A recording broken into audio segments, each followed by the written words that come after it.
Good morning and welcome into Live Now from Fox. I'm your host, Gabrielle Amato, live now from our studios in Orlando, Florida. And today is launch day. Artemis I set to launch from the Kennedy Space Center in Cape Canaveral, Florida. And we will have coverage for you all morning long here on Live Now from Fox. For the first time in 50 years, NASA is set to launch a rocket that could potentially hold astronauts and send them to the moon. While today's mission will be unmanned, we have 360 wall-to-wall coverage for you here on Live Now from Fox, and we have quite a few vantage points to bring to you all this morning of the Artemis I that is once again set to launch here from Cape Canaveral, Florida. We are taking a live now look at not only the SLS rocket, but also the Orion spacecraft. This is the first test flight of NASA's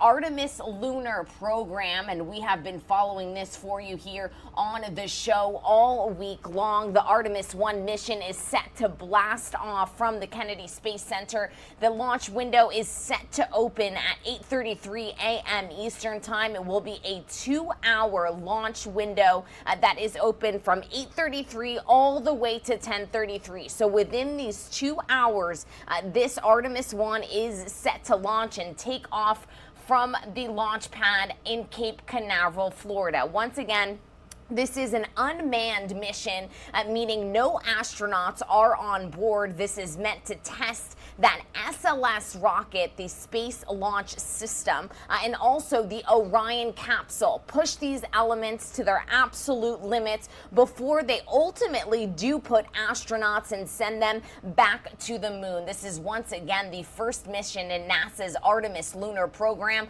which is expected to land the agency's astronauts on the moon by its Artemis III mission that is set to take place in 2025. This launch is to ensure that both the Orion capsule and the SLS rocket are ready to carry astronauts during the Artemis II mission, set for no earlier than 2024. This SLS rocket stands as high as a skyscraper at 322 feet tall.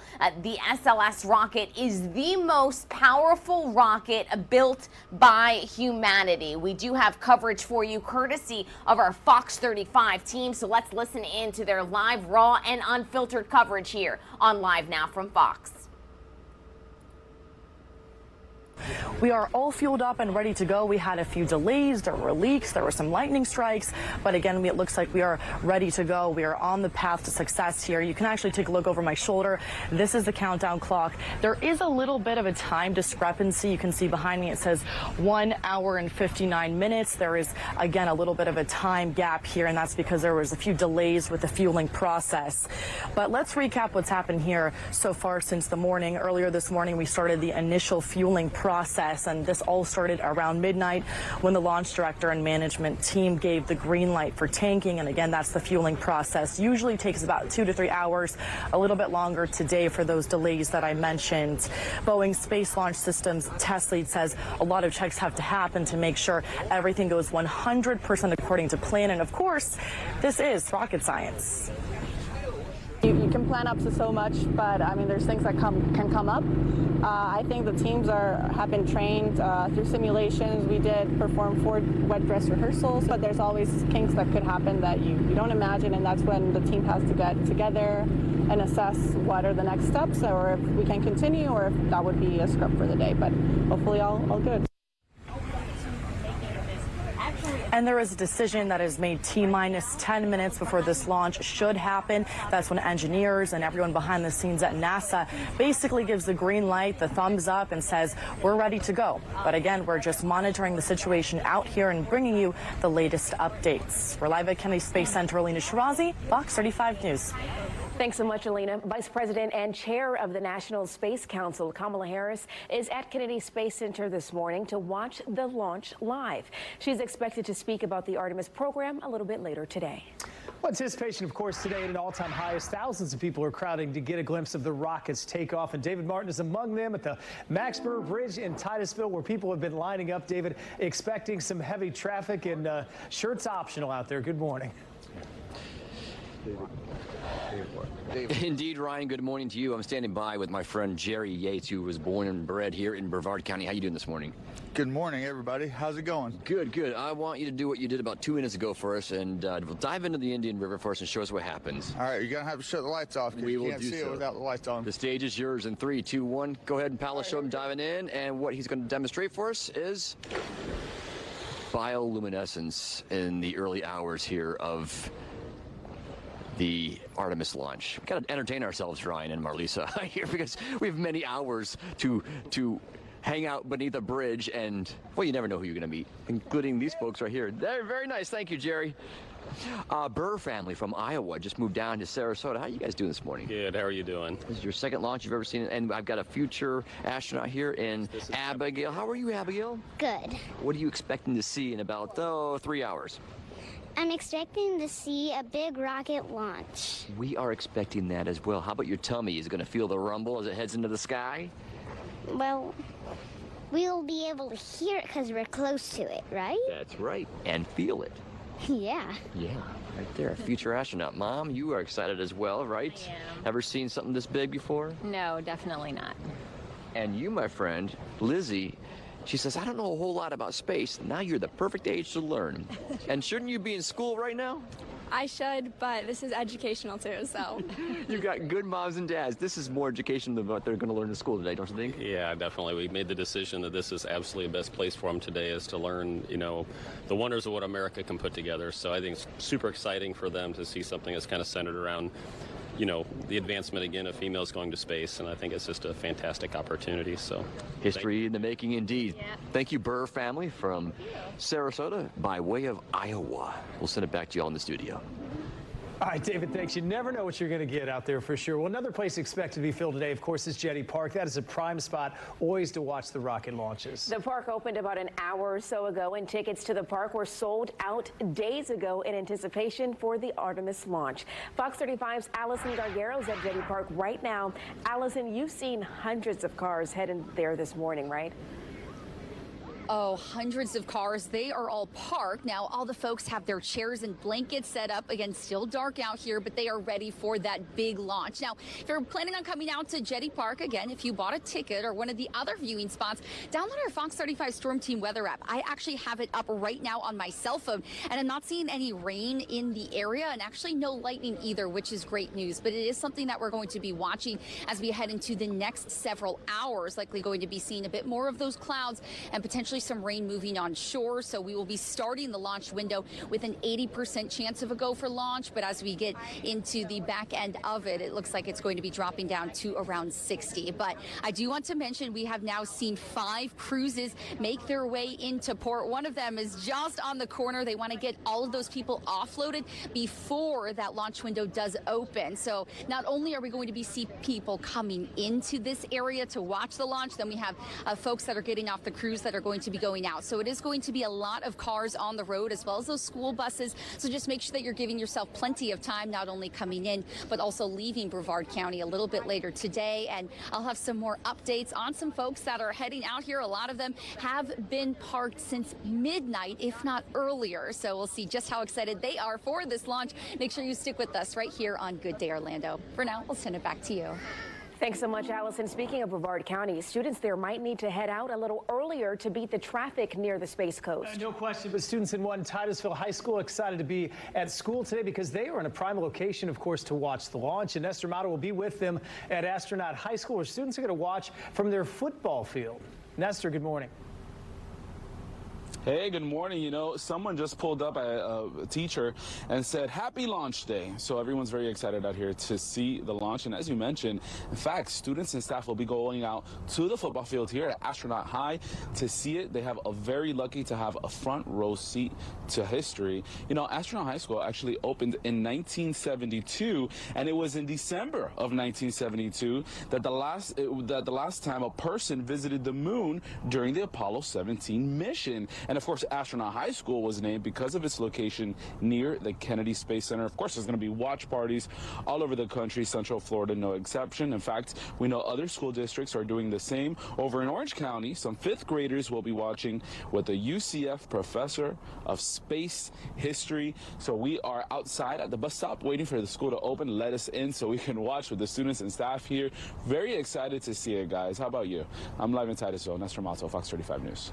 Oh, absolutely, Nestor. They never get old, and this is, of course, a very big one. Well, Good Day Orlando is going to bring you live team coverage all morning long of the Artemis I rocket launch. But before we go to break, here's a look at the Artemis rocket on the Great coverage there from our Fox 35 team, live, raw, and unfiltered here on the show. We do want to make sure that you are with us all morning long, as we will have wall-to-wall coverage of the Artemis I launch. Here is a live look at the launch pad this morning, and this is set to be the first mission in the Artemis lunar program here.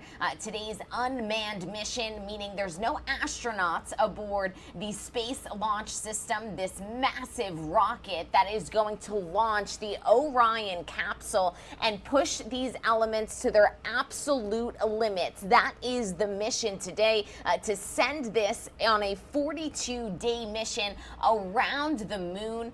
This is, once again, a look at that SLS rocket standing as high as a skyscraper at 322 feet tall. The SLS rocket is the most powerful rocket built by humanity. It is currently being fueled, and you did just hear from our Fox 35 team there were some delays that we can report this morning. It has began to fuel this Artemis I mission's towering space launch system. It started to fuel it at 2:06 a.m. Now, that was about an hour delayed because of some weather here in Florida. As you know, it is the rainy season. There were some rainstorms, some lightning overnight that did push the fueling process about an hour back, but they have officially started to fuel this rocket. There you are seeing the countdown, and that countdown is actually to when the launch window opens. So I'll take you through the bullets that are currently on the left side of all of your screens so that you are all up to date on all of these fast facts that we're going to be monitoring all morning long. The Artemis I is set to test once again that SLS rocket and the Orion capsule. The launch window is set to open at 8:33 a.m. Eastern Time. It will be a 2-hour launch window, and it is set to close at 10:33. So within those 2 hours, we are expecting this launch to take place. Once again, it is an unmanned 42-day mission to travel a total of 1.3 million miles. It's going to orbit the moon and ultimately splash down in the Pacific Ocean here in 42 days' time. This is the first mission in NASA's Artemis lunar program. Its major aim is, of course, to put astronauts back on the moon by 2025. We do have a breakdown of this historic day that we are all witnessing together. Our Fox News correspondent, Jonathan Seary, has more details from us. Let's listen in.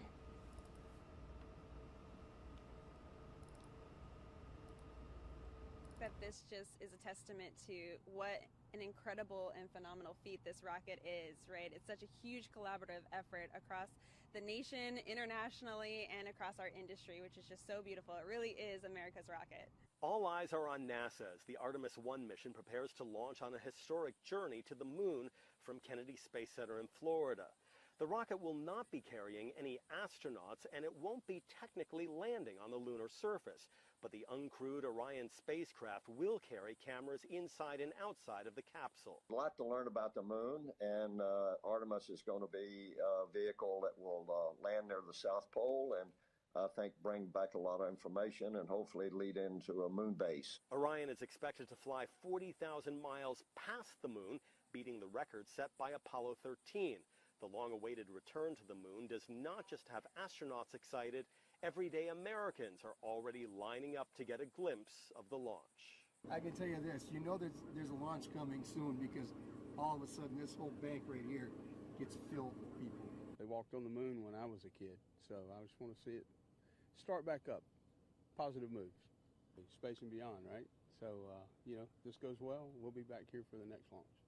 Liftoff is expected between 8:33 and 10:33 a.m. Eastern Time. If weather or technical problems cause a delay, NASA has backup dates scheduled September 2nd and 5th. At Kennedy Space Center in Florida, Jonathan Seri, Fox News.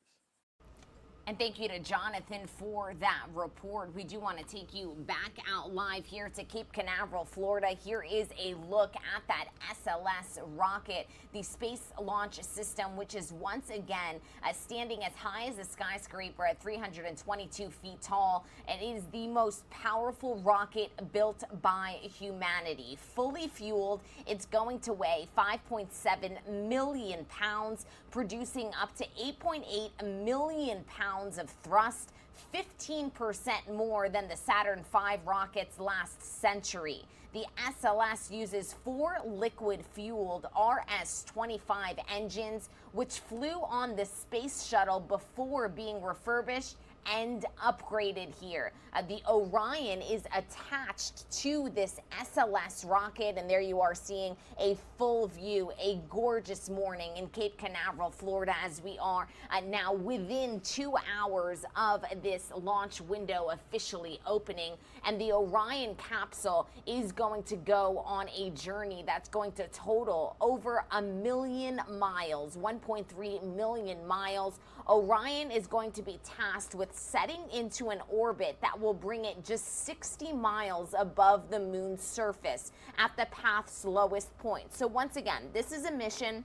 There are no astronauts on board, but this is a mission not only to test that SLS rocket, but also the Orion capsule that one day astronauts will be inside of.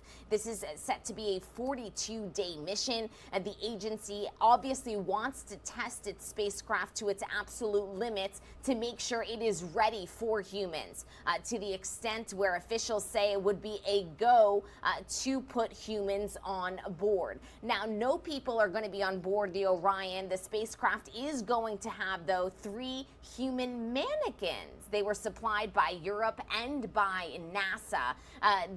A radiation experiment science team, which also includes investigators from the German space agency, loaded 2 mannequin torsos into the spacecraft. They do have nicknames, and each are going to fly with over 5,000 sensors to measure radiation and also make sure, once again, that this journey is safe for humans. There are no humans on board, but along with these mannequins, Amazon's Alexa is on board as well. It's going to assist the moon mission in a technology demonstration called Callisto. So many fascinating elements to this historic morning that we are all waking up together to witness. And we do, of course, want to continue to monitor all of the many stories and many people who are going to be in attendance watching this historic day. People have been camped out waiting for the best seat in the house in Cape Canaveral, Florida. And so I do want to link up with our Fox 35 team who caught up with some of those campers. Let's listen in. Very excited. I want to see the SLS. I'm excited to see it go up in the air. Families are camping out waiting for NASA's Artemis I launch to the moon. I have been wanting to see one in person since 1958. When we first got into the space program and things started rolling. People traveled from all over the country and world to see the SLS moon rocket lift off right before their eyes on the Space Coast. It's going to be something momentous in life.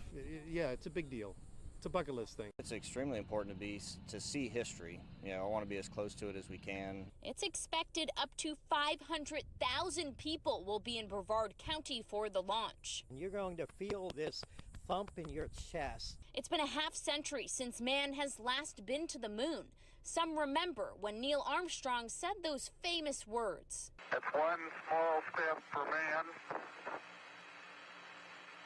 one giant leap for mankind. My father got me out of bed to watch the live broadcast of Neil Armstrong walking on the moon at about 4 a.m. in New Zealand time. And so, yeah, really excited to see a a rocket of this size take off. While there's no human crew aboard for this mission, it's the first step of the Artemis program. The goal is to return humans to the moon by 2025 and eventually land them on Mars. I may not live long enough to see us get to Mars, but I hope that the young people today, that they will make it there one day. And here is another look at the Artemis I that is set to launch from the Kennedy Space Center. Once again, we will be providing live coverage of this event all morning long. We are live in Cape Canaveral, Florida as we speak. The launch window is set to open at 8:33 a.m. Eastern Time. It will be a 2-hour launch window, so this will and is expected to launch at some time between 8:33 a.m. Eastern Time and 10:33 a.m. Eastern Time. If you are just joining us, welcome into Live Now from Fox. Today is launch day in the United States, a historic day for all of you tuning in as NASA's first moon rocket in 50 years is slated for its maiden voyage from the Florida Kennedy Space Center. Artemis I is officially on the launch pad. It is being fueled as we speak, and we are now 1 hour and 40 minutes away from that launch window opening. Once again, this is going to be coverage all morning long here on the show. We're going to step away for our first break. More news on the other side.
Good morning and welcome into Live Now from Fox. I'm your host, Gabrielle Amato, and today is a historic day here on Live Now from Fox because it is launch day. We are live in Cape Canaveral, Florida, following the launch of Artemis I, the first mission in NASA's Artemis lunar program, which aims not only to put astronauts back on the moon, but ultimately put astronauts on Mars. This is a monumental day. An unmanned Artemis I is set to launch from Cape Canaveral, Florida. The launch window is set to open at 8:33 a.m. Eastern Time, and we have wall-to-wall coverage for you right here on Live Now from Fox. Here's a live look at Cape Canaveral, Florida. We are going to be covering this story not only alongside our Fox 35 Orlando team, but also following and monitoring the very latest when it comes to NASA TV as well.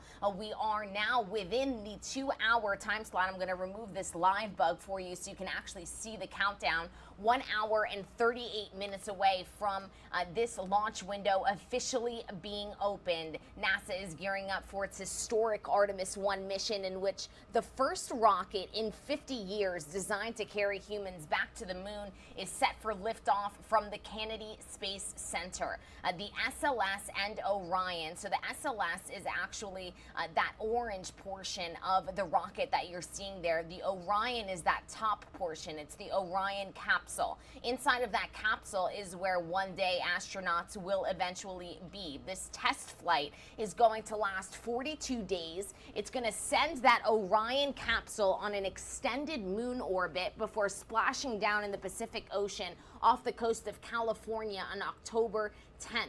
It's going to be returning at a speed of 25,000 miles per hour.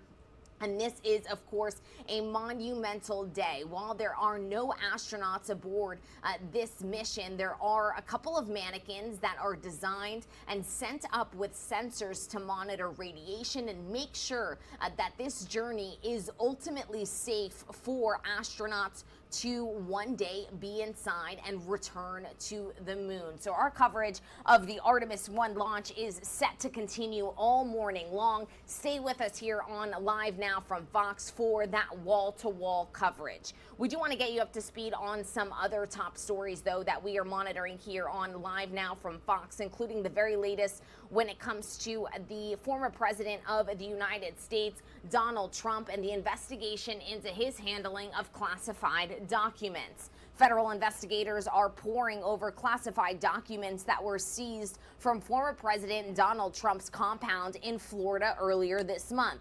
This as Republican lawmakers are questioning why they hadn't been made aware of the concerns over the former chief executive taking these vital documentation and documents out of the White House. Our Fox News correspondent Alexandria Hoff takes a closer look. The Director of National Intelligence, Avril Haines, has informed lawmakers on the House Intelligence and Oversight Committees that her office is conducting an assessment of how classified documents were handled by former President Trump. This, of course, comes after the Friday release of the redacted affidavit used to obtain a search warrant on the former president's Florida home. It described that in January, 15 boxes of documents were turned over by Trump's team. According to the Justice Department, highly classified records were found mixed in with unrelated notes, magazines, and newspapers. Some of it, the department argued, could have compromised foreign relations and human intelligence sources. The Department of Justice had probable cause vetted by a judge that Donald Trump was obstructing justice and in violation of the espionage clause. This is about our national security. But if this was known earlier this year, Republican Senator Roy Blunt wants to know why he and others weren't notified. Why hadn't the Intelligence Committee that I've been on for my time in the Senate and time in the House, why hadn't we heard anything about this? In fact, if the administration was concerned that there was a national security problem. A small victory for the Trump legal team came yesterday when Judge Eileen Cannon issued a notice of preliminary intent to appoint a third-party attorney to review the documents seized from Mar-a-Lago. The Justice Department was also ordered to provide under seal a more detailed list of what was seized. Trump's legal team argues that some of the items that were taken may have been protected under executive and attorney-client privilege. In Washington, Alexandria Hoff, Fox News. Thank you to Alexandria for that report. Meta CEO Mark Zuckerberg just shared in a bombshell interview that Facebook suppressed the Hunter Biden laptop story. Our Fox News correspondent Alexis McAdams has more on this story. On a podcast, Mark Zuckerberg, Facebook CEO, says they did keep the Hunter Biden laptop story up on their website, but limited its reach, so not as many people saw that story. This came after Facebook says the FBI came forward, telling them to keep a lookout for Russian disinformation. Is the FBI, I think, basically came to us, some folks on our team, and was like, hey, just so you know, like, you should be on high alert. We thought that there was a lot of Russian propaganda in the 2016 election. We have it on notice that basically there's about to be some kind of dump of that's similar to that. So just be vigilant. The interview has led to outrage against the FBI. Georgia Congressman Andrew Clyde also tweeting that this isn't just insane, it's election interference. The FBI responding, saying in part, the agency has provided companies with foreign threat indicators to help them protect their platforms and customers from abuse by foreign influence actors, but says the FBI cannot ask or direct companies to take action on the information received. On Joe Rogan's podcast, which was released on Thursday, Zuckerberg explaining that Facebook gave a task to their fact checkers to verify the claims about Hunter Biden's laptop. Meta, Facebook's parent company, downplaying the comments from the podcast, tweeting out, as we've said, nothing about the Hunter Biden laptop is new, pointing out that Mark testified before the Senate nearly 2 years ago. At that time, Zuckerberg told senators that the FBI never mentioned the New York Post article about Hunter Biden's laptop. Now he says he doesn't remember. In New York, I'm Alexis McAdams, Fox News. Thank you to Alexis for those details. Here's a live look at New York City on this Monday morning. We are continuing to monitor all of the fallout as a result of President Joe Biden's decision to forgive student loan debt. Our Fox News correspondent Lucas Tomlinson has the latest details. The progressive wing of the Democratic Party is very happy President Biden decided to forgive some student loans. But some Democrats, like Congressman Tim Ryan in Ohio running in a close Senate race against J.D. Vance, are not. We got rid of shop class. We got rid of the kind of things that really build out the working class and the skilled trades. And so here we are, and we've done nothing to control the costs of college. Right. So we're going to be in the same position here in 5 years. So part of a comprehensive package we could look at, but just this direct targeted thing I don't think is sending the right message. Many Republicans agree. It's arbitrarily picking a group of individuals, and we're going to arbitrarily just cancel their debt with the stroke of a pen, which, again, not even going through Congress. That's fairly illegal. It adds hundreds of billions of dollars at a time when we're trying to bring inflation under control. Some think the plan is an effort by President Biden to buy votes ahead of the midterm elections. In 2020, about 60% of 18 to 29-year-olds voted for Biden.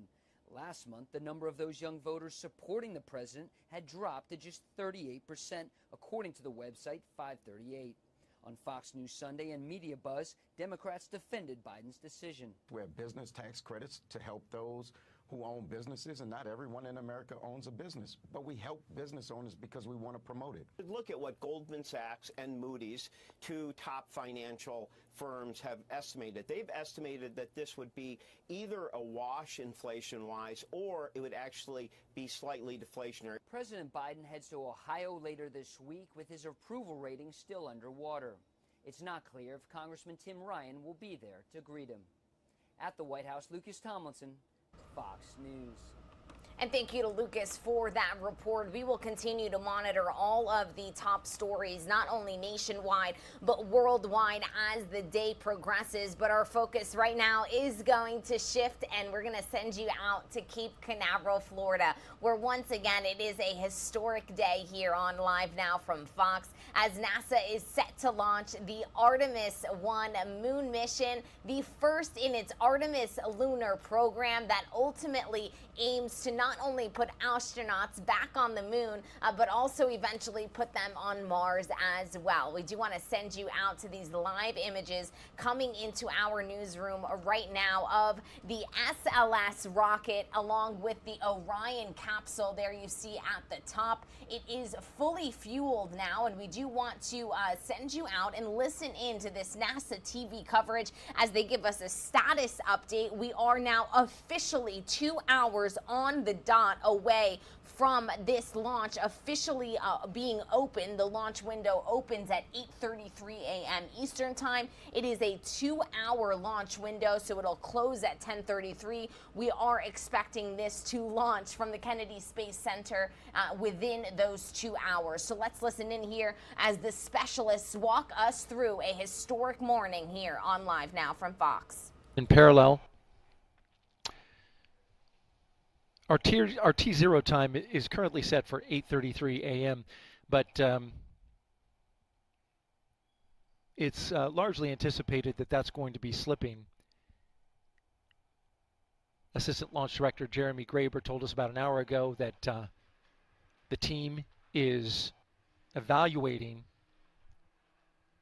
the delays and what kind of impact they would have on T0, but they won't have a full understanding until they really continue to work all sides of this.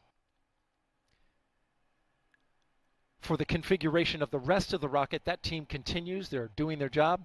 There's 91 engineers here inside Firing Room 1 at the Launch Control Center. And they're working away. But the big job is the cryoloading and getting these tanks ready to propel the Space Launch System off the launch pad. And it's a complex process. We're scheduled to start our main broadcast at 6:30 a.m. It's a big broadcast that we have planned for our moon rocket, and we're eager to share it with you, but because of the issues that we're working that I just mentioned, we're going to stay with operational commentary for the time being.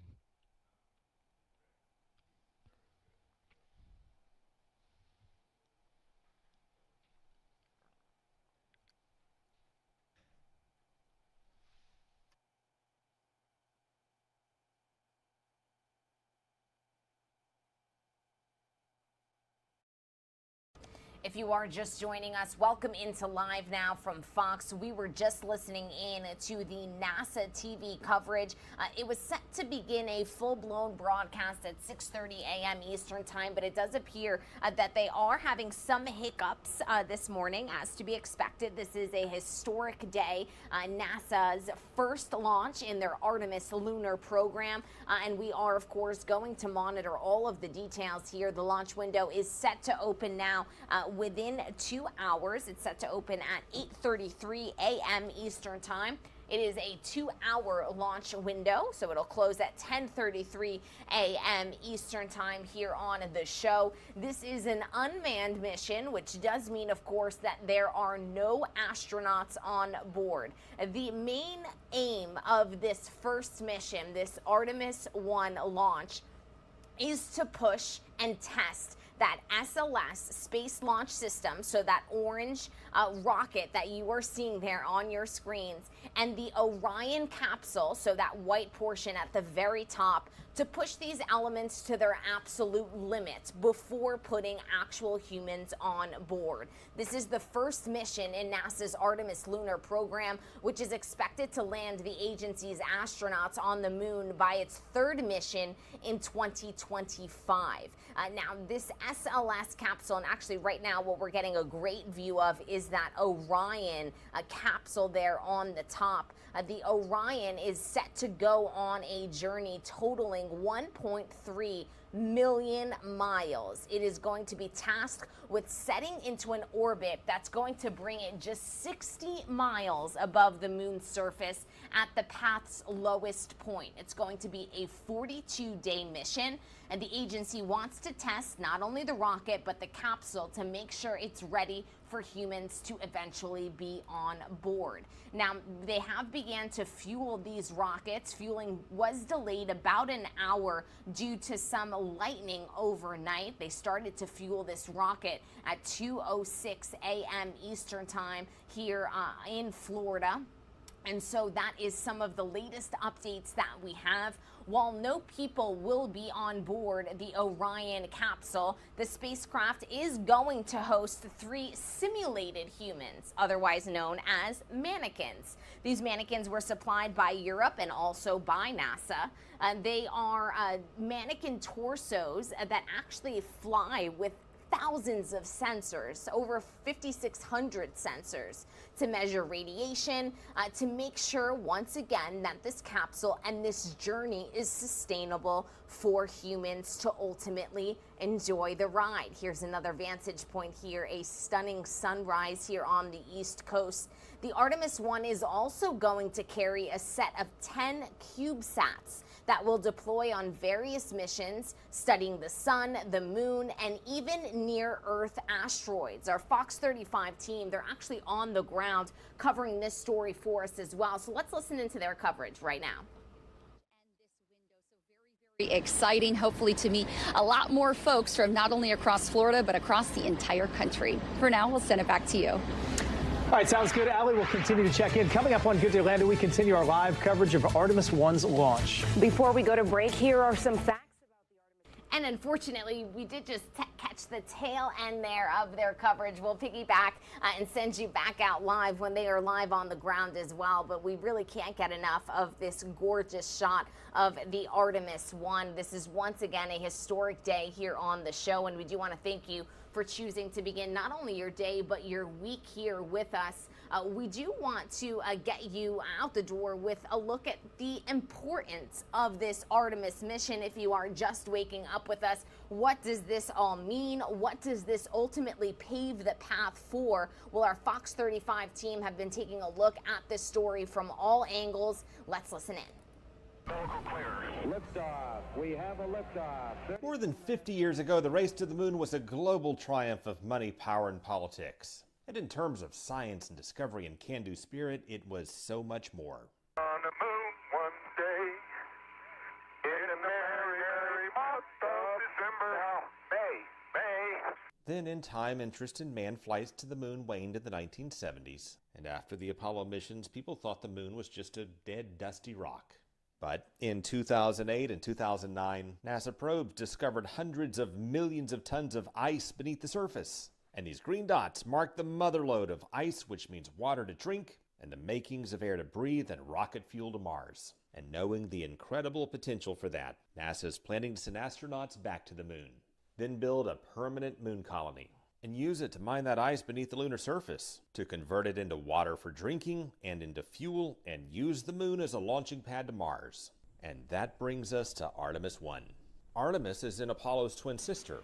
The Apollo missions sent us to the moon, and the Artemis missions will take us back, this time to stay. And Artemis I is the unmanned test flight. It combines the Orion spacecraft with the SLS rocket. Unmanned Artemis I will orbit the moon and test the new spacecraft for safety. We're going to stress it and test it. We're going to make it do things that we would never do with a crew on in order to try to make it as safe as possible. Then Artemis II will fly astronauts in orbit around the moon, sort of like Apollo 8. And then like Apollo 11, Artemis III will send astronauts back to the lunar surface. I rather suspect that a lot of people on planet Earth are going to be tuned in to when in 2025 we land humans again for the first time in a half century, and one of those humans is the first woman and the next man. So Artemis I is the start of something special, and we'll be there when the first launch window opens Monday morning. Craig Patrick, Fox 35 News.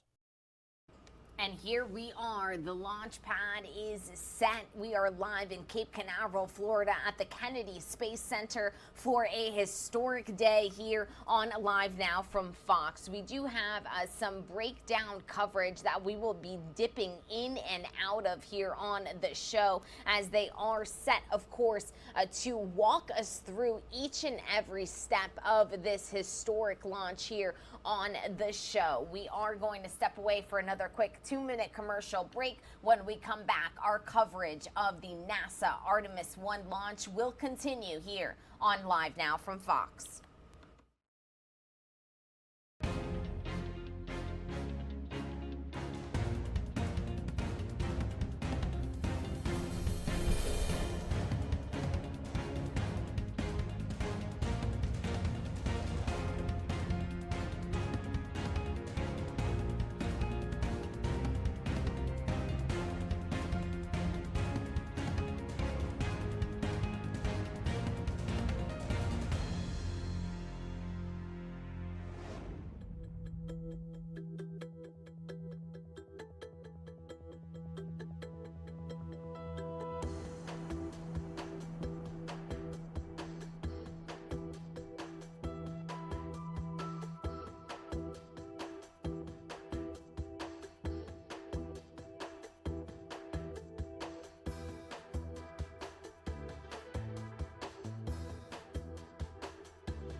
Happy Monday and welcome into Live Now from Fox. Thank you for joining us on what is a historic day here in Florida and across the United States. Today, Artemis I is set to launch from the Kennedy Space Center, and we have wall-to-wall coverage here on Live Now from Fox. I do want to take you out to this gorgeous view of the Artemis I there, set to launch from this launch pad here in Cape Canaveral, Florida. We are walking you through the very latest details in this first mission, NASA gearing up for its historic Artemis I mission, in which the first rocket in 50 years designed to carry humans back to the moon will lift off from the Kennedy Space Center this morning. We do actually want to dip in to a live Q&A that we are getting from NASA this morning. They kind of walk us through some of the intricacies of this very complex mission. So let's listen in here. For the support. And then Alessandra Bazzofi will go with some, those are euros. Alexandra, thank you so much for the support as well. Grabbing another question here. Oh, this is interesting. All right. D-Pod Dolphin Productions. Interesting name. What's your favorite moment of the mission you're looking forward to? Like liftoff, max Q, Orion SEP, moon encounter, splashdown, etc., etc. Philip, is there like one part of the mission where you're going to be like, whew, okay, that worked, or something to that effect? Well, there's several of those, I would say. I mean, so, if we're talking about a launch, I think everybody kind of holds on until we get to spacecraft separation, and so, that's kind of where you delineate between the end of the SLS mission and the beginning of Orion's mission. But I mean, I've been sort of stalking the core stage as a thing for a long time. So main engine cutoff, which is about 8 minutes after liftoff, will be a big deal. It's the core stage is kind of the pacing item to getting to this point, and so hopefully they will have a nice full duration burn and deliver Orion and ICPS to where they need to be to get to the moon. All right. Yeah. Chris, what do you think? I have an answer that's probably going to surprise some people, because I'm sure a lot of people are thinking like the liftoff, the launch. I keep talking about the solid rocket boosters and feeling them, but honestly, the moment that I think is going to be my favorite is when the cameras on the outside of Orion can see the Earth and the moon together in the same shot. I think that's going to be it for me. That's like an intentional thing, right? Like they've got some camera set up and they're trying to capture a shot, I think. Oh yeah. Those if you have seen those public affairs renders of Orion, where you're sort of where the camera looks like it's mounted on the solar array wing, and you're looking back at the vehicle, and you can actually see the entire Orion and the service module. For the longest time, I really thought that those were like pre-flight PR images that were never going to be replicated in flight, but they actually put GoPro cameras on the ends of the solar arrays to look back to capture those views. So yeah, it's going to be incredible. Gotcha. I think I am really looking forward to liftoff, because it has been a long time since SRBs of this magnitude, a rocket of this size, has lifted off from the Cape. And I am a sucker for SRB launches, because it really does sort of, it looks like you're riding a column of fire into space. You get this big smoke trail. It leaves a pillar of smoke behind you, and you only get those with the SRBs. And we've sort of had the little gem SRBs on the sides of the Atlases that leave the little smoke trail. It's been a while since we've seen a smoke trail of this magnitude. So that's true, because the actual flame, like the fire that comes out of the bottom of those solid rocket boosters, is between 500 and 600 feet long. Jeez. Yeah, yeah. And we saw that with that engine test out at Utah that Jack went. We had the live stream of that engine test, and it's one of those, but it's two of those, and they're pointing down, and they're carrying the Artemis I mission up away from the space. Surly bonds of Earth and that sort of thing. So let's grab some more questions here. There was a good one. Where we're talking about engines, where exactly are the RS-25s located? Like, can we see them from this perspective, Thomas? Could we maybe try to zoom in on the bottom of the rocket and see what we can get here? Yeah, I can try, although I warn you that the engines there's going to be some They're infrastructure in the way, obscured. but I'll zoom in on Yes. the engine section, yeah. Yes, they're obscured behind the two tail service masts. So we'll see that as Thomas pushes in here, if you can kind of see these gray structures in between the solid rocket boosters. And so Crawler making an appearance too there. Oh, yeah. look at the crawler. Right. Like we were talking about during the rollout stream, this is sort of their initial holding point is basically right outside the pad gate. And this is interesting too. So you can see underneath the platform of the mobile launcher, you can see a couple of the side. Actually, I think those are both the side flame deflectors, and they'll be moving those into place probably. Well, I assume next week. And then of course we're also looking at the stadium lights here. I don't think they have the floodlights on today, but they got the stadium lights on today for sure. Cool. Sorry, Chris. Oh no! Sorry. No, I was gonna say when I think those big steel structures underneath, right? Like those are moved into place just prior to the start of countdown operations for SLS, I think. Yeah, well, it'll be interesting. Again, this is the first time they've done this, but it's not too. So they've been out to the pad with the vehicle. This is the third time, and one of the things that they talked about in terms of staying ahead of the timeline, or trying to stay ahead of the timeline, was to do. Charlie Blackwell Thompson, who's the launch director, talked about trying to do things, get ahead of things, and a couple of, she calls these things the big steel moves. So there are the part of the flame deflectors here.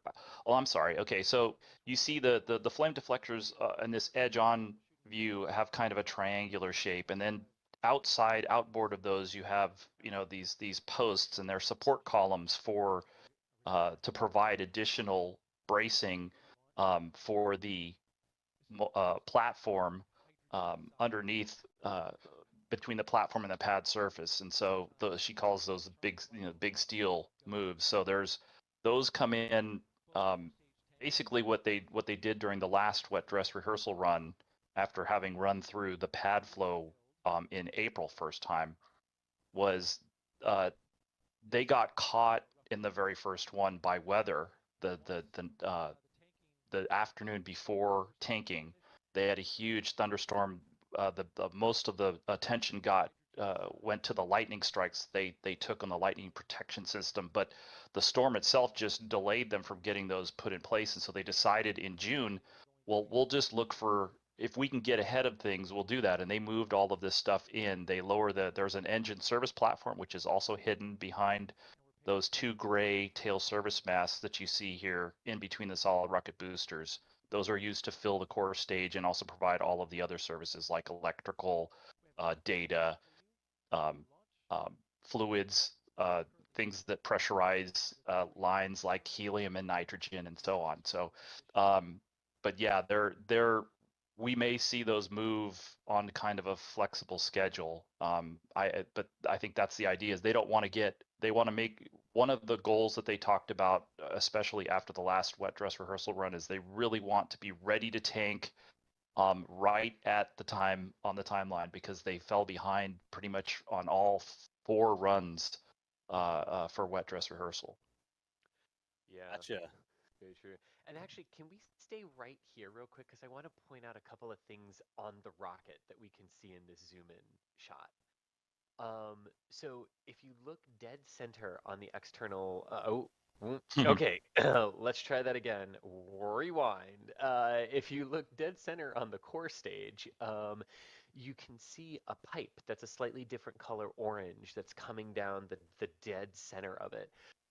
That is the liquid oxygen feed line, one of the 2 liquid oxygen feed lines. There's an identical one on the other side, and that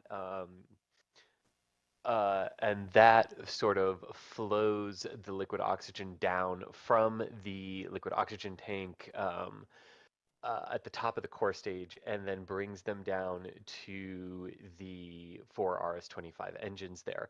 But what is also really cool in this shot is that you can see sort of on the bottom of the twin solid rocket boosters. There you can see these four little lines that sort of protrude down. They're white and they're just above the base of the skirt there. And those are the lower parts of the booster separation motors. So when it comes time to separate the solid rocket boosters, those at the base and then there are some at the top in the nose cones fire to push the solid rockets away from the core stage for a clean separation. And those are pretty clearly visible there toward the bottom of the boosters on the skirts.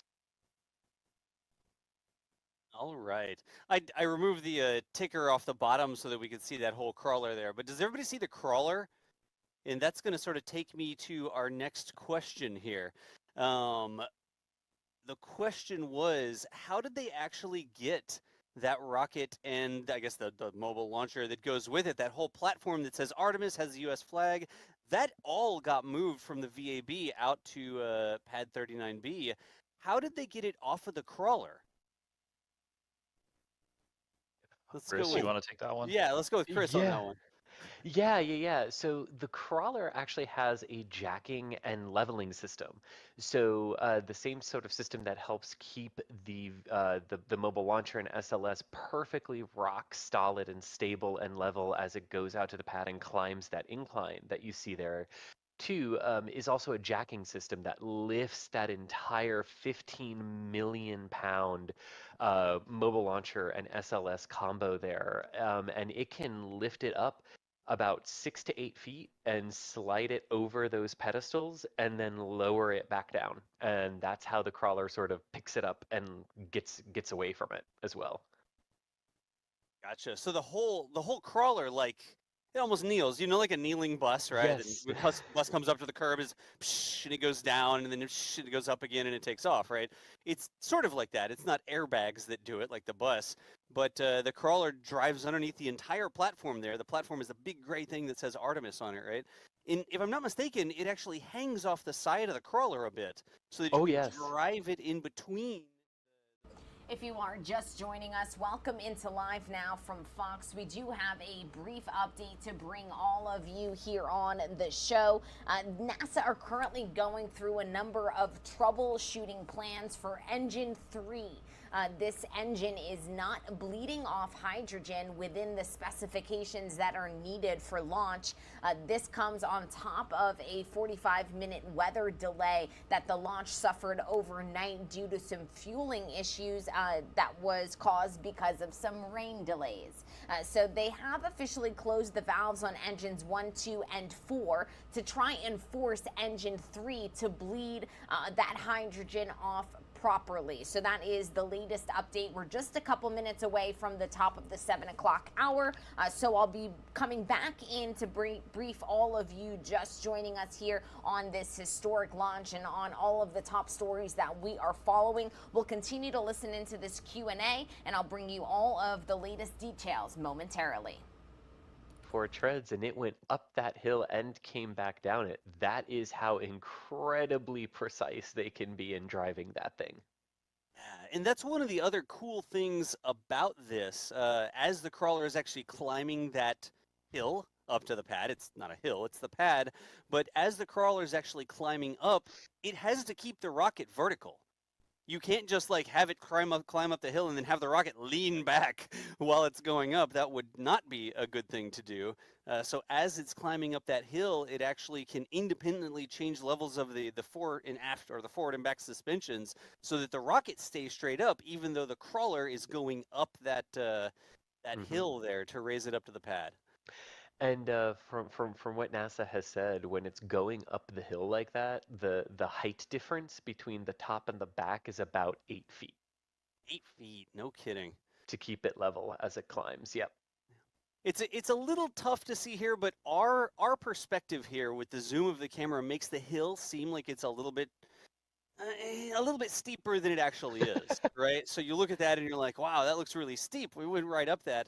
But if we look at it from this NASA side shot here, which is having some exposure challenges, or maybe we're exposed so you can see some more detail. But you can see the hill is not that steep on the left-hand side. It's a sort of a very long, gradual climb up to the top of that pad so that they can put the rocket on the pedestals and go from there. But Another piece of kind of perspective on my camera, if you see another car go up or down the road to the right of the crawlerway, that'll give you an idea that the car's, driving at normal driving speed, and it still takes a while to get up the hill. So that gives you a bit of context as to how long the hill is. Look at the people in the shot. The left-hand side of the screen, almost left center of the screen there are Good morning and welcome into Live Now from Fox. It is 7 a.m. here on the East Coast, and if you are just waking up with us, thank you for choosing to begin a historic day here on Live Now from Fox.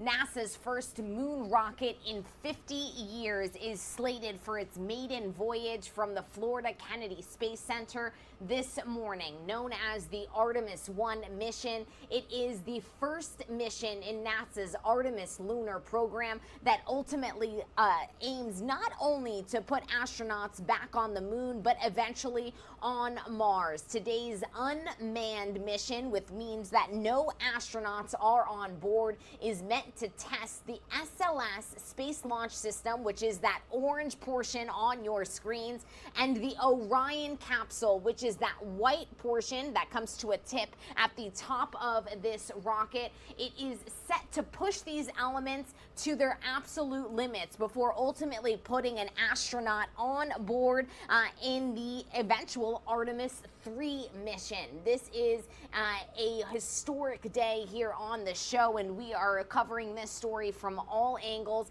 I do want to bring up this stunning shot that is coming into our newsroom, and there you are seeing a closer look at that Orion capsule at the very top of this rocket. The Orion is set to go on a journey totaling 1.3 million miles. It is set to go on a 42-day mission that will ultimately orbit Moon. It will then be tasked with coming just 60 miles above the Moon's surface at the path's absolute lowest point. We do have quite a few details to walk you through this morning. The 2-hour launch window is set to open at 8:33 a.m. Eastern Time here. Once again, this is a test flight because there are no astronauts on board. It will last 42 days. It's going to send that Orion capsule around the moon before splashing down in the Pacific coast at a return speed of up to 25,000 miles per hour. We do have some fast facts on what is aboard this Orion capsule at the very top of your screens there. While there are no people on board, the spacecraft is going to host 3 simulated humans, also known as mannequins. These mannequins are actually going to fly with thousands of sensors, 5,600 of them, to measure radiation, to ultimately make sure, once again, that this journey is sustainable for humans. The Artemis I is also going to carry a set of 10 CubeSats that are going to deploy on various missions studying the sun, the moon, and even near-Earth asteroids. But this has been a very busy morning here on the show, and our Fox 35 team are on the ground with the latest details. Let's listen in. With the fueling and tanking process, including engine 3, there was a leak, there were lightning strikes, so of course we are running behind.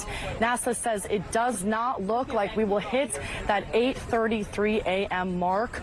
We don't have an update on exactly what time this is going to launch, but of course we're continuing to listen for updates. But you can take a look at the launch pad behind my shoulder here, launch pad 39B. You can see there was a perfect cotton candy sky just sort of illuminating the entire area, and hopefully we'll get a new update on when that crew, when that capsule is going to be taking off along with that rocket. But let's recap exactly what's happened here so far. Earlier in this morning, we started the initial fueling process. That started around midnight when the launch director and management team got together and made that decision to give the green light.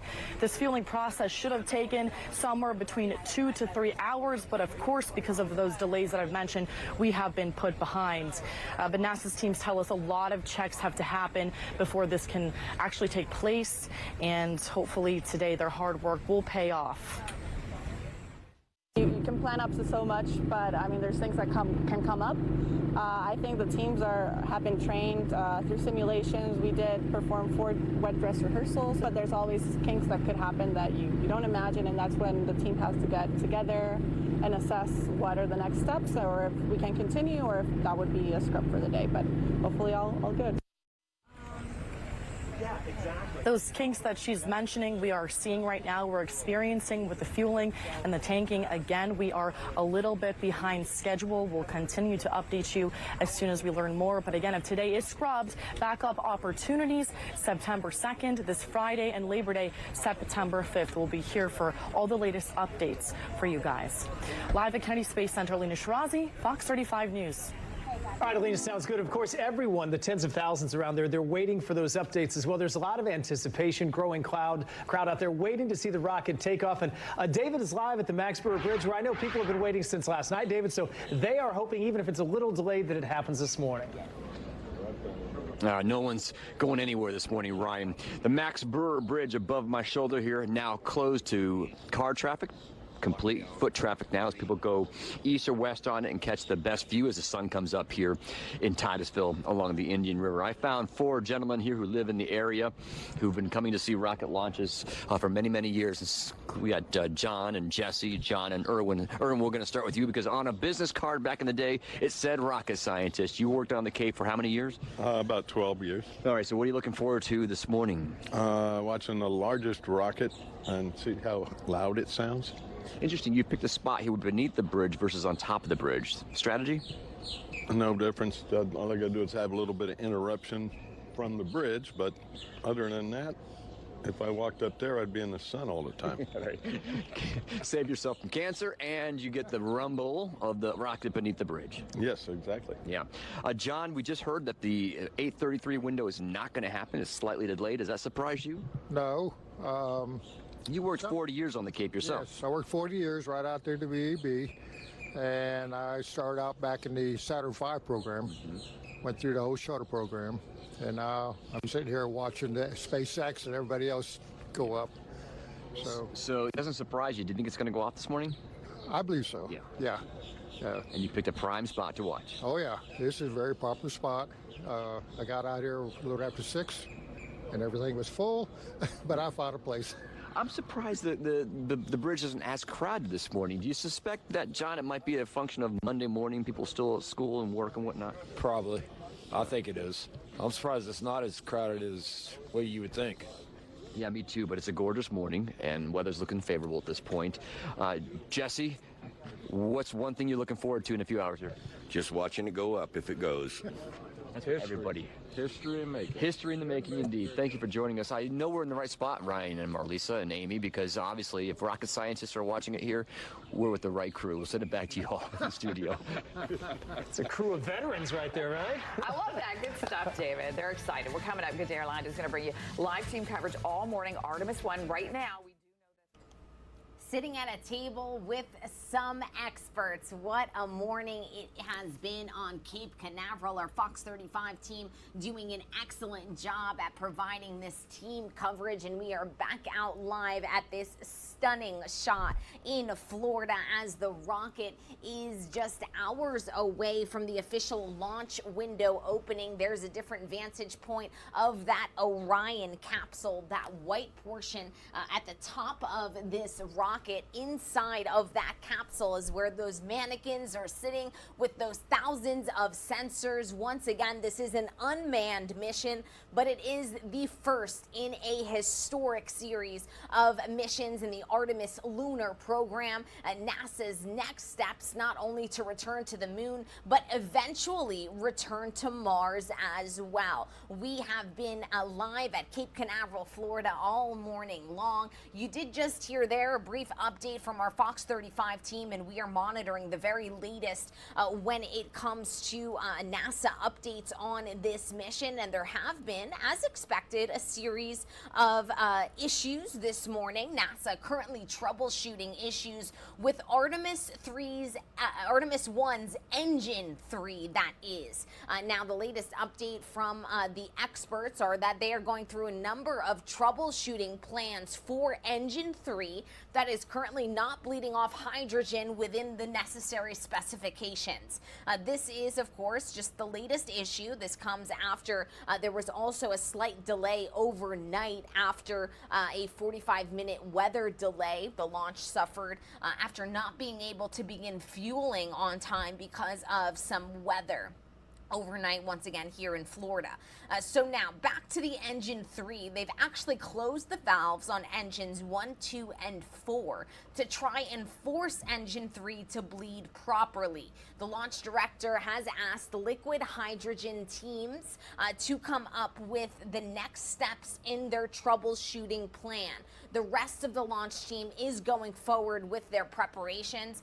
But once again, this is a 2-hour launch window because some of these troubleshooting issues are expected. The launch window is set to open at 8:33 a.m. We are not anticipating a launch right at 8:33 a.m., taking into account these various troubleshooting issues that they're having with the engines, and also taking into account the delays that were suffered overnight as a result of that weather. But the weather is looking gorgeous this morning. We have been providing different vantage points here on Live Now from Fox, and we do have that Q&A currently happening over with the NASA team as they are working through these tanking issues, but they're taking a series of questions and answers from some members of their virtual audience. So let's listen in here. Sophie, as it is called. It goes on originally, it's a very light tan color, and Thomas is going to do exactly what he knows I'm going to ask him to do. And zoom on in, because the different colors of the foam actually indicate when it was applied and actually give an indication of its age. So it originally goes on a very light tannish color, and then as it is exposed to UV radiation, just like your skin, it tans and it darkens. So the more darker rust colored areas on the tank's acreage areas, like the large portions of the liquid hydrogen tank that we're looking at here, right, in between the two solid rocket boosters, you can see that is very, very tan. That's some of the original foam that went on this core stage back at the Michoud Assembly Facility. It sat outside for a year at Stennis and has now been outside a couple of times for the wet dress rehearsals. But then you can see lighter color foam up on top of that, right, where the tank structures are sort of joined together, and you can see little round cutouts in that foam where they had to remove sensors from the wet dress rehearsal, and then they had to reapply the foam so it's lighter in color. It's like fresher, right? Yeah, exactly. It's fresher. Yeah. Yeah, the foam was applied more recently, so it's not as sun colored, I guess, or the sun affected the color. Yeah, sun kissed. There you go. Yeah, and that's really it. That is why it's orange, and we do not paint it white because that adds thousands of pounds to the system, and mass is everything in a rocket. So don't paint it, just let it be natural. Yep. In the orange, when we talked about the Sophie, the spray-on foam insulation, they put insulation on it to help control the temperature of the tanks, because they're putting those cryogenic fuels, or cryogenic propellants is really the right way to say it, into the tanks. And instead of just having like a bare tank there, they actually put the foam insulation on the outside of it so that they can help control, maintain the temperatures inside those tanks as they tank up and then replenish the rocket as they're waiting for the launch. So that's the story behind the orange color. It's actually an insulation. And just like Chris said, there on the screen, you can see a couple different colors, like a lighter orange and then a darker orange. And that is just newer foam where they replaced some of it, and then older foam that's had more time in the sun that has aged a little bit. But it's not painted. That's the color of the insulation. That's a really good question. Thank you for asking that one. And while we're zoomed in here, I just want to look at the nose cones of the solid rockets. And do you see the 4 little dots on the very top, so where the nose cones sort of taper in? Those are the forward booster separation motors that will fire with the bottom ones to push the boosters away at SRB sub. You can see them right there at the tops of the SRBs. Let me see if I can't do that really quickly. Us never asked me what my most looked forward to part of the launch was, but I'll answer it because it's relevant now. I think booster step is actually going to be one of the coolest parts of this, because that'll be very visually stunning from the ground, I hope. And that'll be that does kind of mark the end of the initial phase of the ascent, because after that you have a nice long core stage burn, and then there's going to be coast phases before TLI and stuff like that. So after that, there will be kind of some gaps between the big milestones, and I think every milestone sequentially is going to be more and more exciting. But initial liftoff through booster step, I think, is going to be probably the highest adrenaline part of this launch. Excellent. Yeah, sorry about that, Thomas. It's early in the morning out there. Yeah, no, it's fine. Whatever. And here, yeah. Really quickly, I set this up so that we can do it. This is going to be an odd little side-by-side. I guess I could have just done it full screen. Hang on, maybe it makes more sense for me to do it full screen. This is getting out of hand. Now there are two of them. That's a dream. Here's what Chris was talking about. You should be able to see right there and right there.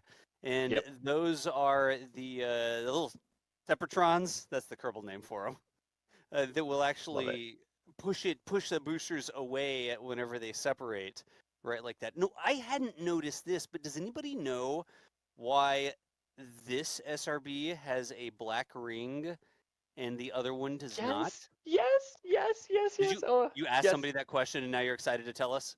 Oh, no, because this is a total holdover from the shuttle program. I know this without having to ask. Really? That is called the wedding ring. And What? and that is literally so they can determine after solid rocket booster separation which one's the left one and which one's the right one. Really? In visual tracking, that's why it's there. It's called the wedding ring. Yep. It's like a huge visual mark so they can tell the difference between them. Otherwise, after they separate from the vehicle, yeah, you have no visual identification for which one is which. Now, tracking, they're transponding, separately, of course. And back when they were recovered, the recovery ships had the individual tracking ones, so they knew where to go. So each ship knew which one to go to. But for visual reference after separation, that's why.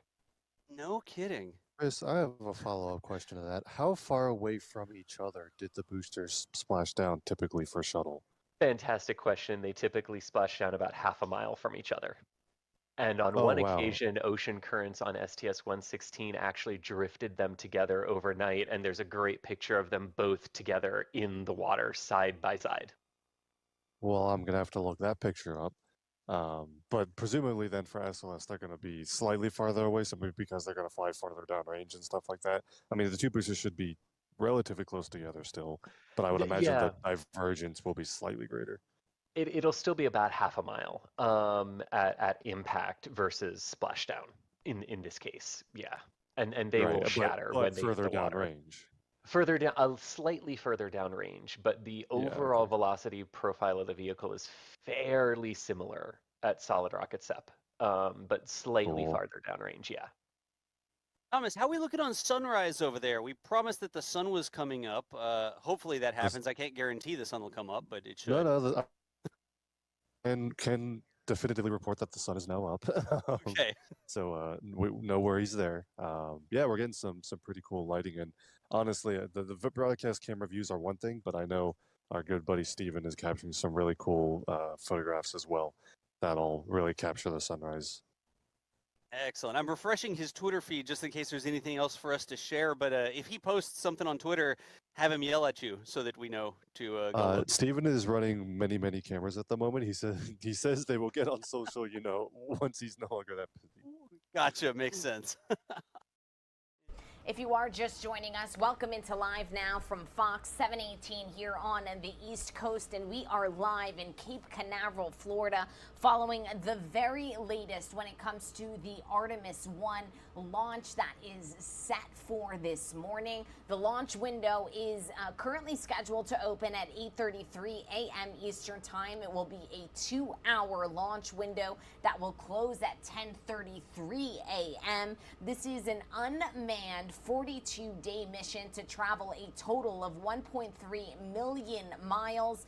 The Orion, I should say, capsule sitting at the top of that orange rocket, the SLS rocket. And I actually want to bring this stunning shot for you in full as the sun is rising here on the East Coast. The Orion capsule will orbit the moon. The mission today is to not only test that Orion capsule at the top of that rocket there, but also test the Space Launch System rocket, otherwise known and commonly referred to as the SLS rocket, which is that orange portion of the rocket there that you're seeing on your screens. Today's mission, the Artemis I mission, is set to blast off from the Kennedy Space Center and ultimately test these two elements, the SLS rocket and the Orion capsule, to make sure that they are safe and sustainable to put astronauts on them and in them to return man to the moon. It's the first mission in NASA's Artemis lunar program, and it is a historic day here on the show. We are monitoring a bit of issues, quite a few issues this morning that NASA, some of which they've already worked through, and others that they are troubleshooting right now as I speak to you. Right now, NASA is working on issues with the Artemis I Engine 3. What we know, and as per the latest update from officials there, NASA are going through a number of troubleshooting plans for that Engine 3 that's currently not bleeding off hydrogen within the specifications. This is on top of a slight weather delay that was suffered overnight during the fueling process that was delayed because of some lightning in the area. But back to that Engine 3, they've closed the valves on engines 1, 2, and 4 to try and force that third engine to bleed properly. The launch director has asked the liquid hydrogen team to come up with the next steps in this troubleshooting plan. So as soon as we do have an update, we'll bring that to you live, raw, and unfiltered here on the show. We also know that the Vice President of the United States, Kamala Harris, she is on her way to the launch now. She will attend in what is a historic day. For the first time in 50 years, NASA is set to launch a spacecraft that could potentially hold astronauts one day to the moon. It's known as the Artemis I mission. It is a precursor for human flights to the moon, and this is the very latest images coming into our newsroom as the sun is rising here on the East Coast. If you are just joining us and perhaps have not been fully briefed on just how historic today's monumental events are, let's listen into this excellent report from our Fox 35 team. Liftoff. We have a liftoff. More than 50 years ago, the race to the moon was a global triumph of money, power, and politics. And in terms of science and discovery and can-do spirit, it was so much more. On the moon one day, in a merry month of December. May. Then in time, interest in manned flights to the moon waned in the 1970s. And after the Apollo missions, people thought the moon was just a dead, dusty rock. But in 2008 and 2009, NASA probes discovered hundreds of millions of tons of ice beneath the surface. And these green dots mark the motherlode of ice, which means water to drink, and the makings of air to breathe and rocket fuel to Mars. And knowing the incredible potential for that, NASA is planning to send astronauts back to the moon. Then build a permanent moon colony and use it to mine that ice beneath the lunar surface, to convert it into water for drinking and into fuel, and use the moon as a launching pad to Mars. And that brings us to Artemis I. Artemis is in Apollo's twin sister. The Apollo missions sent us to the moon, and the Artemis missions will take us back, this time to stay. And Artemis I is the unmanned test flight. It combines the Orion spacecraft with the SLS rocket. Unmanned Artemis I will orbit the moon and test the new spacecraft for safety. We're going to stress it and test it. We're going to make it do things that we would never do with a crew on in order to try to make it as safe as possible. Then Artemis II will fly astronauts in orbit around the moon, sort of like Apollo 8. And then like Apollo 11, Artemis III will send astronauts back to the lunar surface. I rather suspect that a lot of people on planet Earth are going to be tuned in to when in 2025 we land humans again for the first time in a half century, and one of those humans is the first woman and the next man. So Artemis I is the start of something special, and we'll be there when the first launch window opens Monday morning. Craig Patrick, Fox 35 News. And thank you to our Fox 35 team for that report. Look at this gorgeous shot there. And I'm going to remove the lower for you so you can take in this historic shot on all of your screens this morning. It really is a day to take in. It is a historic day that we are all witnessing here on Live Now from Fox as the Artemis I, the first mission in NASA's lunar Artemis program, is set for launch. Now, we do want to let you know that we are monitoring a few issues that NASA are having this morning. They are currently troubleshooting issues with the Artemis I Engine 3, so we're working to get you any details that we may have here on the show. We also have quite a few vantage points coming into our newsroom. Here's a close-up shot of the Artemis I there, and we do have a vantage point here that I do want to bring up for you. Because it shows it from a bit further away, just so you can see how monumental and how massive this rocket is. It stands as high as a skyscraper, 322 feet tall. The SLS rocket is the most powerful rocket built by humanity ever. Fully fueled, it's going to weigh 5.7 million pounds, and it's precisely in that fueling process that they've encountered an issue with this engine 3. It's currently troubleshooting issues with this engine. It has shut off engines 1, 2, and 4 in an attempt to solve these issues and force engine 3 to bleed properly.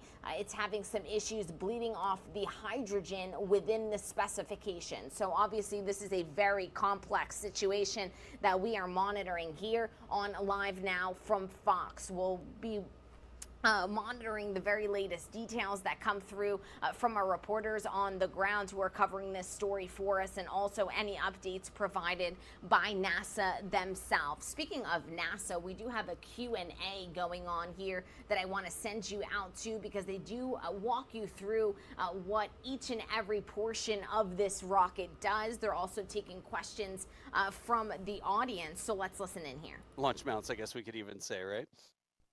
Ty Condaroga, just my usual contribution. Love the Q&A stream. Ty Condaroga, thank you so much for joining us this early in the morning. Sandwich Maker has given us enough money for a couple sandwiches in Australian dollars. Sandwich Maker, thank you so much for the support.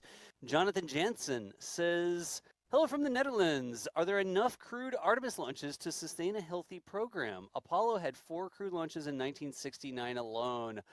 Philip, really quickly, let's talk about cadence. Are we looking at, like, once we get all the way into crewed launches, are we looking at 1 per year, 1 every 2 years? Certainly, I don't think we're doing 4 a year, right? Right. We don't have quite the same urgency as Apollo did for the lunar landing by the end of the decade goal. And in fact, so yes, it's 1 per year. And actually, from a maybe severe trivia standpoint, the Apollo program was ready to fly more than 4. Finding your comfort level can be a little tricky these days. Take a look at nyprojecthope.org. 4 missions in 1969 if they needed Apollo 12 or Apollo 13 and probably even Apollo 14 to reach the goal. If they needed 2 or 3 or 4 more tries, they were ready to fly. They were ready to fly additional Saturn V rockets right behind Apollo 11 if they needed to. But for this system and for the we don't have time to talk about all of the costs. But in terms of cost sizing, right now Orion is working on a one vehicle per year cadence. Gotcha. In chat, like, I can't hide what I did. Y'all saw what I did there. The subliminal merch plug really quickly. I fooled myself, because when I draw on the screen, what I actually do is I put a copy of that up in a way that I can draw on it. And I just pull the old switcheroo and I switch between the drawing copy and the non-drawing copy. Like, I'm literally switching back and forth between them right now. And y'all see the little zoom? Like it barely does a little teeny tiny zoom when I'm from drawing mode and not drawing mode. And I apparently tricked myself, and I was on drawing mode when I went to queue up the merch plug here for the end of the stream. Is what I was doing. Sorry about that. Oh no, which one am I on now? Okay, that's the right one. Okay. Whew. Okay. Sorry about that, y'all. That was not like a subliminal merch plug. It could be if you want me to show the merch again. I'm happy to show the merch again. So I have the answer. Okay, Chris, go. Okay, so launches are conducted from the top of the concrete hard stands, which are 325, which themselves are 325 feet long, and they stand 55 feet above sea level at pad 39B for the hard stands. So add another 15, 20 feet for where the engines sort of hang down from there, and the engines would be about.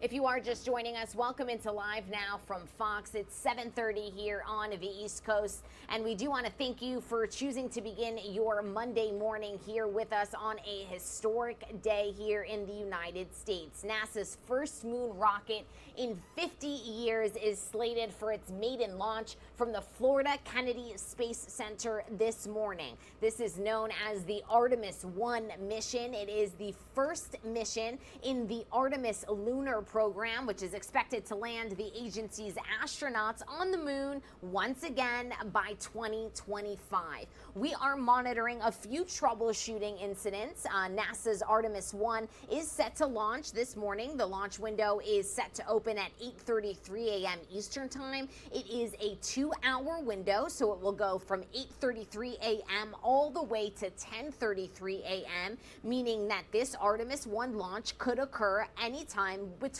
that launch window. With that said, we do know that NASA is currently troubleshooting issues with the Artemis I Engine 3. It has gone through a series of troubleshooting plans for this third engine that is not bleeding off hydrogen within the necessary specifications. This is on top of a slight weather delay that they suffered overnight as a result of lightning in the area that pushed back the start of fueling these engines. So what they have done to fix this engine 3 issue, they've closed valves on engines 1, 2, and 4 to try and force that third engine to bleed properly. So that is one of the updates that have come into our newsroom this morning. We do know that Vice President Kamala Harris is currently on her way to Cape Canaveral, Florida. So that is another update that we are monitoring here on the show. We have been walking you through what this launch means, and if you are just joining us and perhaps wondering, are there astronauts aboard this mission? The answer is no. This is an unmanned mission, meaning no astronauts are on board. It's meant to test the SLS rocket, the Space Launch System, which is that orange portion of the rocket, which is also the most powerful and potent rocket built by humanity. On top of that rocket is the Orion capsule, and this mission is set to test all of these elements and push them to their absolute limits. This, of course, is to ensure that this mission and this equipment is sustainable to ultimately one day put astronauts inside. The Orion capsule is going to go on a journey totaling 1.3 million miles. It will be tasked with setting into an orbit that will bring it just 60 miles above the moon's surface at the path's absolute lowest point. So once again, this capsule is not going to land on the moon, but it is going to orbit even further than the Apollo mission orbited. It is a 42-day mission, and the goal is to test these spacecrafts to its limits to make sure it's ready for humans. While there are no actual people on board, the spacecraft is going to host 3 simulated humans, also known as mannequins. These mannequins are going to have sensors, thousands of them, 5,600 to be exact, to measure radiation and once again ensure that these mannequins survive this type of voyage before putting a human and an astronaut inside. While there are no humans, Amazon's Alexa is also going to be on board. She will assist with the moon mission in a technology demonstration called Callisto. So this is just some of the fast facts that we are monitoring here, and our Fox 35 team are on the ground with the latest details. So I do want to piggyback and listen in to the latest update. Let's hear what's going on down on Cape Canaveral, Florida. It's rocket science, so everything has to go, as I said earlier, 100% according to plan. It doesn't look like we are going to make that 8:33 a.m. mark, but we are going to fill up some time and learn more about this mission. We have Derek Demeter right here. He is an astronomer. Thank you so much for being here with us today. Obviously, things are changing minute by minute. That's how it always is. Always. So can you tell me a little bit about who you are and sort of just the work that you've done so far, Derek? Yeah, so I'm the planetarium director at the Emil Buehler Planetarium at Seminole State College. So my role is kind of really being the communicator to the public about what's going on in space, what's going on with these rocket launches, what's going on up above us in the universe. So what are sort of, your emotions today? What's sort of this excitement? Obviously, it's been decades in the making since we've been back to the moon, and a lot of people want to know why. But what's going on in your head today? It's just amazing. I mean, I actually had a friend of mine give me some of his father's stuff about his photographs he's taken of the Apollo mission. So for me, it's like, wow, this is my turn to be able to witness some historic event like this, and it's just truly remarkable. Seeing the sunrise and seeing the rocket, it's truly amazing. It is, and we've been here since it was dark, right? And yes. Now it's light, so we've been here for quite some time. So I guess there's a lot that goes into it, right? We were talking about budget, national priorities, but what does it really boil down to? Why has it taken us so long to get back to the moon? So back in the 1960s and early 70s, it was more of a space race between us and at the time, Soviet Union. And that kind of, fizzled out, and the interest kind of waned for a while. But now there's this great interest to go to Mars. And instead of taking 9 months to get to Mars, there's a better source, and that's the moon. And the moon, we can learn a lot about how to send something deep in space and figure out how to orbit and land on things again and build habitats and all that stuff. And it's kind of our training exercise course area in the solar system. So now there's this new interest in the moon and getting back to the moon because of that. So we can eventually get to Mars. So let's talk about Gateway briefly. That's sort of one of the main goals, right, for the Artemis program. What is Gateway? So Lunar Gateway is going to be essentially a space station that's going to be orbiting around the moon. And so when the Orion capsule heads to the moon, it's going to dock with Gateway, and then from there the crew will actually descend down to the moon through Lunar Gateway. So it's a great little conduit between traveling the moon, connecting there, and then heading down to the moon. And then the lander will come back, dock with Gateway, and then the Orion capsule will return back to Earth. Got it. Thank you so much, Derek, for your added perspective today. Again, we're going to continue to monitor the situation out here. It is moving pretty quickly, so we'll be here for all the latest live updates. We're live at Kennedy Space Center. Alina Shirazi, Fox 35 News. I'll send it back to you guys.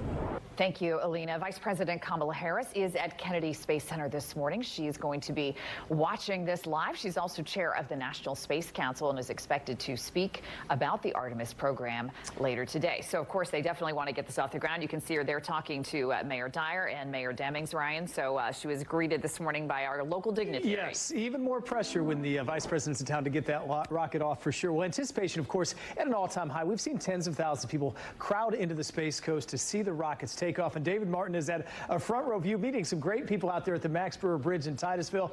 David, I know the anticipation is growing. They're hoping that it happens here the next hour or so.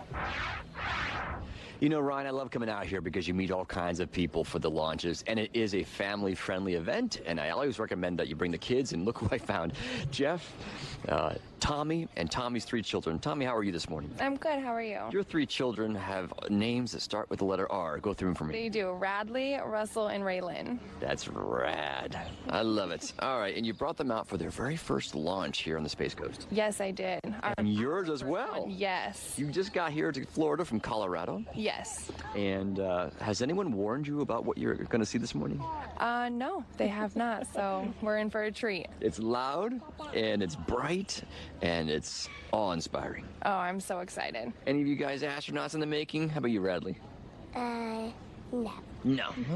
Honesty is a good policy. How about the princess there? You going to be an astronaut one day? Yes. Yes. She can make the weather just perfect. That's what princesses do. Jeff, yeah, make the rain stop indeed. You came down to Florida 3 years ago from New York, and you've seen a few launches here already. Yeah, this is my second one. Your second one, all right. So what are you expecting to see when Artemis takes off? Oh, a lot of fire, a lot of smoke. Last time I was a little further down, I didn't see the rocket until it was in the air. Yeah. So now I get to see it right here, so it'll be inspiring. Inspiring and important for kids to see because this is history. Yeah, exactly. 50 years, right? Yeah, something like that, 52, I think. All right, we'll send it back to you all in the studio as you talk to more people at the Max Brewer Bridge in Titusville, Florida. Good stuff, David. Thank you. We are officially less than an hour away now from NASA's targeted time. We do know that we are now on a delay. They're saying about T-40. Yeah, and again, that will start the 2-hour window at 8:33. So we'll watch that. More live coverage all morning long. Before we go to break, here's a look at the Artemis rocket. Great coverage there from our Fox 35 team, and we will continue to bring you out to those updates as soon as they come into our newsroom. We are now taking a live look at Cape Canaveral, Florida, live from the launch pad at the Kennedy Space Center. And you did just hear there, we are on a slight delay as a result, not only of the fueling delay that they had overnight because of some lightning in the area, but of course the latest coming into our newsroom, which is those issues with the engine 3. NASA currently troubleshooting some of those issues, so we will continue to bring you the latest updates here on Live Now from Fox. 7:40 here on the East Coast. We're going to step away for a quick 2-minute commercial break. More news and more coverage of the historic Artemis I launch right after this break.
Welcome back into Live Now from Fox. I'm your host, Gabrielle Amato, and we are taking a Live Now look at Cape Canaveral, Florida, at the Kennedy Space Center as the Artemis I mission is set to blast off this morning.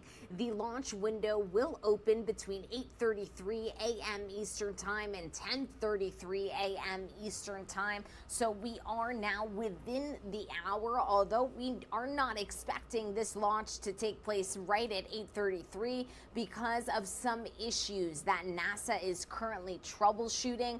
They are having issues with the engine Engine 3 of this Artemis I rocket. What we know at the moment is that they are going through a series of troubleshooting plans for this Engine 3 that is not bleeding off hydrogen within the necessary specifications. This is on top of the 45-minute weather delay the launch suffered overnight due to some lightning in the area that caused the fueling to be delayed.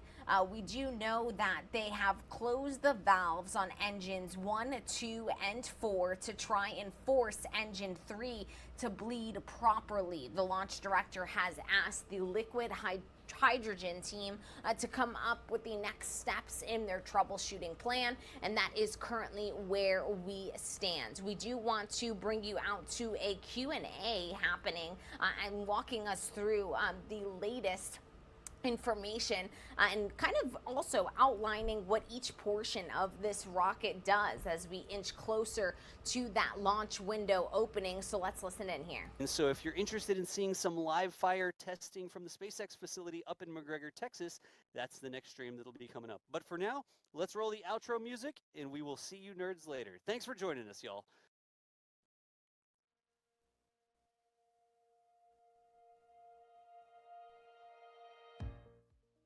And unfortunately, it does appear that that Q&A has come to an end here, but our Fox 35 team are on the ground covering this story for us as well. So let's listen in. And we do know that school districts all over Central Florida have plans to watch the launch as well. Over in Orange County, we know 5th graders are going to be watching it with a UCF professor of space history, so it's a nice teachable moment. Now we want to go out to the Thunder Truck with Allison. Good morning, Allison. How's it looking? Stand by. Good morning, Nestor. Well, it's looking great. I do want to say there is a big cloud now, but the sun was up and shining. A lot of folks wondering when and if this rocket will be going off. But we have our big monitor out in the back of the Fox 35 Storm Team Thunder Truck. So we've actually been watching the live feed, which is really fun. There's actually a crew of people behind the camera that you can't see that are also watching, really anticipating this. A lot of folks have been out here since 12:30, 1 o'clock in the morning, waiting to just get into Jetty Park. But now everybody is here and they have their snacks. They have coolers full of a lot of water because you're definitely going to need it because it does feel rather muggy out there right now. But I did say there's a cloud, but at least we are rain free, at least for the moment. But I do want to bring in a family that we met, and they are coming all the way from the United Kingdom. So I'm with... Hi, I'm Rupal.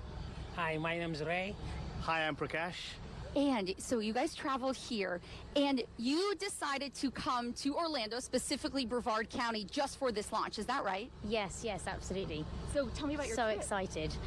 So the last time we were in Cape Canaveral, I was 8 years old, and I saw a rocket that was on the launch pad, and ever since then told my dad and my husband, now I've been saying for ages, I want to see a rocket launch. And here you are. Here we are. So how long are you staying in Brevard County? So we are here for 10 days, and this is our 3rd day. We come specially to see this rocket. And I was actually originally from Kenya, and I will need to tell people out there that this is what's happening in America. Oh, that is so awesome. We're so glad that you guys could be out here. This is something we'll continue to watch for you all morning long right here on Good Day Orlando. But for now, let's send things over to Fox 35 Storm Team Chief Meteorologist Jamie King. Allison, great job with our visitors from the UK. Welcome, welcome, welcome to the US of A and on hopefully a rocket launch. We'll see how it goes. I do want to alert you to the road closure here. This is Challenger Memorial Parkway northbound. There 407. We've got a blockage between the beach line. And our Fox 35 team now going to walk local viewers through some of the traffic delays that are occurring here in Florida as a result of this rocket launch. Here is a quadruple box view of the situation in Cape Canaveral, Florida. I do want to make sure that those of you just tuning in are fully up to date with all of the latest details. NASA currently troubleshooting issues with that Engine 3 on this Artemis I mission. So we will be monitoring the very latest details coming into our newsroom. But as of now, the current launch window stands. We do do know that the launch window is set to open at 8:33 a.m. Eastern time here. That is set to continue, so that does not change. We do know that the latest details coming into our newsroom is that this launch will probably not occur right at that 8:33 mark. So we are looking past that 8:33 mark, sometime between 8:33 and 10:33 a.m. We also know that the Vice President of the United States, Kamala Harris, has officially touched down in Florida for this launch. We just saw images of her meeting with the mayor of Orlando. And so we'll walk you through any feeds coming into our newsroom as the Vice President does make her way to the Kennedy Space Center. But once again, this is an unmanned 42-day mission to travel a total of 1.3 million miles and orbit the moon and splash down in the Pacific Ocean. This is the first mission in NASA's Artemis lunar program, aiming to put astronauts back on the moon by 2025. So 7:50 here on the East Coast. We're going to step away for another quick 2-minute commercial break. Although I do believe that we are now getting an update live from NASA here. So I do want to send you out to this feed and let's listen in. Core stage. She's awaiting a troubleshooting plan and a way forward. Engineers are currently discussing that plan at this very moment.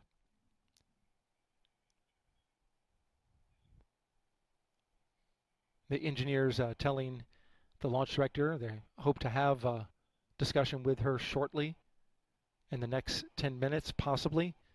We're standing by for that. Artemis Launch Control.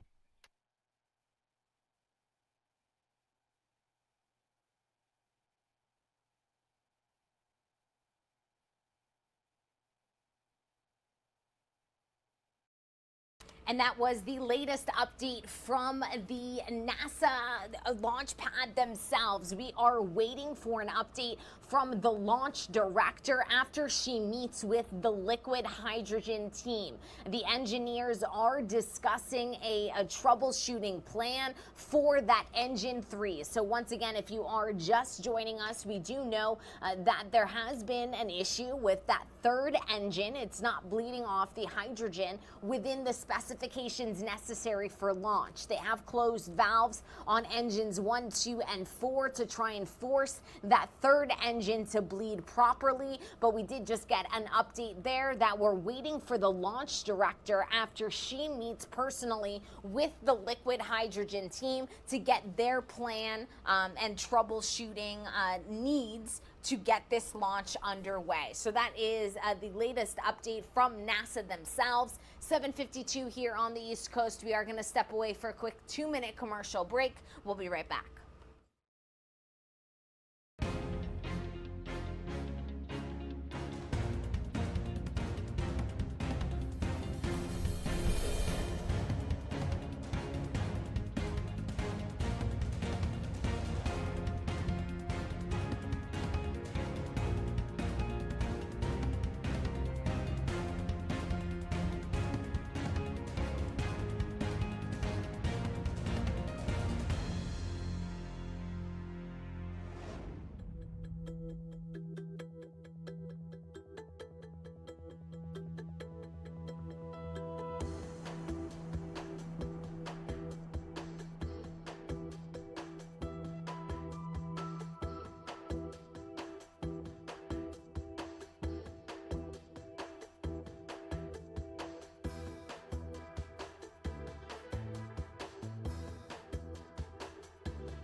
Welcome into Live Now from Fox. I'm your host, Gabrielle Amato, and we are just minutes shy of the 8 o'clock mark here on the East Coast. We are live in Cape Canaveral, Florida at the Kennedy Space Center as the Artemis I moon mission is set to launch this morning. The launch window is set to open between 8:33 a.m. and 10:33 a.m. to launch this unmanned 42-day mission that is going to travel a total of 1.3 million miles with the main aim at orbiting the moon and returning back to Earth. Once again, this is an unmanned mission, which does mean that there are no astronauts inside of this Artemis I launch, but we are getting in some details into our newsroom as we have been monitoring a series of issues this morning ahead of this launch. NASA is currently troubleshooting issues with the Artemis I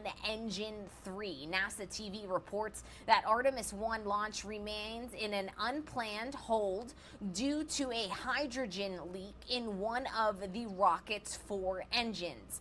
The launch director is waiting for an update from the team investigating this leak. We do know that the leak is coming from the Engine 3, so that is the latest update. We are currently on an unplanned hold due to this leak in one of the rocket's 4 engines. So we will be working to bring you the latest details. If this launch does not occur today, it is slated to be rescheduled for Friday.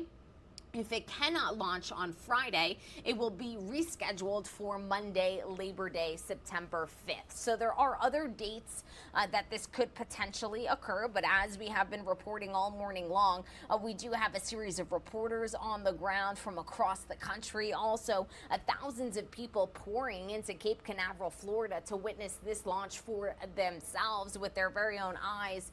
So this is, once again, the latest coming into our newsroom is that NASA is troubleshooting issues with Artemis I Engine 3, one of the rocket's 4 engines that has a hydrogen leak. We have been following this story all morning long. This does come after the Artemis I also suffered a series of delays overnight due to weather that caused the fueling to start a little bit later than planned. So the countdown clock has been held at T-minus 40 while crews troubleshoot this reported hydrogen leak.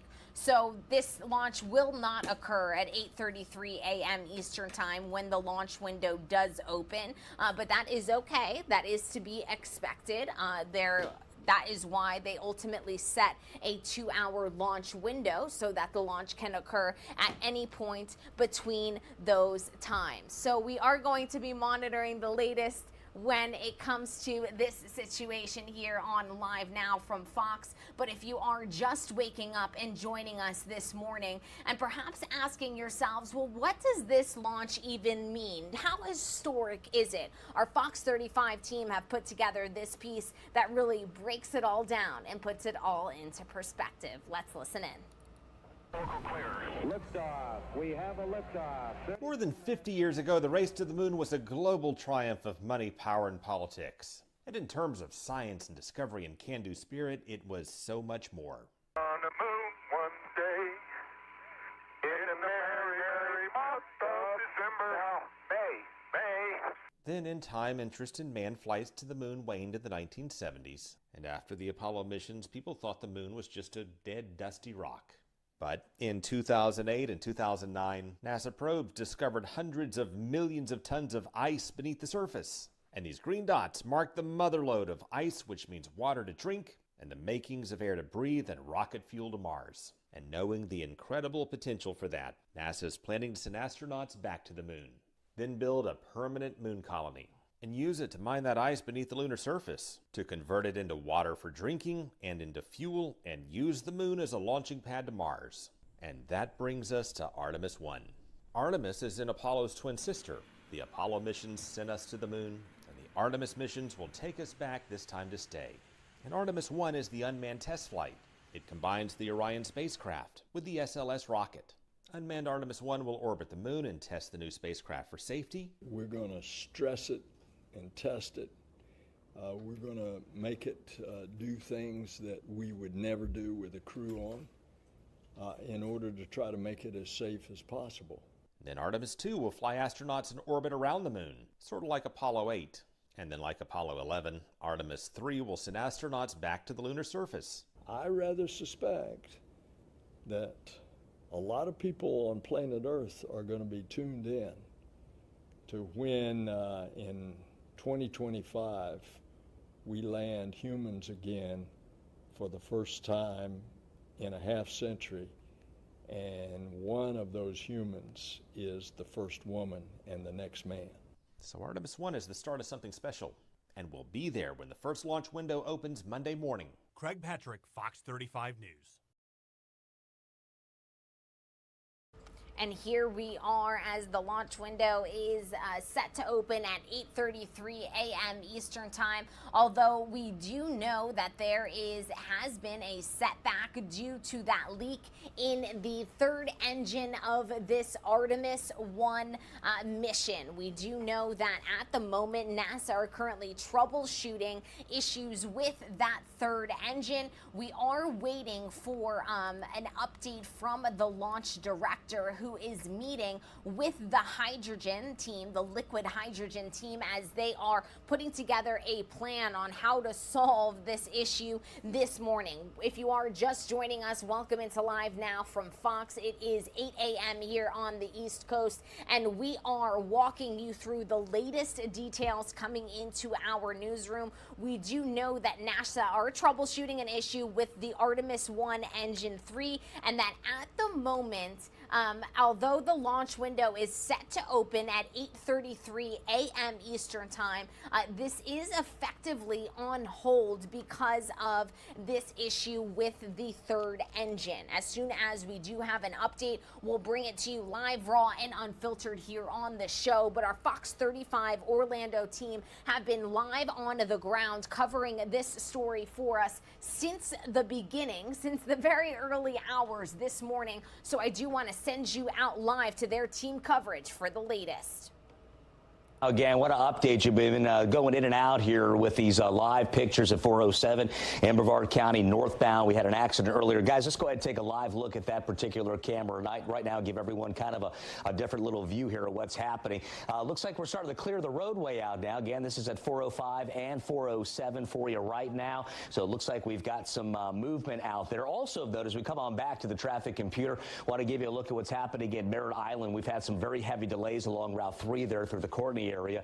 You can see, though, that the roadway now beginning to change colors on us, so there's been some slow and go out towards some of the viewing sites. But if you're leaving Merritt Island now, you're going to crank on down 3 toward the beach line and head westbound to Orlando. You look fine. There are no issues. Also getting word that emergency management in Brevard County closing the Max Brewer Bridge. You can see we've reached full capacity there. Boy, it has been a mess in that area there in Titusville, coming off of US 1 and then cranking steadily eastbound into that area. So again, reports of a closure there. This is I-4 eastbound in Lake Mary now. Don't want to neglect the business of the morning with that morning commute. Everyone streamlining out of Seminole down toward Orange County now. As you look at the inland counties, it's been a bit of slow and go in spots. We've got Sand Lake Road, the downtown now, eastbound lanes of 4 in the green, about a 9-minute drive at this very moment. More traffic for you coming up. Want to update you on what's happening in the atmosphere, give you a lay of the land on that with a live look at what's happening, showing us our Fox 35 storm. And we are going to dip out of this coverage because we are getting an update live from NASA. So let's listen in here.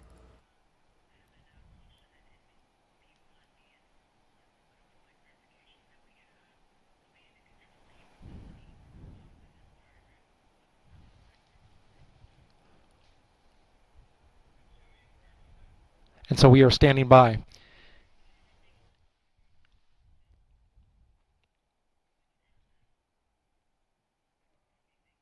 Listening to the launch team, the launch director consulting with some of the members on our team. Still waiting for the cryo team to report out. We'll have that as soon as it's ready. This is Artemis Launch Control.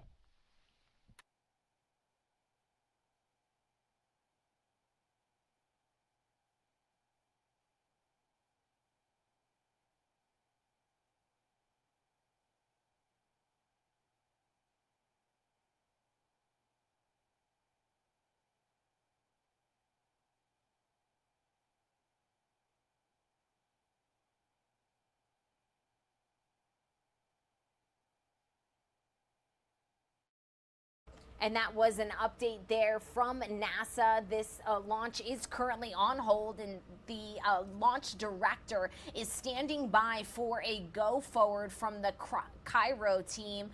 The Engine 3 didn't get the high temperature accuracy that the team were looking for, so we will continue to monitor this story here on the show. I do want to send you back out to our Fox 35 coverage here as they are live on the ground in Cape Canaveral, Florida. Let's listen in. So we can see if from now until 10:33 in the morning, we will have liftoff.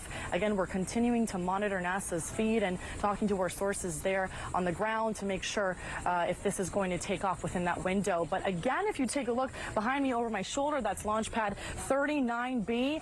We're waiting to see if that rocket and capsule combo will make a historic liftoff today. This is a day that's taken really decades for us to try and get back on the moon. But let's recap what's happened so far today. Earlier this morning, we started the initial fueling process. That started at around midnight. We got the green light for tanking. Of course, we've had a lot of delays. We had lightning strikes. We've had leaks.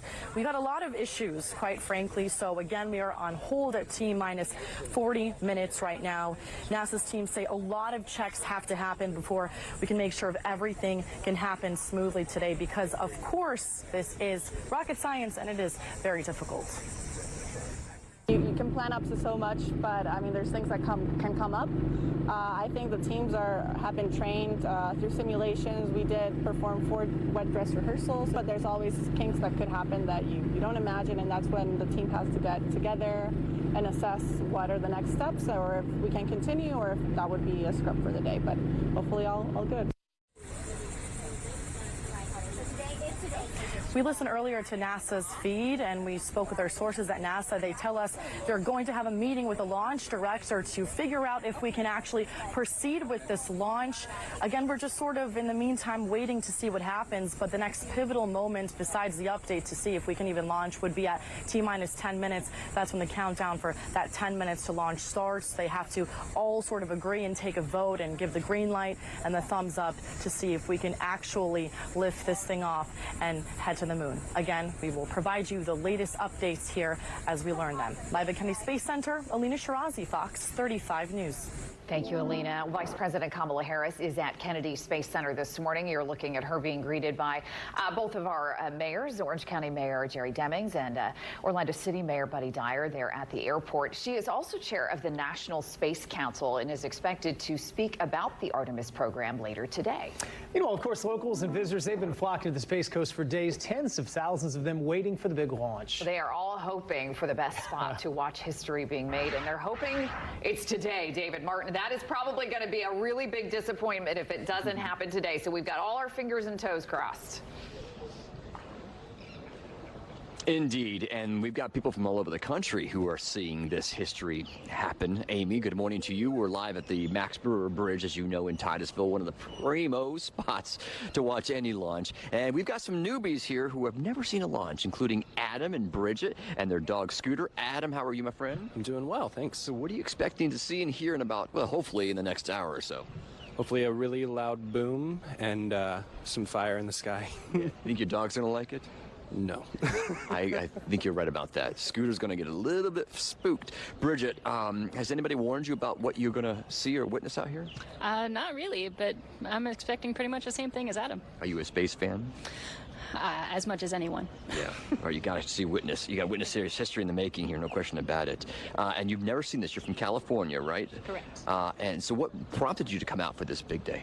Oh, well, we're here to visit Adam's dad, Steve over here, and Steve's grandson and the rest of the family. So this is just a bonus day for you. Exactly. Good for We you. just got lucky. And you got out here just in time to get a good parking spot to witness history. Hello, Steve. How are you? Good. How are you today? Who do you got in your arms? I got my grandson, Max. Max, how old are you?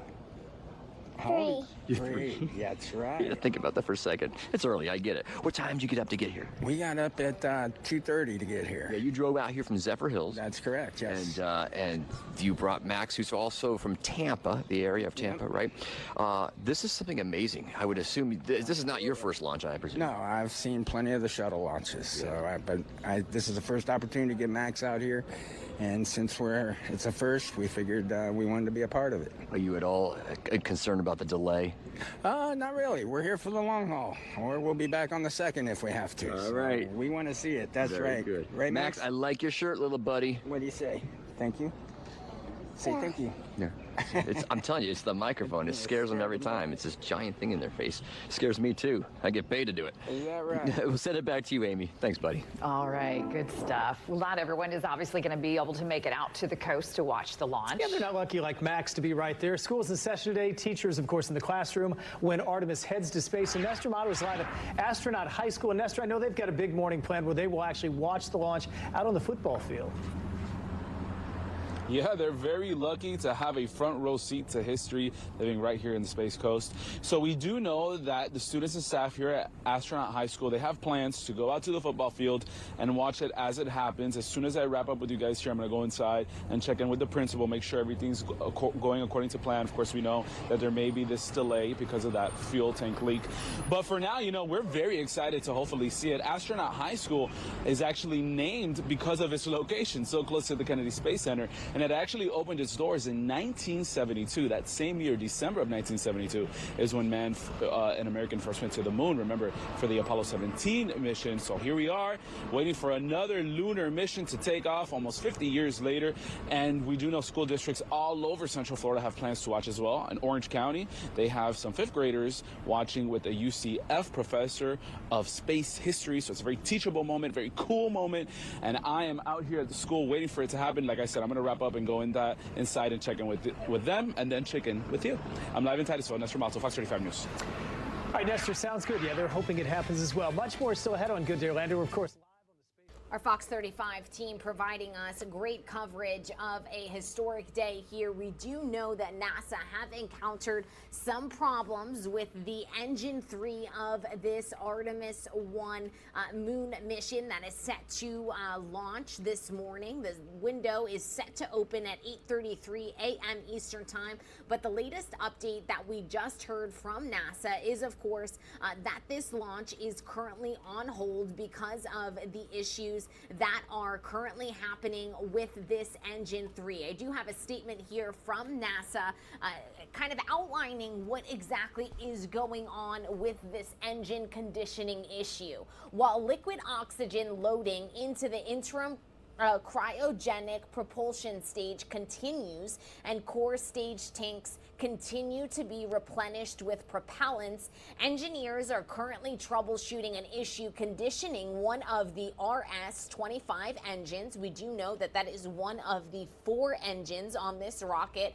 Engine 3, and that is located on the bottom of the core stage. Launch controllers condition the engines by increasing pressure at the core stage tanks to bleed some of the propellant to the engines to get them at a proper temperature range to start them. So it's all about getting these engines at the proper temperature range in order to get them started.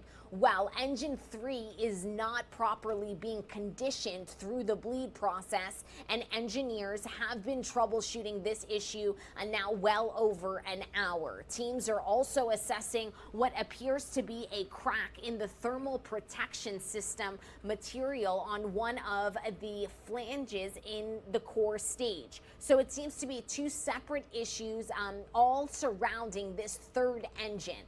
The core of the issue is that Engine 3 is not properly being conditioned through the bleed process, and engineers are currently and have been troubleshooting here on the live channels. We have been getting these updates into our newsroom. We'll continue to monitor the latest here on Live Now from Fox. We're going to step away for a quick 2-minute commercial break. We'll be right back.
Welcome back into Live Now from Fox. I'm your host, Gabrielle Amato, and we are walking you through the latest updates coming into our newsroom from NASA on this historic day. We were set to bring you the latest on the launch window that was scheduled to begin at 8:33 a.m. Eastern Time here on the East Coast, but unfortunately, this launch is currently on hold after a series of issues due to an engine problem that NASA are currently troubleshooting here. We do have an update from NASA. The launch is currently on an unplanned hold as the team works on an issue with engine number 3.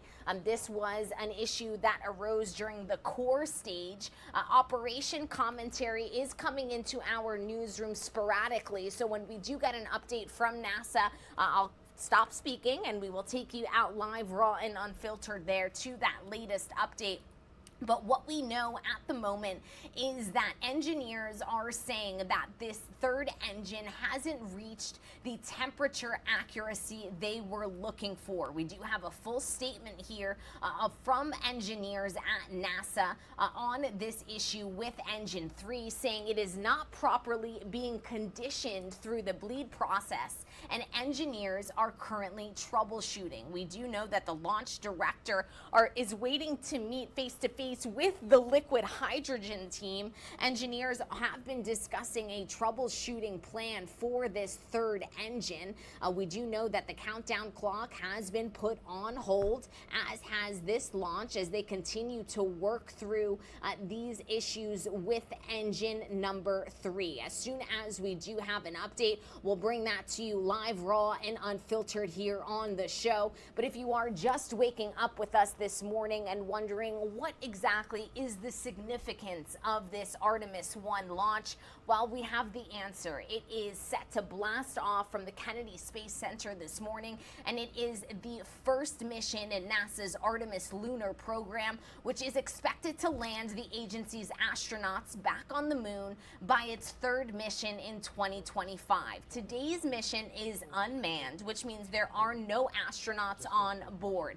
It's meant to test the SLS, the Space Launch System, which is that orange portion of the rocket there, and the Orion capsule, and push these elements to their absolute limits to ensure that they are safe for astronauts to eventually be on them. We are getting one of those updates live from NASA. Let's listen in. And going over some modeling and data. And once they have that ready, they're going to come back to her and have a discussion. And so she says that she's awaiting that, and we are standing by. Again, at T-minus 40 minutes, we'll have more information when we get it.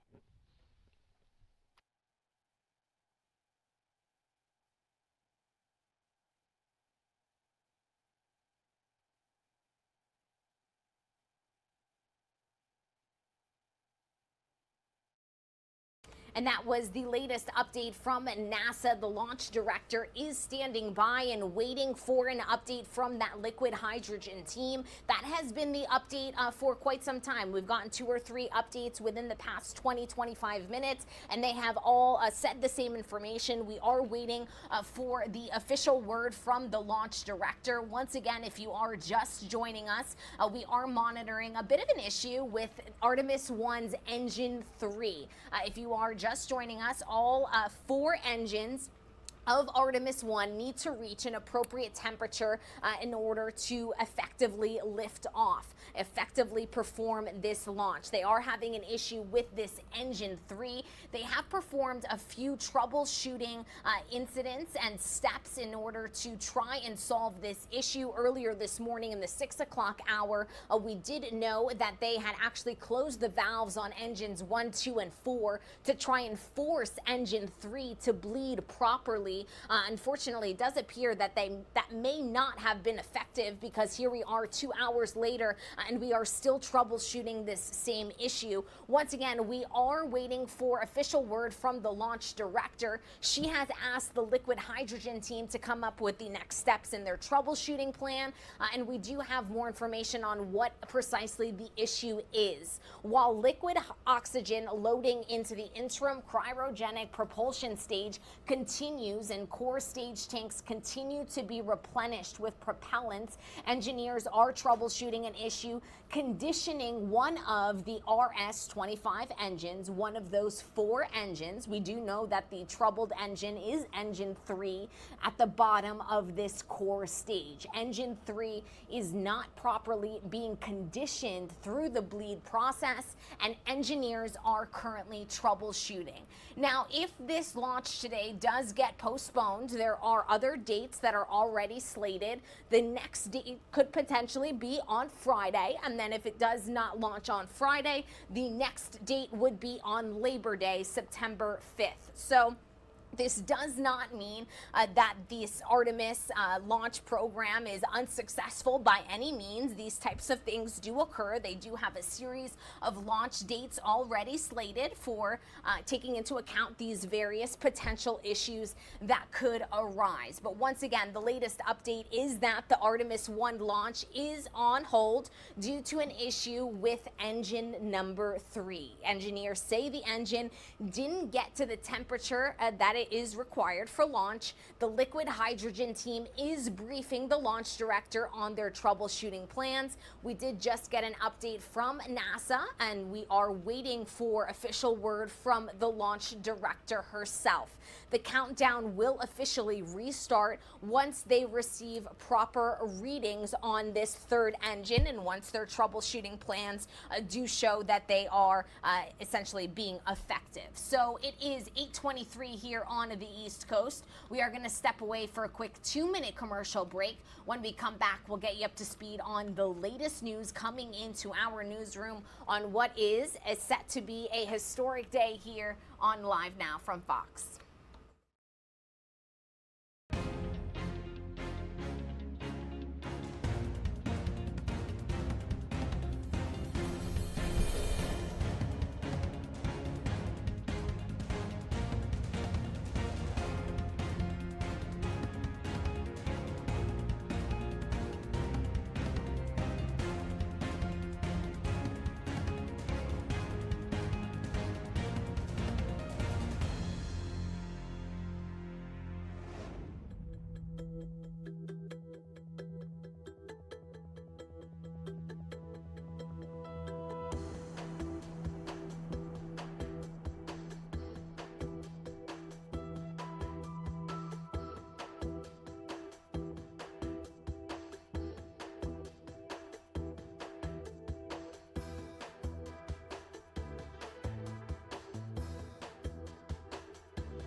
Welcome back into Live Now from Fox. I'm your host, Gabrielle Amato, and we are taking a Live Now look at Cape Canaveral, Florida. We are live at the Kennedy Space Center as we have been following the latest details when it comes to the Artemis I mission that was set to blast off from the Kennedy Space Center this morning. Now, this launch window was set to open at 8:33 a.m. Eastern Time, so we're just minutes shy of that mark. With that said, we do know that NASA are currently troubleshooting some engine problems this morning. They have been doing this for 2 hours now. We do know that there is an issue that has been happening with the third engine of this rocket. So we'll walk you through the latest details if you are just joining us.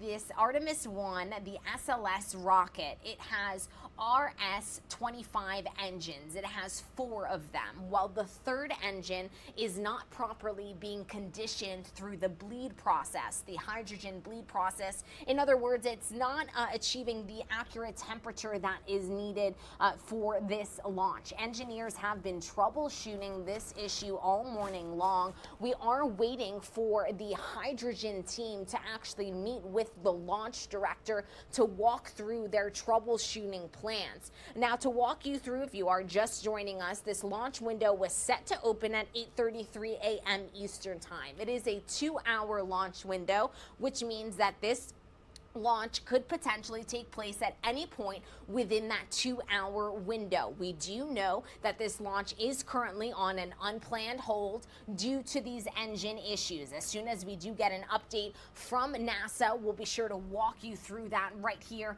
on Live Now from Fox. But if you are just joining us, today is an unmanned mission, which means that there are no astronauts on board. It's meant to test the SLS rocket, the Space Launch System, which is, to put it bluntly, that orange portion, and that white portion right at the tip of this rocket, that's the Orion capsule. This mission is put in place. It is a test mission to test all of these elements and push them to their absolute limits to ensure that both the Orion capsule and the SLS rocket are ready to carry astronauts during the Artemis II mission and the Artemis III missions and beyond. The SLS rocket, which is that orange portion, is the most powerful rocket built by humanity. When it is fully fueled, it weighs 5.7 million pounds and produces up to 8.8 million pounds of thrust. That is very powerful, folks. After more than a decade of development, the SLS rocket is ready to attempt what will be NASA's first launch of a human-rated rocket bound for the moon in over 50 years. So that's the rocket. Now let's talk about that capsule at the top. The Orion capsule is going to set on a journey totaling 1.3 million miles. Orion will be tasked with setting into an orbit that will bring it just 60 miles above the moon's surface at the path's lowest point. This is set to be a total of a 42-day mission, once again to test both the Orion capsule and the SLS rocket to ensure that it is sustainable to carry astronauts. While there's no people on board that Orion capsule, the spacecraft is going to hold mannequins. These mannequins are actually flying with thousands of sensors, 5,600 of them, in fact, to measure radiation and ultimately test once again to ensure that this voyage is sustainable for humans on board. There also is going to be a set of 10 CubeSats aboard the Artemis I that will deploy on various missions studying the sun, the moon, and even near-Earth asteroids. So that is a bit of the history behind what you are all witnessing here. Now, unfortunately, this launch is currently, once again, on a hold due to some engine problems that we are experiencing in the third engine of this rocket. We will continue to monitor the very latest updates that come into our newsroom, and it is now 8:30. Our Fox 35 team have been on the ground covering this story for us since the very early hours this morning. They have been catching up with the hundreds of people who made their way from all around the country to Cape Canaveral, Florida, to witness this piece of history. Now, it is worth reminding you all, if this does not happen today, do not worry. It will be rescheduled for as early as Friday, and if it does not happen on Friday, it can happen on Monday as well. So there are a series of rescheduled dates if this engine trouble does ultimately result in this launch being postponed. But once again, our Fox 35 team have been providing us 360 coverage of this historic day, and I do want to send you out to their latest coverage. Let's listen in. Planned hold this morning. Special coverage here of the Artemis launch. I'm Ryan Elijah. That's right. The window's going to open, but the rocket is not going to go at that time. So here's where we're at right now. We're dealing with a couple of leaks, one specifically in engine 3. So that's what we're keeping an eye on this morning. All of our reporters are out covering this, 4 of them stationed along the Space Coast this morning as we await this historic launch. Fingers crossed. Here's the other problem. It just started to rain. Yeah, it is becoming a bigger problem. Let's check in with Jamie. He's also watching traffic, which has been a problem, Jamie, for about 2 hours. It has, but I'm happy to tell you now, 407 in Brevard County had a full closure. Now we're open from I-95 over to the beach line. There's just a bit of delay there. You can see at 405 as well, heading on over as you cross on over into Merritt Island. We've got some delays. Heavy delays now easing around 3. And if you're heading out of Merritt Island, you want to crank it westbound down 528 there through the beach line. You want to get into Orlando. You look fine, smooth sailing. Right now, inbound, outbound on I-4, starting to get a little cranky for us now through Lake Mary, through Seminole, down to Orange County, though the drive time's a little closer to the metro area now. We're upward at about 12 minutes from Maitland Boulevard on over to Colonial Drive into westbound lanes of I-4. Right now, I want to give you a weather update there. Of course, we've mentioned that it is now raining in vicinity of the launch site. Fox 35 Storm Tracker radar showing just that. You can see those showers offshore, everything kind of peeling in from the south. Same patterning we had just yesterday, so nothing new there, and anticipated actually as the atmospheric content of moisture is very high with a distinct tropical connection. We're live here on our Weather STEM camera network for you, seen here only on Fox 35 out at Port Canaveral. You can see just droves of people lined up there right along the Atlantic, there in the mouth of the jetties, and that low-hanging cloud. Clouds have been moving across, beginning to drop down and producing some showers there at this juncture, so we'll keep on top of that for you. Orlando today showing the increasing clouds and a sharper rise in rain chance, with area highs today streamlining at about 90+ inland for the most part, a little cooler along the coast. Topics in the tropics, stuff to talk about. Couple easterly waves, one of which has a very high chance of development. We'll have that and more in your full forecast coming up 8:45 live from the Fox 35 Storm Center. For now, we'll send it back to you. All right, Jamie, sounds good. So here's where we're at right now. The window has unofficially opened. It's open, but right now we are in an unplanned hold. And also the problem is the weather. We've got a cumulus cloud that is red in terms of the level, which is also not a good thing. Yeah, red is bad, right? Yeah, they don't want anything red over the launch pad. You can only imagine that to watch the entire test launch come together.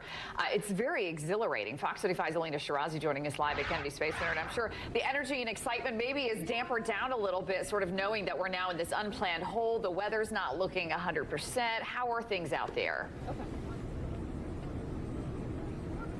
Well, it's 8:33 in the morning, and we were supposed to see a historic launch takeoff right behind us here. We were supposed to see that rocket really light up the sky. We have not seen that. There's been a lot of delays since this morning, a lot of troubleshooting.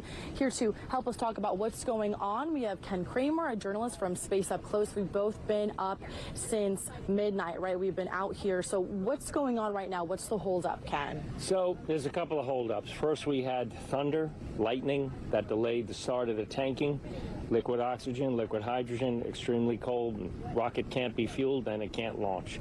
Then we had a liquid hydrogen leak, and if there's a leak, that's extremely explosive, so you can't have that. Then there were 2 other issues. There's a flange on the core stage, which is the bottom stage. They thought that might have been cracking. It seems to be resolved now. So the major issue right now is with the engines. They have to be properly conditioned. They have to have the right temperature, the right pressure, and one of the engines, engine number 3, is not properly conditioned right now, and so they can't launch it. Everything has to be absolutely perfect because everything is riding on this launch for the future of the Artemis program. And as far as the leaks and everything, during wet dress rehearsal, I know we'd run through everything, how it's supposed to go.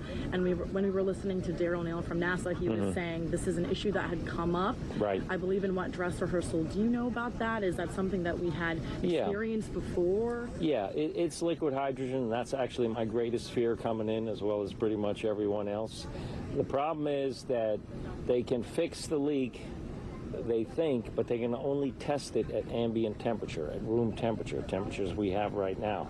The problem is we are going to cut into our Fox 35 coverage because we are getting a live update from NASA here. Let's listen in live, raw, and unfiltered, as I do believe they have just confirmed that this launch will not go ahead today. Let's listen in. Engineers are focused on gathering as much data as they can at this time, so they have not gone to draining the rocket just yet. They're going to keep it in its current configuration and gather that data. To summarize, we held at T-minus 40 minutes and counting after the team was unable to get past engine bleed that didn't show the right temperature once they got into the engine bleed test.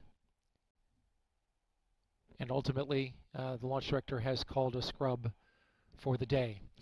The earliest opportunity, depending on what happens with this engine bleed, would be September 2nd. That is available to the launch team. However, we will await a determination of what the plan is to go forward to remedy the engine bleed and then go from there.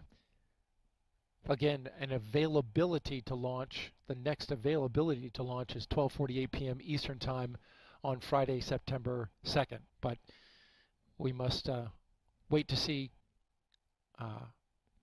what shakes out from their test data that they're currently gathering now, and the decision that's made by the launch team about where to go from here. We appreciate you watching NASA TV and our coverage of the Artemis I launch attempt. This is Daryl Neal with NASA Communications signing off from the Kennedy Space Center in Florida. And thank you to the NASA Communications team for that update. As you did just hear, live, raw, and unfiltered, this launch has been scrubbed. It will be postponed. The first available date is September 2nd, this Friday at 12:48 a.m. Eastern Time. But we will, of course, work to bring you the latest details on when that official postponement will be announced. The NASA engineers are currently gathering all of the test data necessary, taking into account what did occur today. But ultimately, those troubles on engine number 3 that failed to be properly conditioned, it did not reach the right temperature that was needed to launch today. And so this Artemis I launch, once again, has been scrubbed today, and it will be postponed. The next available date is Friday. If it does not happen Friday, the next date after that will be next Monday, which is Labor Day. So as soon as we have an update from NASA on when this launch will be rescheduled to, we will, of course, bring that to you live, raw, and unfiltered here on the show. Our Fox 35 team are still on the ground now, gathering a live reaction to this news that today's launch has been scrubbed. So I do want to take you back out live to the ground in Cape Canaveral. Let's listen in. The thunder of the engine and the smoke, and I don't know if there's a sound or I'm completely new about it. I have no idea. Well, you will soon, because it's going to happen on Friday. Any future astronauts here in our crowd? No. Okay. Just travelers. All right. Well, we'll see you on Friday. Okay. Thanks for talking with us. We'll send it back to you on the studio. Thank you.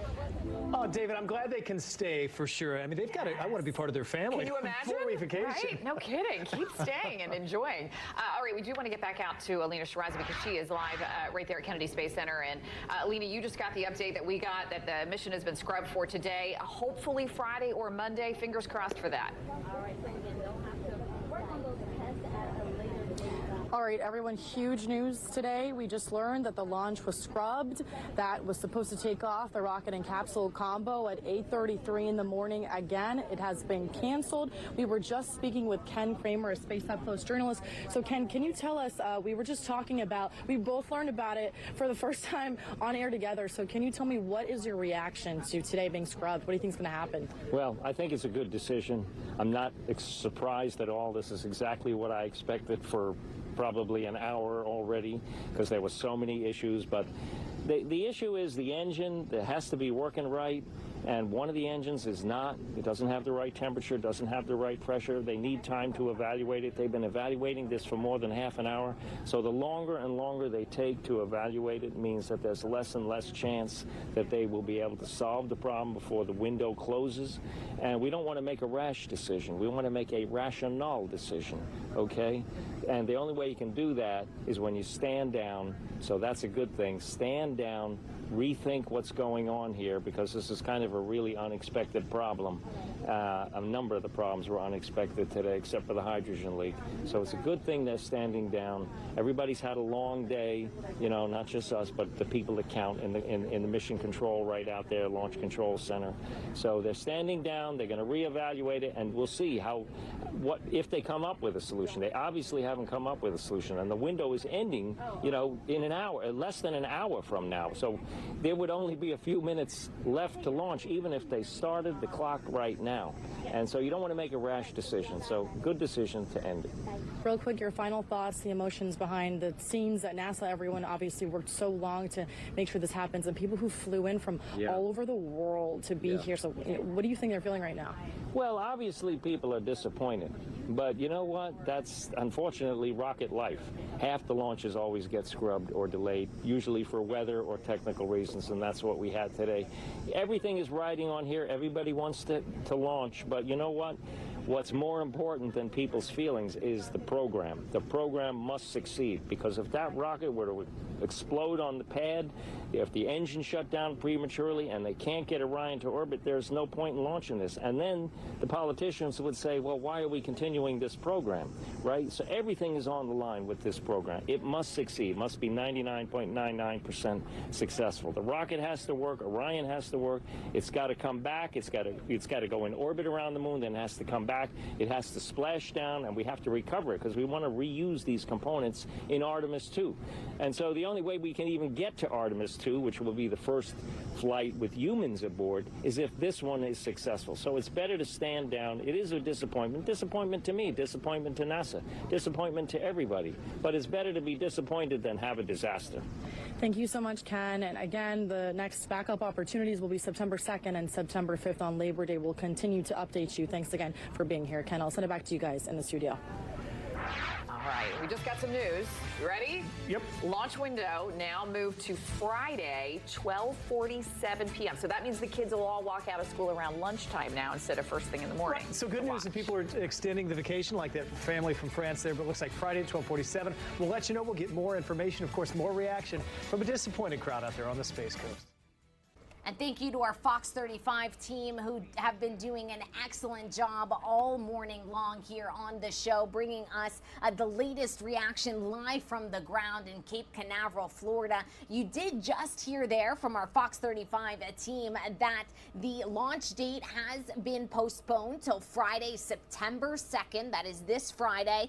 The launch window opening at 12:47 p.m. Eastern Time. We'll work to get you that information right here on the show. That was the next available window, so it would make sense that that was postponed officially to that date. If it does not happen on Friday, then it will happen potentially next Monday on Labor Day, September 5th. So this is a bit of breaking news that we have been following all morning long. NASA's Artemis I launch unfortunately scrubbed today due to some engine troubles with engine number 3. The issue came up is an engine bleed. It's most likely not a complete issue. It's just a minor issue that simply cannot be resolved ahead of the launch window for today. So these engineers are going to continue to gather data about this engine and will work to solve it for the potential next launch window, which would bring us to Friday, September 2nd. We are going to step away for a quick 2-minute commercial break. When we come back, we'll get you up to speed on the latest information that is coming into our newsroom from NASA, and also on all of the other top stories that we are monitoring, not only here in the United States, but internationally as well. Stay with us.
Welcome back into Live Now from Fox. We are still live, raw, and unfiltered here in Cape Canaveral, Florida, as we continue to bring you the latest details on NASA's Artemis I launch that we now know has officially been scrubbed. Our Fox 35 team are bringing you the latest details. Let's listen in here.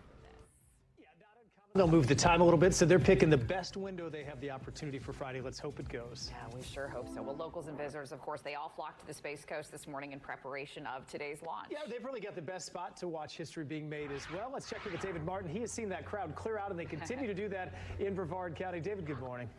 Yeah. Well, what does a collective frown look like among 10,000 plus space fans? Well, you can see it behind me here as they descend the Max Brewer Bridge to head back to their cars and their campers and wherever they parked to witness what would have been history, of course. Many of them got here last night, spent the night here in the Titusville area around the bridge, underneath the bridge, at the campsites. Argentina! So, yes, Argentina. It's funny he said that because there are so many people all over the world here who came out to witness this. And we have some friends here from Luxembourg and Germany. Marcus, how are you? Good, thank you. You heard the news about 5 minutes ago that the launch was scrubbed. Your thoughts? Well, that's pretty sad. It's disappointing, but that's the way it is. You brought your children here with you to witness history, of course. Have you ever seen a rocket launch out here? No, it's the first time. First time. Oh, it would have been a big one, no question about it. But the good news is, Friday, in the 12 o'clock hour, can you come back and see it? Yeah, we will. Oh, you're on vacation that long? Yes. Good. And you've never seen a rocket launch either? No. Would you like to be an astronaut one day? Yes. There we go. That's right there. Future space travelers. Are you okay with that, Dad? Yeah. That'd be great. So what are you going to do today? We probably go to the beach or to NASA. We don't know if there's space, so. Okay. Depends on the weather. That cloud out there over the launch pad 39B, not looking so good, but you already know that with the history being delayed, of course, until Friday. Thanks for joining us this morning, and good luck with your travels back to Europe. Thank you very much. Back to you. All right, David, sounds good. Let's get you to Jamie right now. And, of course, now the weather watch is on. Jamie, we knew this would be a problem later in the window. Yeah, exactly, Ryan, and that's what we've seen now. Some live reaction there from Cape Canaveral, Florida. Obviously, some people disappointed who did turn up today at the Kennedy Space Center to witness this historic launch. But fear not, it will be rescheduled. The earliest date available is Friday, 12:47 p.m. Eastern Time. And so we will be there live, raw, and unfiltered here on Live Now from Fox. We do want to take you out to this image of the Artemis I in full. Unfortunately, this will not take off today, but that doesn't make this historic launch any less admirable and any less remarkable. This is a piece of history that we are all waiting to witness as NASA is set to launch the first spacecraft that can potentially hold an astronaut to the moon in 50 years. This is a hugely historic accomplishment that now we just have to wait a couple more days to witness. If you are just joining us here on Live Now from Fox and perhaps haven't been with us all morning long as we break down just what this launch will mean when it does eventually blast off, I do want to send you out to this really touching piece and tribute to Artemis I done by our Fox 35 team. Let's listen in. Liftoff. We have a liftoff. More than 50 years ago, the race to the moon was a global triumph of money, power, and politics. And in terms of science and discovery and can-do spirit, it was so much more. On the moon one day, in a merry month of December, May. Then in time, interest in manned flights to the moon waned in the 1970s. And after the Apollo missions, people thought the moon was just a dead, dusty rock. But in 2008 and 2009, NASA probes discovered hundreds of millions of tons of ice beneath the surface. And these green dots mark the motherlode of ice, which means water to drink, and the makings of air to breathe and rocket fuel to Mars. And knowing the incredible potential for that, NASA is planning to send astronauts back to the moon. Then build a permanent moon colony and use it to mine that ice beneath the lunar surface, to convert it into water for drinking and into fuel, and use the moon as a launching pad to Mars. And that brings us to Artemis I. Artemis is in Apollo's twin sister. The Apollo missions sent us to the moon, and the Artemis missions will take us back, this time to stay. And Artemis I is the unmanned test flight. It combines the Orion spacecraft with the SLS rocket. Unmanned Artemis I will orbit the moon and test the new spacecraft for safety. We're going to stress it and test it. We're going to make it do things that we would never do with a crew on in order to try to make it as safe as possible. Then Artemis II will fly astronauts in orbit around the moon, sort of like Apollo 8. And then like Apollo 11, Artemis III will send astronauts back to the lunar surface. I rather suspect that a lot of people on planet Earth are going to be tuned in to when in 2025 we land humans again for the first time in a half century, and one of those humans is the first woman and the next man. So Artemis I is the start of something special, and we'll be there when the first launch window opens Monday morning. Craig Patrick, Fox 35 News.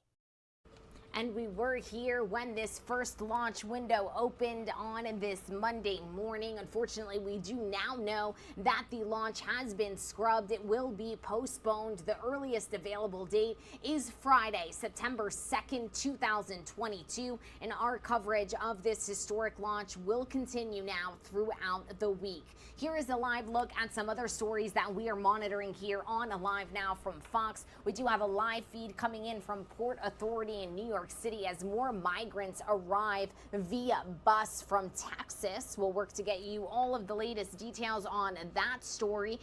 We also are monitoring the latest when it comes to business news in this country as stocks are set to open on Wall Street within the next 40 minutes or so. We are going to step away for a quick 2-minute commercial break. When we come back, we'll get you up to speed on all of the top stories that we are monitoring here on Live Now from Fox.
Welcome back into Live Now from Fox. I'm your host, Gabrielle Amato, and if you are just waking up with us, just a couple minutes shy of the 9 o'clock mark here on the East Coast, or just a couple minutes shy of the 6 a.m. mark over on the Pacific Coast, we do want to let you know that NASA's Artemis I launch has unfortunately been scrubbed this morning. It will be postponed, and the earliest available date is this Friday, September 2nd, 2022.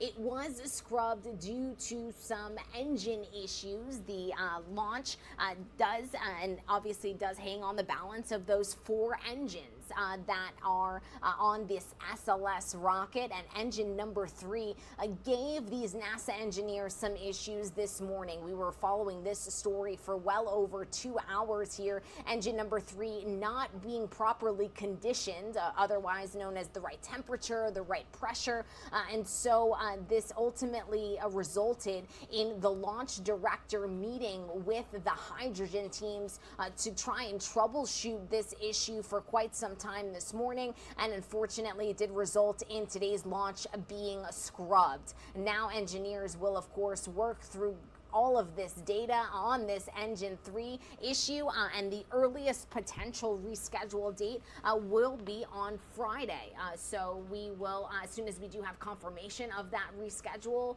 date, we will of course bring that to you here on the show, but the earliest potential date is this Friday. That window would open at 12:47 p.m. Eastern time. So for those of you joining us on the West Coast, that time is probably a bit more convenient than today's early morning Monday rides, but nevertheless, we do want to thank you for choosing to begin your morning here with us on the show, and we do want to make sure that you're heading out the door this morning with a recap of all of the top stories that we are monitoring here on the show. We do want to bring you up to speed on the latest when it comes to former President Donald Trump and the Mar-a-Lago investigation that is fully underway. Donald Trump's legal team may score a small victory this week, but some believe the former president could be indicted for allegedly mishandling those classified documents. We have been following this story here on Live Now from Fox since the very beginning here on the show. And this morning, our Fox News correspondent Doug Lazater reports from Washington on the next court hearing that is set for this upcoming Thursday.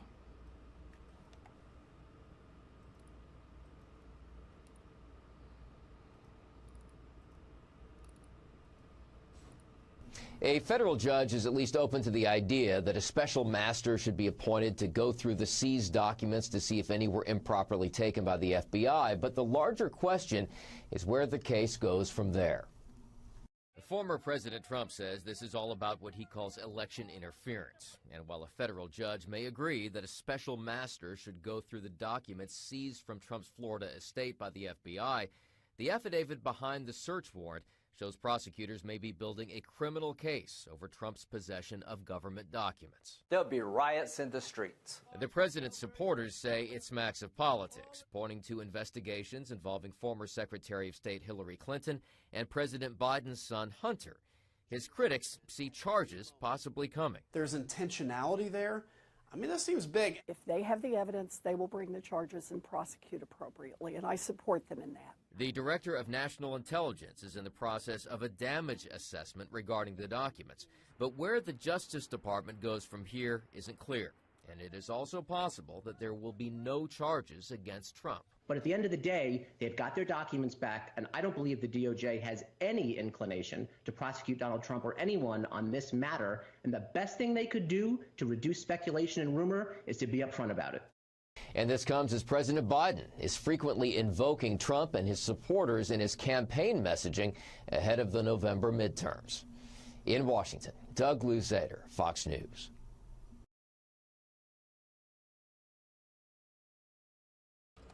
And thank you to Doug for that update. We will continue to follow this story here on Live Now from Fox. We also want to get you up to speed on the latest when it comes to some criticism that the President of the United States is receiving as a result of his plan to forgive student loans. Top lawmakers are weighing in on the student loan forgiveness plan, and our Fox News correspondent Lucas Tomlinson has more from the White House.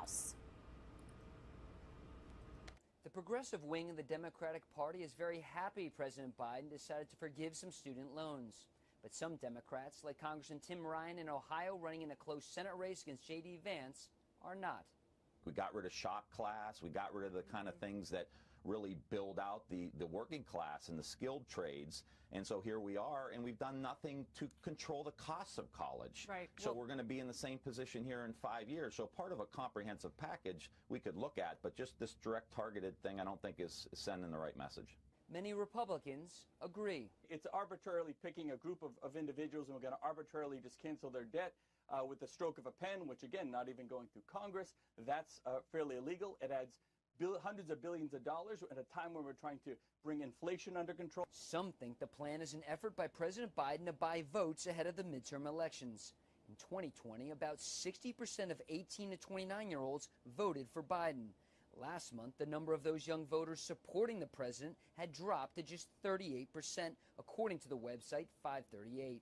On Fox News Sunday and Media Buzz, Democrats defended Biden's decision. We have business tax credits to help those who own businesses, and not everyone in America owns a business. But we help business owners because we want to promote it. Look at what Goldman Sachs and Moody's, two top financial firms, have estimated. They've estimated that this would be either a wash inflation-wise, or it would actually be slightly deflationary. President Biden heads to Ohio later this week with his approval rating still underwater. It's not clear if Congressman Tim Ryan will be there to greet him. At the White House, Lucas Tomlinson, Fox News. And thank you to Lucas for that update. Here's a live look at the White House on this Monday morning, and sticking with the latest when it comes to the Biden family. Meta CEO Mark Zuckerberg just shared in a bombshell interview that Facebook suppressed the Hunter Biden laptop story. Our Fox News correspondent Alexis McAdams has more on this. On a podcast, Mark Zuckerberg, Facebook CEO, says they did keep the Hunter Biden laptop story up on their website, but limited its reach, so not as many people saw that story. This came after Facebook says the FBI came forward, telling them to keep a lookout for Russian disinformation. Is the FBI, I think, basically came to us, some folks on our team, and was like, hey, just so you know, like, you should be on high alert. We thought that there was a lot of Russian propaganda in the 2016 election. We have it on notice that basically there's about to be some kind of dump of that's similar to that. So just be vigilant.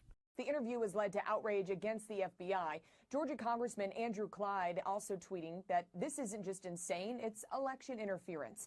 The FBI responding, saying in part, the agency has provided companies with foreign threat indicators to help them protect their platforms and customers from abuse by foreign influence actors, but says the FBI cannot ask or direct companies to take action on the information received. On Joe Rogan's podcast, which was released on Thursday, Zuckerberg explaining that Facebook gave a task to their fact checkers to verify the claims about Hunter Biden's laptop. Meta, Facebook's parent company, downplaying the comments from the podcast, tweeting out, as we've said, nothing about the Hunter Biden laptop is new, pointing out that Mark testified before the Senate nearly 2 years ago. At that time, Zuckerberg told senators that the FBI never mentioned the New York Post article about Hunter Biden's laptop. Now he says he doesn't remember. In New York, I'm Alexis McAdams, Fox News.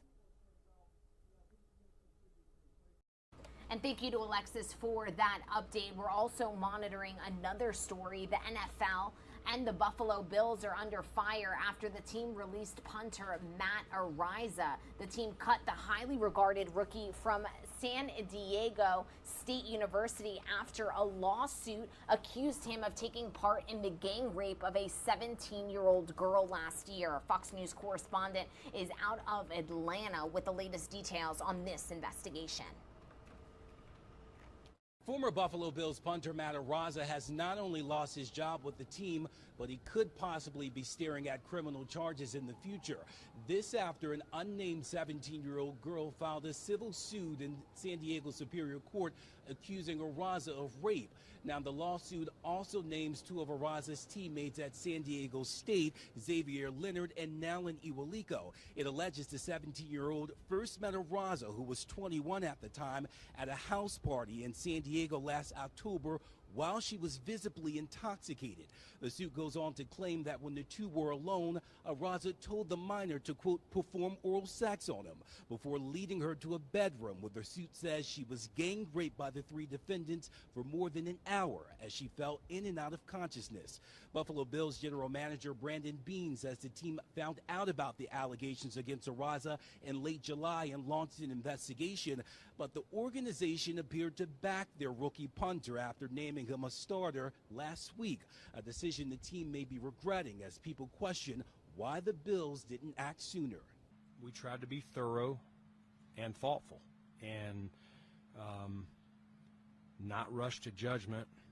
And I would say it's not easy. You're trying to put facts around a legal situation, sometimes with limited information.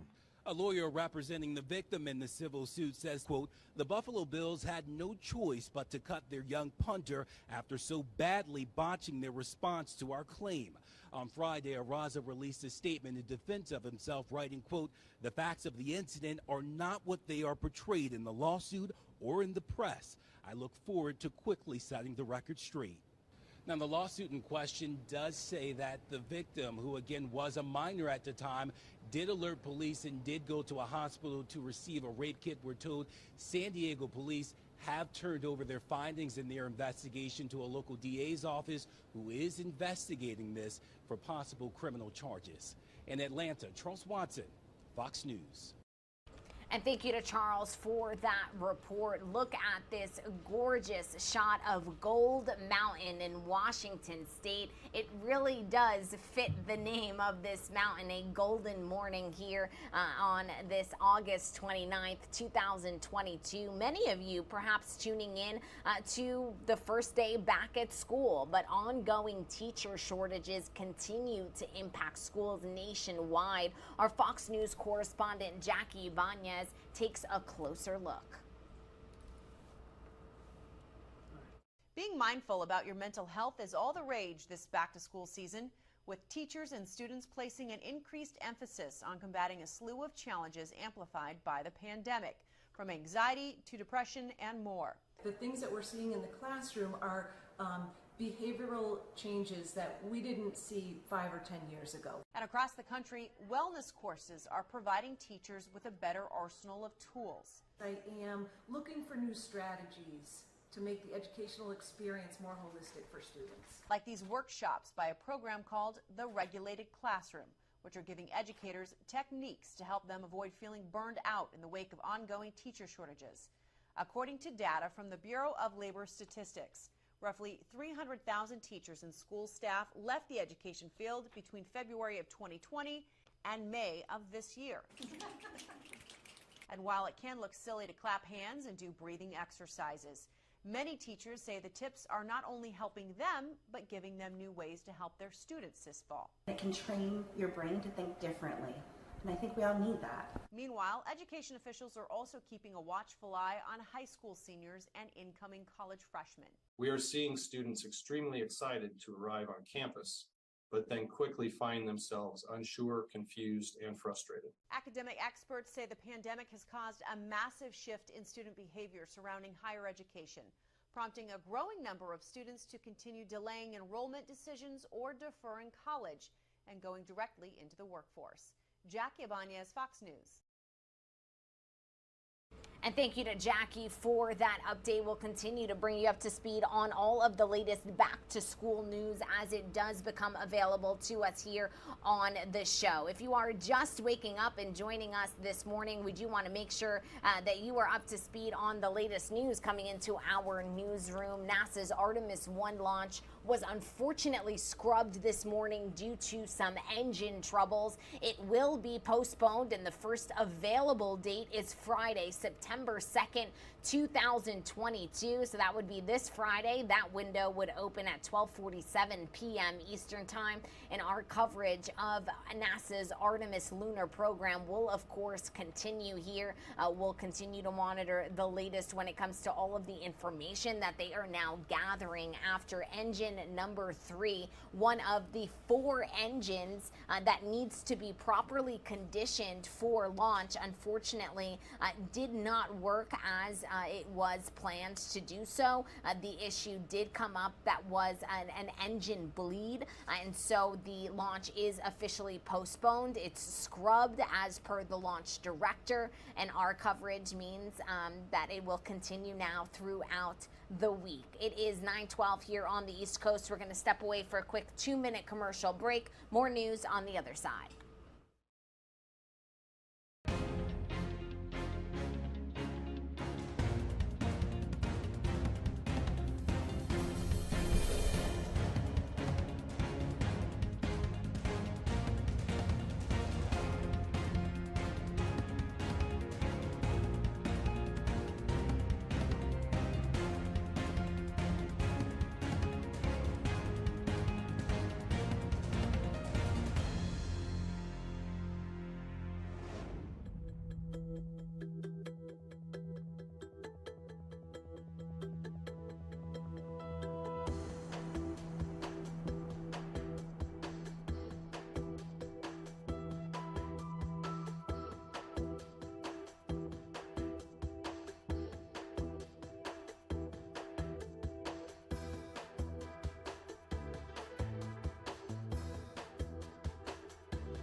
Welcome back into Live Now from Fox. I'm your host, Gabrielle Amato, and we are still live in Cape Canaveral, Florida at the Kennedy Space Center after, unfortunately, this Artemis I launch has been postponed and scrubbed for today.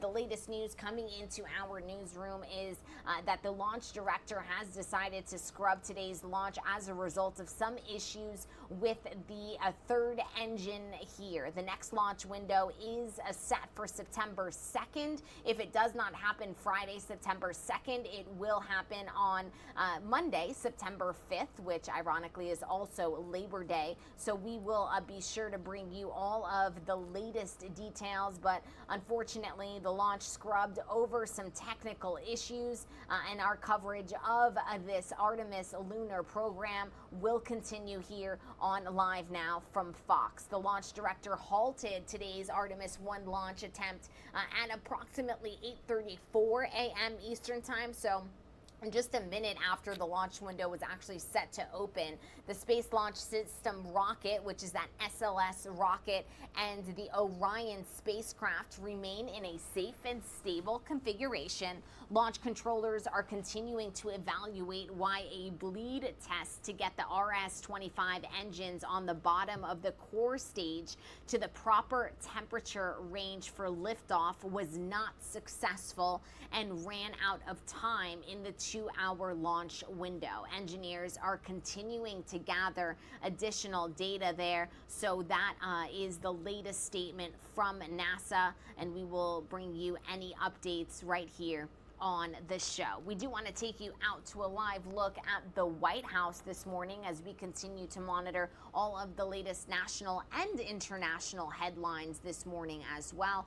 The war in Ukraine does rage on as Russian rockets and artillery strikes are coming dangerously close to Europe's largest nuclear power plant. The UN is now sending a special nuclear team this week to try and prevent a disaster. Our Fox News correspondent Alex Hogan, she is in Kyiv, Ukraine with the latest. Let's listen in. Fighting on Sunday outside of Europe's largest nuclear power plant, once again prompting international concern, and it's the residents nearby who are taking matters into their own hands. People in Zaporizhia lined up to collect iodine pills over concerns of radiation leaks near Europe's largest nuclear power plant. As the war rages on past the 6-month mark, international aid packages have helped fortify Ukraine's defenses. Ukrainian troops sharing new footage of equipment like this howitzer from Germany. We are currently deploying it in our battle. We have had training abroad. Britain's Royal Navy is training Ukrainian troops to use mine-hunting underwater drones to clear Ukraine's waters, which will be specifically useful near the country's main port of Odessa. Altogether, Ukraine will receive 6 of these drones from the UK and the US. Despite the fighting, it is a big week across the country as millions of kids will head back to class for the first time since the start of the invasion. This past week, we visited a school in Irpin near the capital where every window has been blown out by Russian shelling. On top of normal back-to-school prep, representatives from every region have gone through war safety training to learn what to do in the event of a Russian occupation. Every teacher will be familiar with instructions on how to act in a particular situation. When there is an air alarm, how to talk to children, when their parents arrive.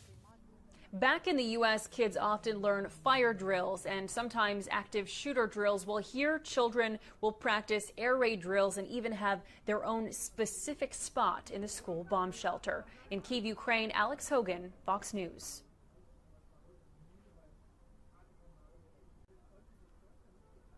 Fighting on Sunday outside of Europe's largest nuclear power plant once again. And thank you to Alex for that update. We are trying to route in a feed that we currently are getting into our news feed, live, raw, and unfiltered, of President Zelensky speaking in Slovenia. We're going to step away for a quick 2-minute commercial break. We'll be right back.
With Tech on Deck, we'll be talking about some.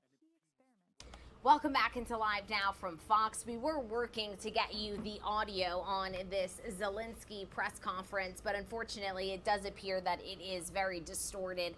So we'll work to get you that fixed here, and as soon as we do, we'll take you there live, raw, and unfiltered here on the show. Let's just take a Live Now look at the White House on this Monday morning and continue to recap all of the top stories here.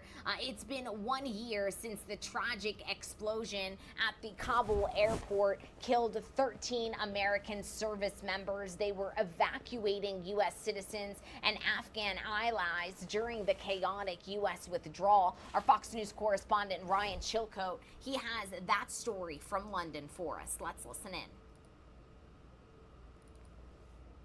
President Biden remembered those 13 service members who were killed outside Kabul airport a year ago, issuing a statement Friday calling the attack a heinous terrorist act and saying that the soldiers were heroes who will never be forgotten. Let's go back in time for a little context. That attack took place amidst the frantic evacuation of 124,000 Americans and American allies, people from other countries and Afghanistan itself who had partnered up with the U.S. in that 20-year-long war. 33,000 of them flowed through just that one gate, Abbey Gate, where the attack took place. That's when the blast came, every soldier's worst nightmare, every family's worst nightmare, killing 11 Marines, 1 soldier, 1 Navy sailor, and 170 Afghans. People just desperate to get out of Afghanistan, fearful for their lives, only to get caught up in that explosion. Islamic State Khorasan province, a splinter extremist group in Afghanistan that even the Taliban is fighting, later claimed responsibility for the attack. 1 year on, the Taliban is still very much in charge in Afghanistan. Remember, the Taliban had already been in control of the capital for days when the evacuation began, and that attack came at that gate. And the situation is still very dire in Afghanistan. Violence persists, hunger is rampant. At the same time, one big difference, there are no American service members in Afghanistan, and that is thanks in no small part to the soldiers and the service members who were securing that airport during the evacuation, and of course the 13 service members who lost their lives in that attack. In London, Ryan Chilcote, Fox News. And thank you to Ryan for that update. We're taking another look at the White House on this Monday morning. We are going to step away for another quick 2-minute commercial break. More news on the other side.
Welcome back into Live Now from Fox. I'm your host, Gabrielle Amato, and we are getting in a live feed into our newsroom from NASA. So let's listen in here. I don't think it's related to the Artemis I launch, but it does appear to be some kind of pre-produced documentary on from NASA. So let's listen in here. Tasks to even access the valve.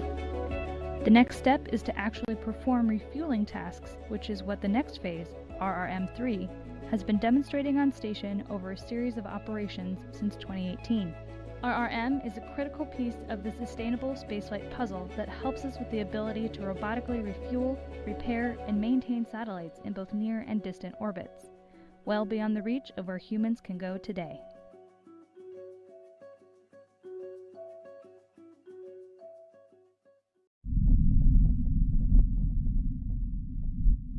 For generations, Mars has beckoned. Now, the red planet is within our reach. But how do we get there? The key is in the details, and in the technology. First and foremost, you need fuel. This is not only true for getting to Mars, but for any form of deep space exploration. Being able to replenish fuel on a long-duration journey means massive amounts aren't needed up front, freeing up space for other important things. Enter Robotic Refueling Mission 3, or RRM-3 for short. This demonstration launched to the International Space Station in December of 2018 and has helped us develop tools and techniques needed to replenish cryogenic fluid in space.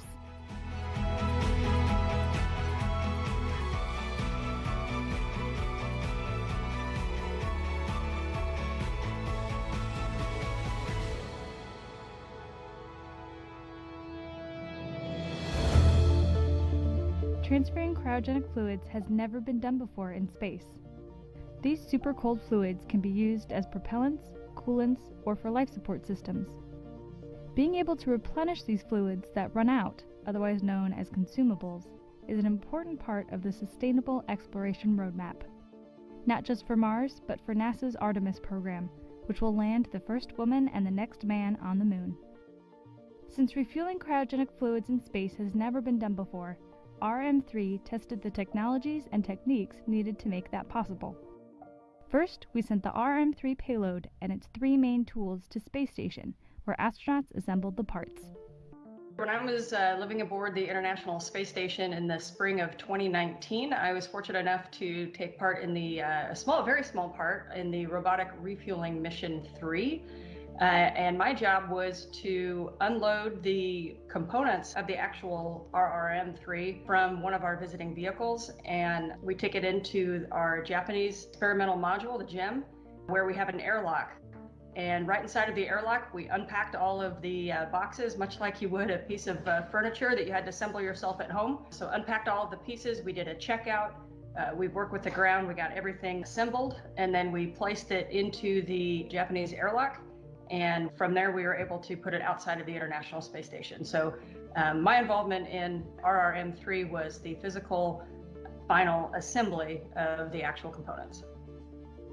RRM-3 was delivered to the space station by a SpaceX Dragon on the company's 16th Commercial Resupply Services mission and installed on the outside of station by the Canadian robot Dexter. Dexter then picked up the tools from the JEM airlock and installed them onto the RRM-3 payload. While we are listening into some NASA TV coverage, we do want to send you out live to the stock exchange in New York City, as we do know that the opening bell on Wall Street has officially rang. We do know that yet another week of trading is upon us. There you are seeing the Dow starting down this morning, 260 and change. There you're seeing the opening bell as well. So we will continue to walk you through all of the latest business headlines this morning as well. Unfortunately, we did just lose that shot of the opening bell there, but we'll take you out in full to the stock board. It's going to be a busy day on Wall Street, as it always is. Last Friday, stocks on Wall Street dropped sharply following the Federal Reserve update on inflation. The Dow Jones dropped more than 1,000 points on Friday, while the Nasdaq and the S&P 500 shed over 3%.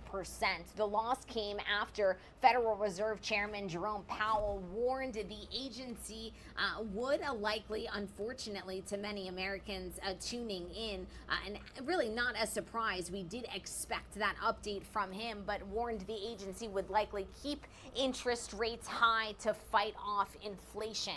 This could further slow down the economy and could potentially lead to job losses as well. We do have that full update from Jerome Powell here to play back for you on the show on Live Now from Fox. So let's listen in here. The ever-changing structure of the economy and the challenges of conducting monetary policy under high uncertainty. Today, my remarks will be shorter, my focus narrower, and my message more direct. The Federal Open Market Committee's overarching focus right now is to bring inflation back down to our 2% goal. Price stability is the responsibility of the Federal Reserve and serves as the bedrock of our economy. Without price stability, the economy does not work for anyone. In particular, without price stability, we will not achieve a sustained period of strong labor market conditions that benefit all. The burdens of high inflation fall heaviest on those who are least able to bear them. Restoring price stability will take some time and requires using our tools forcefully to bring demand and supply into better balance. Reducing inflation is likely to require a sustained period of below-trend growth. Moreover, there will very likely be some softening of labor market conditions. While higher interest rates, slower growth, and softer labor market conditions will bring down inflation, they will also bring some pain to households and businesses. These are the unfortunate costs of reducing inflation. But a failure to restore price stability would mean far greater pain. The U.S. economy is clearly slowing from the historically high growth rates of 2021, which reflected the reopening of the economy following the pandemic recession. While the latest economic data have been mixed, in my view, our economy continues to show strong underlying momentum. The labor market is particularly strong, but it is clearly out of balance, with demand for workers substantially exceeding the supply of available workers. Inflation is running well above 2%, and high inflation has continued to spread through the economy. While the lower inflation readings for July are certainly welcome, a single month's improvement falls far short of what the committee will need to see before we are confident that inflation is moving down. So, we are moving our policy stance purposefully to a level that will be sufficiently restrictive to return inflation to 2%. At our most recent meeting in July, the FOMC raised the target range for the federal funds rate to 2.25% to 2.5%, which is in the summary of economic projections range of estimates of where the federal funds rate is projected to settle in the longer run. In current circumstances, with inflation running far above 2% and the labor market extremely tight, estimates of longer run neutral are not a place to pause or stop. July's increase in the target range was the second 75 basis point increase in as many meetings, and I said then that another unusually large increase could be appropriate at our next meeting. We are now about halfway through the intermeeting period. Our decision at the September meeting will depend on the totality of the incoming data and the evolving outlook. At some point, as the stance of monetary policy tightens further, it likely will become appropriate to slow the pace of increases. Restoring price stability will likely require maintaining a restrictive policy stance for some time. The historical record cautions strongly against prematurely loosening policy. Committee participants' most recent individual projections from the June SEP showed the median federal funds rate running slightly below 4% through the end of 2023. Participants will update their projections at the September meeting. Our monetary policy deliberations and decisions build on what we've learned about inflation dynamics, both from the high and volatile inflation of the 1970s and 1980s, and from the low and stable inflation of the last quarter century. And in particular, we're drawing on three important lessons that I'll highlight. The first lesson is that central banks can and should take responsibility for delivering low and stable inflation. It may seem strange now that central bankers and others once needed convincing on these two fronts. But as former Chairman Ben Bernanke has shown, both propositions were widely questioned during the Great Inflation period. Today, we regard these questions as settled. Our responsibility to deliver price stability is unconditional. It is true that the current high inflation is a global phenomenon, and that many economies around the world face inflation as high or higher than seen here in the United States.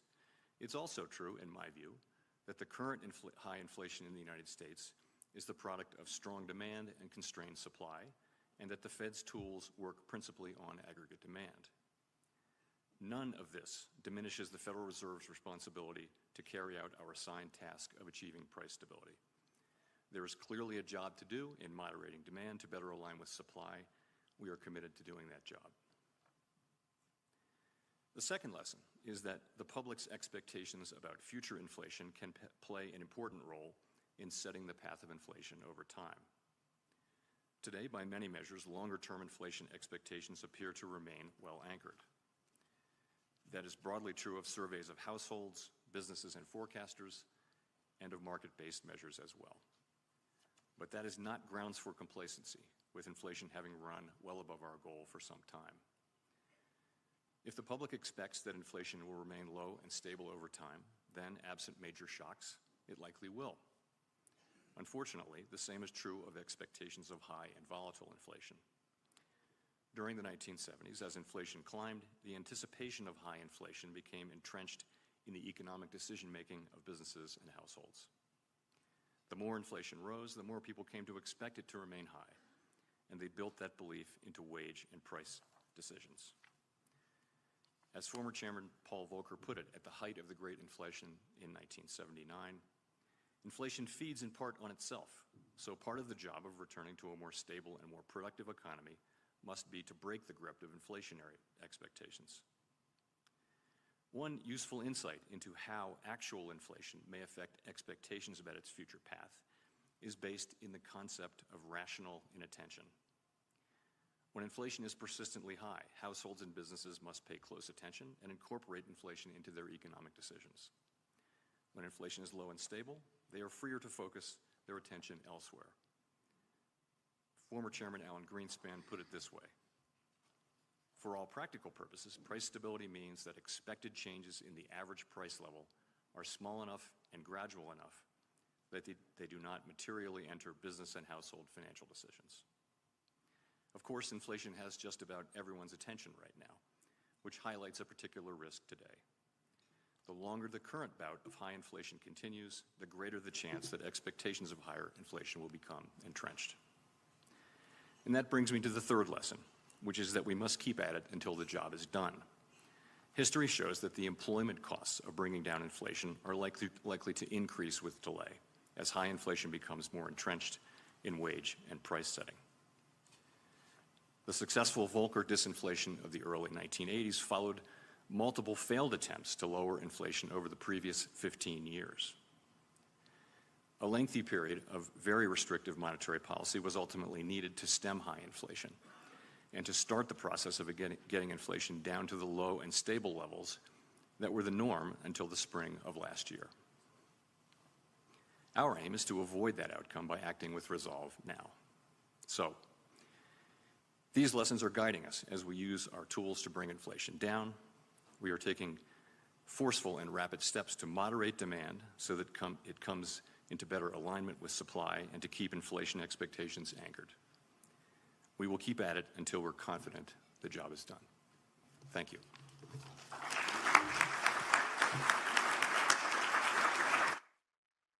And that was the latest update from Federal Chair Jerome Powell as he walked us through the latest details and the latest response from the Federal Reserve to curb inflation. We're also getting this feed into our newsroom. We know that the President of the United States is leaving Delaware. He's going to be headed to the White House to get to work tomorrow. He's set to visit Pennsylvania to discuss lowering gun violence in that state. We also know later in the week he's going to be headed to Ohio, so we'll be walking you through his latest schedule and any events that he has planned throughout the week as well. We're also monitoring, of course, the latest when it comes to stocks officially trading as a result of the latest update from Jerome Powell. Stocks on Wall Street dropped very sharply last Friday following that Federal Reserve update that we just played for you here on the show. The Dow Jones dropped more than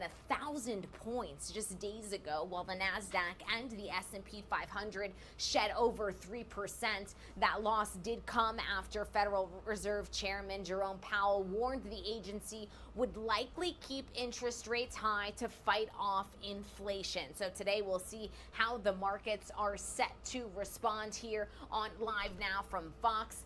We'll continue to monitor the President of the United States' trip to the White House. We do have a live look at the White House in the nation's capital this morning as well. It's 9:42 here on the East Coast. We're going to step away for another quick 2-minute commercial break. More news on the other side.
Welcome back into Live Now from Fox. We're getting in a live feed from the Parkland trial. We have been monitoring this trial on Live Now from Fox, and the defense is calling witnesses to the stand, so let's listen in here. The ESE specialist, myself, parent, and we had a different style, and I do believe I had taught longer. Okay. How many children were in your third grade class? 11, I believe. Okay. I'm going to show you actually what's already been entered into evidence is D27, and you can tell me if this is your third grade class. Hold on.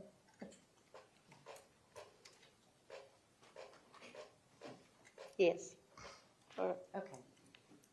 So fourth grade. Mm-hmm. Okay. You have 9 children in your class? At this time, yes. Okay. And do you see Nicholas in the photo? Yes. Okay, which one is he? He is on the left side of the first row. Okay.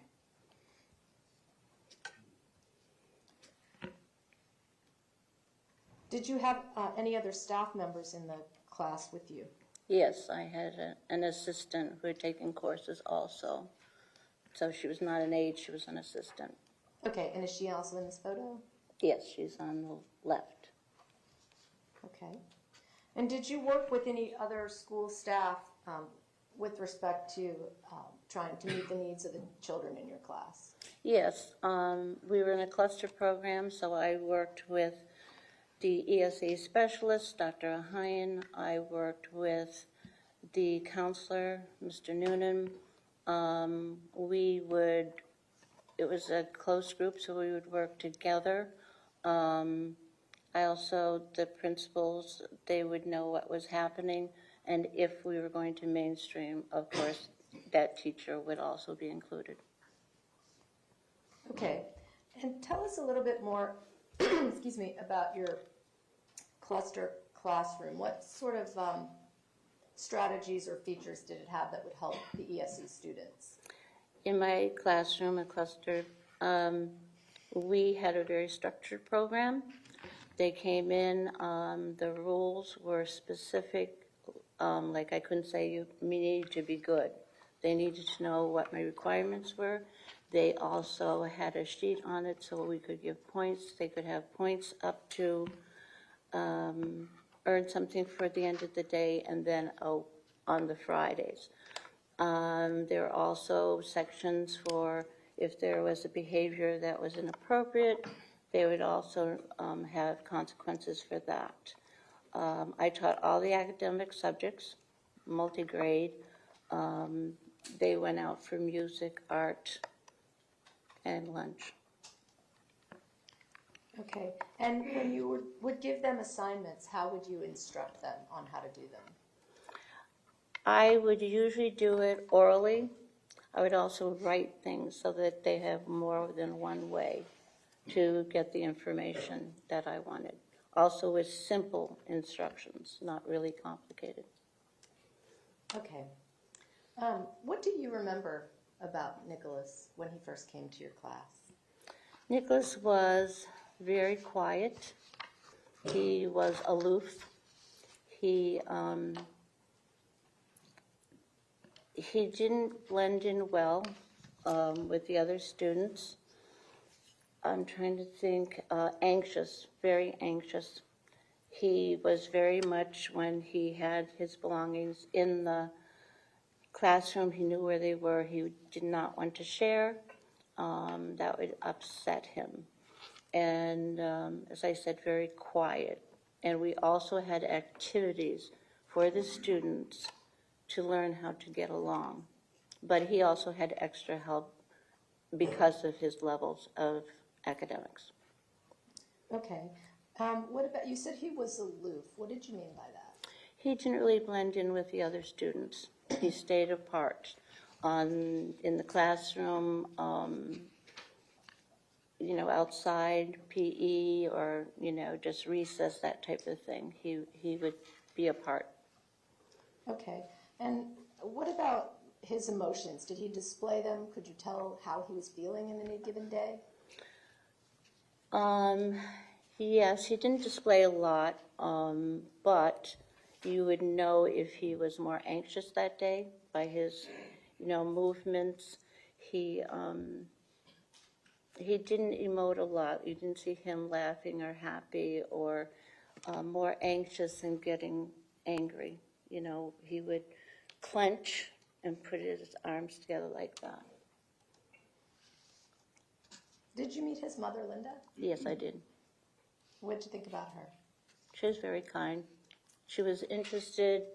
We made some suggestions for her on Nicholas, and she seemed receptive that we would have, suggestions for how to help him, especially with the death of his father and other situations. And what suggestions did you give her regarding the death of his father? The death of his father had not really been delved into, so we suggested he go to a program, Tomorrow's Rainbow, and that works with horses as well as counseling so that he could get some help on the death of his dad. Okay, and did Linda ever talk to you about the dynamic in the home with the three of them?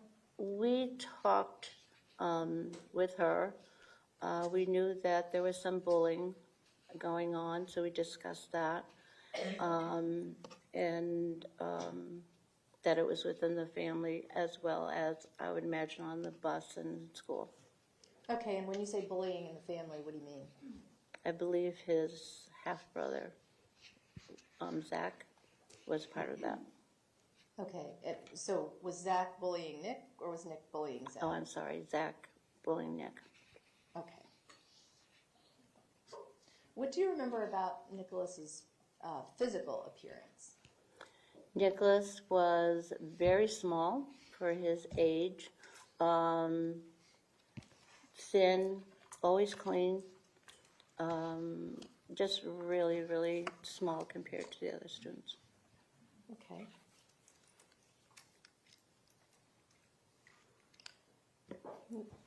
I'm going to show you what has been marked as Defense Exhibit 5P for identification. May I approach the witness? You may. And tell me, ma'am, if you recognize those documents.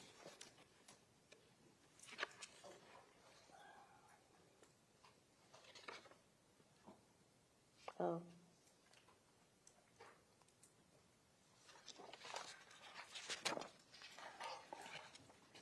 Okay, Ms. Pillsbury. I see some of the paperwork for myself as well as some of the other ESD teachers.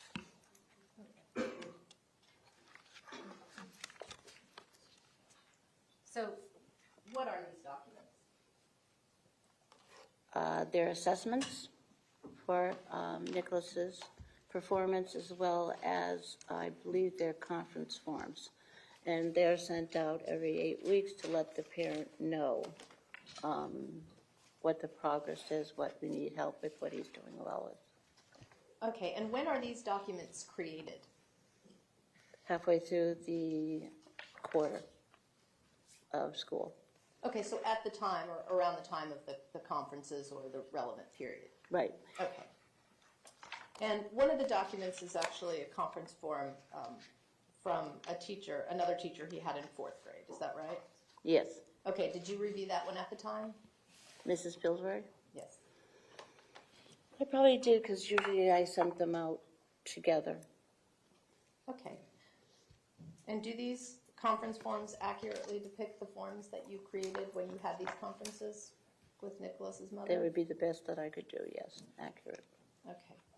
Judge, I'm going to request that 5P be moved into evidence. What is it again? 5B? P is in Paul. Okay. Is there any objection from the state? 5P for identification will be received as defense 38.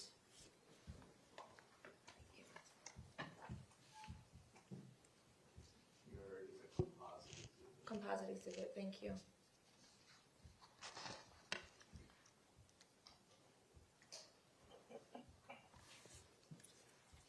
So I want to talk about how Nicholas performed in your class. How did he function academically in your class? Nicholas was below level in all academic areas. So, okay. I'm sorry. No, go ahead. No, I was just saying that I would have small groups or one-on-one. My assistant also could aid. We did hands-on activities. Nicholas liked that. Science or math, that type of learning would be better for him. So we would do that type, but he was below in all levels. Okay, and what were some of his problems that gave him, that made him below level? I think he had difficulty focusing and staying on task and also retaining the information. We had some trouble with math and that, so we again did the hands-on and just fidgety and just hard for him to stay on task. Okay, and did he do better when he was with the whole class or a very small group? Very small group. Okay, and did he display frustration from his inability? Yes, he did. Academically? Yes, he did. Okay. Were you aware while he was in your class of his FCAT scores? I would have been, yes. Okay. And do you recall what they were when he was in 3rd grade? I'm sorry, I don't recall. Okay. If I were to show you the scores from the 3rd grade, would that refresh your recollection? Yes, it would. Okay. May I approach the witness? You may.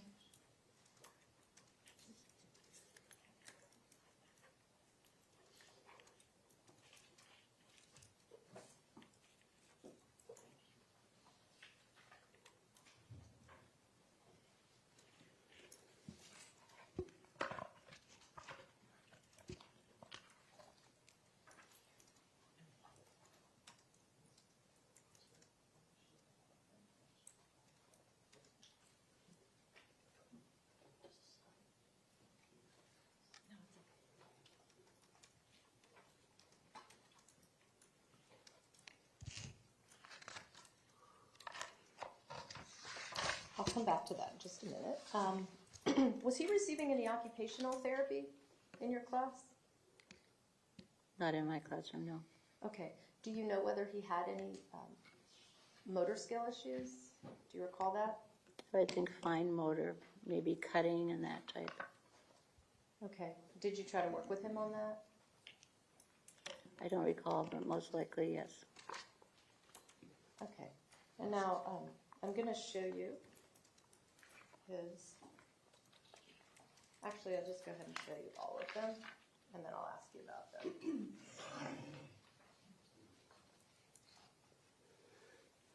Thank you.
Ms. Rodriguez, what is the FCAT?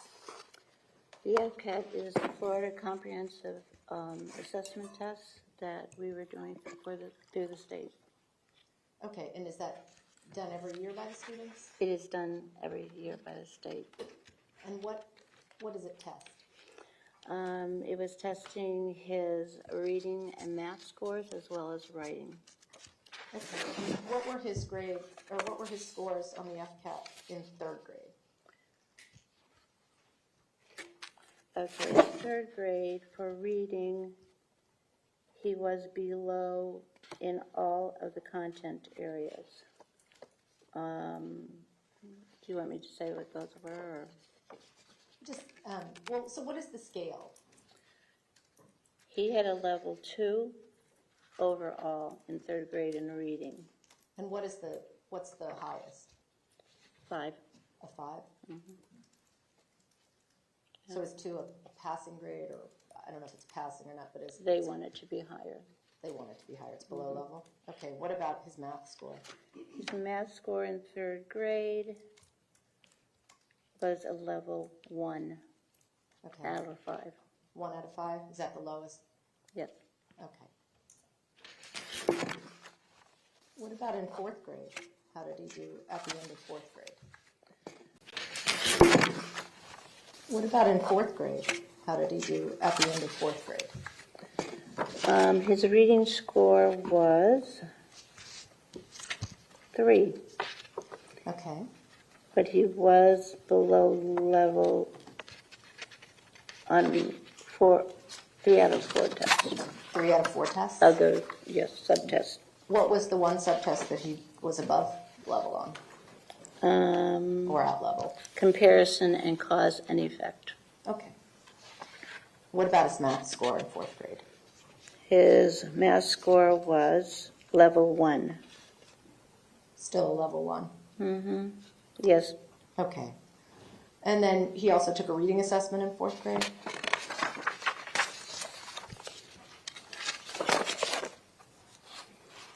Reading? Yes, is one of those. I have I'm writing. sorry, the Writing? I'm Okay. sorry, I meant writing. Yes. My fault. That's okay. That's okay. And how did he do on that? He had 4 out of 6 points in writing. Okay, and what does that equate to?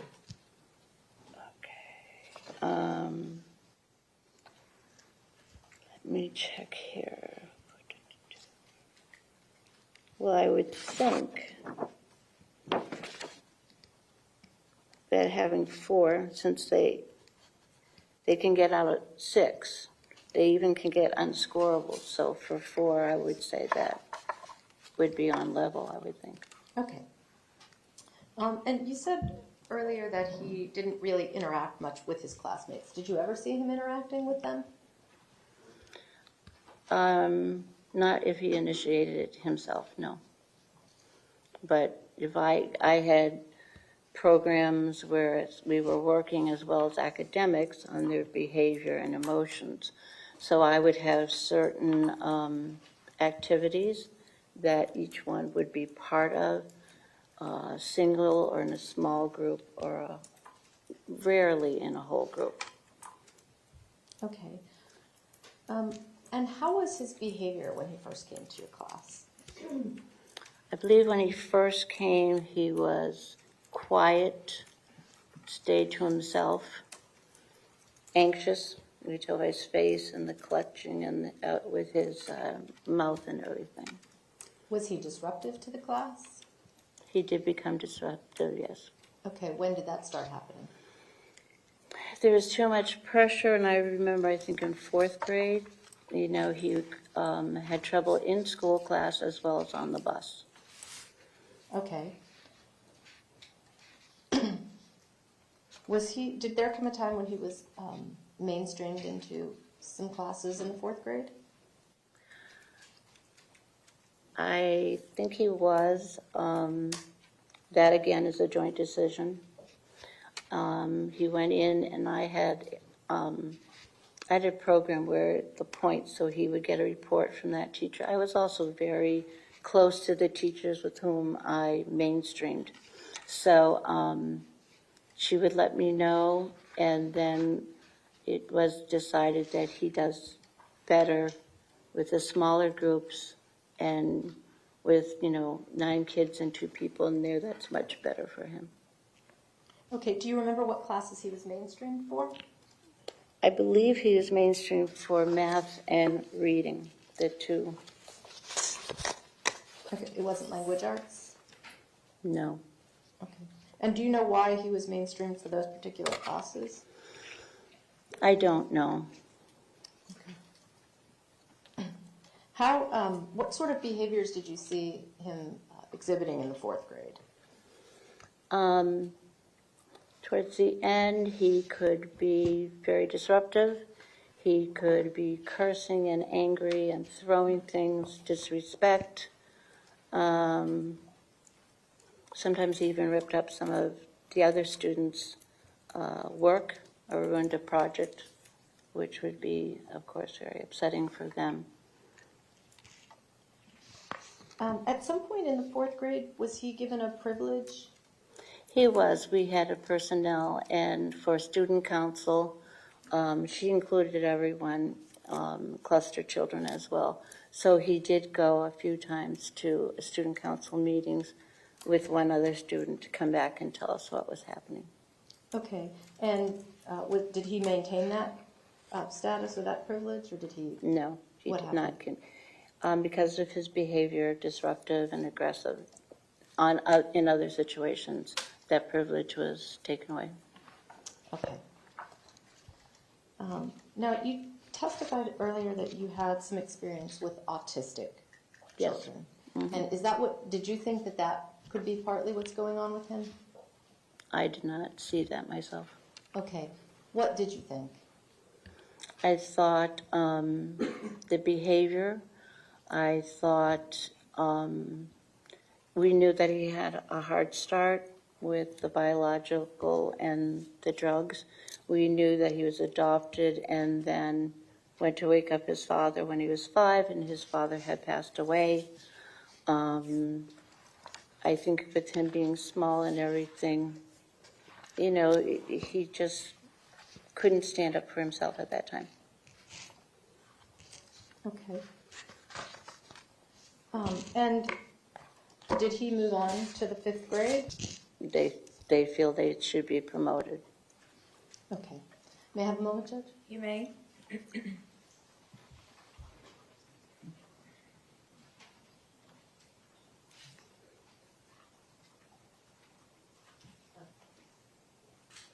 so you said it was an ESE good cause promotion. Yes. And does that have to do with whether he's already been retained? Do you know? It doesn't have to. It doesn't have to. It's just, and it's not, again, it's a group decision.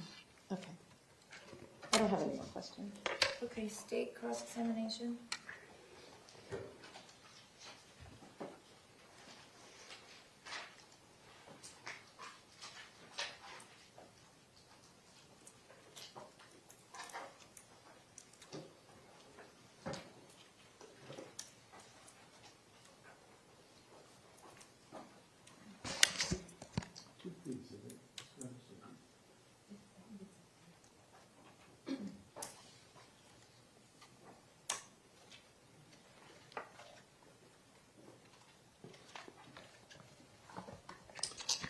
Good morning, Ms. Rodriguez. How are you? All right. Thank you. So, 3rd and 4th grade, he was your student, correct? Yes. And he was receiving ESE services Yes. with you, correct? Yes. And we met Mr. Newnham, that was his family counselor, correct? Yes. And he was seeing him 90 minutes a week, one day a week for 90 minutes? Usually it would be a few days. I'm sorry? It would usually be a few days, 30 minutes. Oh, okay. So it was maybe 3 days, Yeah. 30 Yes. minutes each? Mm-hmm. Okay. I'm going to ask you to speak up a little bit or closer Okay. to that mic. Okay. Thank you. Appreciate it. You're welcome. And he was also receiving speech pathology services as well? Speech language, yes. Speech and language services, yes. Okay. And was that a couple times a week for about an hour each time or 30 minutes each time? I would say it was a couple times a week, 30 minutes. Okay. 30 minutes each? With a speech language pathologist. Okay, so that's a professional who Right. would come in who would give him services? Yes. Okay. And was he also receiving specialized instruction in all of his academic areas? Yes. Okay, and that would be every day, Yes. hours a day? Yes, this was a self-contained classroom. And so we would go through all the academics in a small setting, Okay. in small groups. And he would also receive specialized instruction in behavior, correct? Yes. Okay, so when you say EBD, emotional behavior disorder? Disorder. Okay, and so he had behavioral problems in addition to language problems? Yes. Okay, but in the school setting, behavioral problems, if they're a pattern, can be a reason to have special services, right? Yes. Okay, and so those behavioral problems could be throwing things, correct? Yes. It could be hitting people, correct? Yes. It could be destroying property. Yes. Okay, and I'm not quibbling with that. That's how children, especially at that age, should be treated. But we're talking about if they were older, if they were adults, if they were out on the street, those would be crimes, wouldn't they? They could be, yes. Okay, because you can't destroy people's property. Right. You can't hit people, right? Correct. Okay. So, but in the school setting, appropriately so, that trying to change the behavior at a young age, correct? Correct. And that's a good goal. No one's disputing that. Okay. But that's what that's what part of his ESC was because of his behavior in the school, correct? Correct. Okay. And there was also specialized instruction for his social skills too, correct? Yes, there were. All right. And in addition to those accommodations, was he also given, for example, flexible presentations such as directions that were given to him? Were they given in a way to make him understand better? Yes, we would give it in 1 or 2 steps, the directions. We would also sometimes write it, or we would show them exactly what we're expecting before we expected them to do the task. And it's part of his ESC that he's to be given verbal encouragement, correct? Yes, yes. So if he did anything well, you were on top of him saying, "Great job, Nick," right? Yes, I believe we were very good at that, looking at what was good and accomplished. And you would allow movement as needed for him? Yes, if you needed. If it was not to just get out of a particular task, yes. Because we had a small classroom where that was set up for that. And his proximity of his seating, I don't know if it applied to everyone in that class, but it's a small enough class that he's pretty close to you. Yes. Or the assistant in the classroom, correct? Yes. Okay. Plus, I was a teacher that walked around my students a lot. I did not just sit and instruct them there. Okay. And that's what he got in 3rd and 4th grade when you were there, correct? Yes. Yes. And for some reason, he was mainstreamed. Now, I couldn't exactly hear what you said when he was mainstreamed. He was mainstreamed in 5th grade or 4th grade? You don't recall?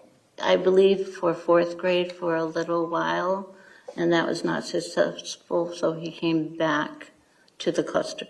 Okay, so why did he get mainstreamed?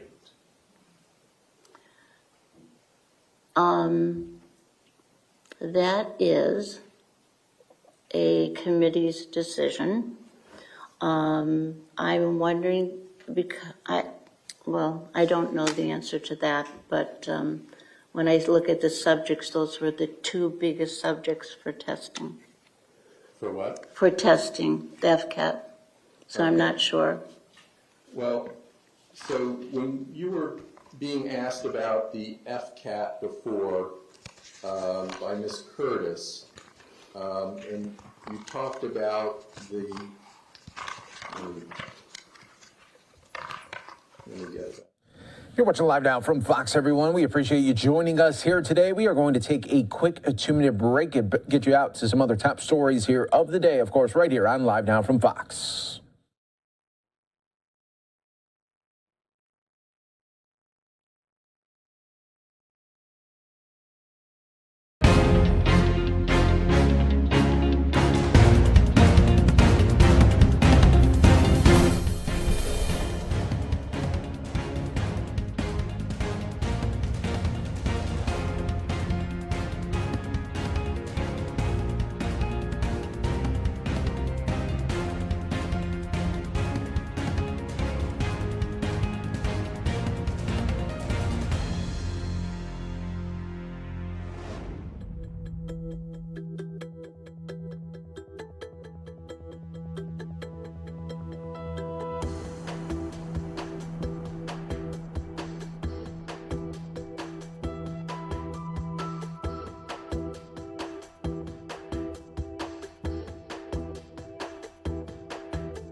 Welcome back here to Live Now from Fox. You're looking at Artemis I. They're still on the launch pad. No, you're supposed to be up there in space. But unfortunately, NASA had some engine issues today, so they're going to work it out. And the next available launch date is this Friday. So we'll be looking to see and also continue to track the weather. Always a factor, of course, with every launch. But we'll see how they progress during the week on this engine issue. Of course, we got you covered right here, always on Live Now from Fox. Thanks again for joining us here. As always, I'm your host, Mike Page. Always great to be here with you as we bring you top stories, headlines from all over the country here. Just want to update you on a story that we were bringing to you yesterday of an unfortunate shooting that happened in Bend, Oregon. At least 3 people were killed in a grocery store shooting. And, of course, we always got you covered here on Live Now from Fox, bringing you these top stories and headlines all in the mix right here. But obviously a very sad situation out there as officers responded to reports of an active shooter at the store in Northeast Bend shortly after 7 p.m. local. Bend Police Department spokesperson telling Fox News Digital the shooter entered the parking lot of the Forum Shopping Center from a residential area. Suspect opened fire in the parking lot with an AR-15 style rifle. Police said no one was injured in the parking lot. The gunman then walked into the store and killed a person in the front of the store. The shooter continued walking through the store and shot and killed a second person. Suspect was still shooting when responding officers arrived at the scene. Police then found the suspect dead. Officers did not fire any shots right there. So we'll definitely be keeping an eye on that one. Very sad situation out there, no doubt. We're also tracking everybody. The latest here with the Dow. This is coming fresh from a Friday drop of more than 1,000 points in the red, and you can see going well, not a similar direction here, but still down. Not as big, though, but we'll continue to check for it right here on Live Now from Fox. I want to take in some of the coverage, though, from Fox Weather right now as they are continuing to bring us the very latest here.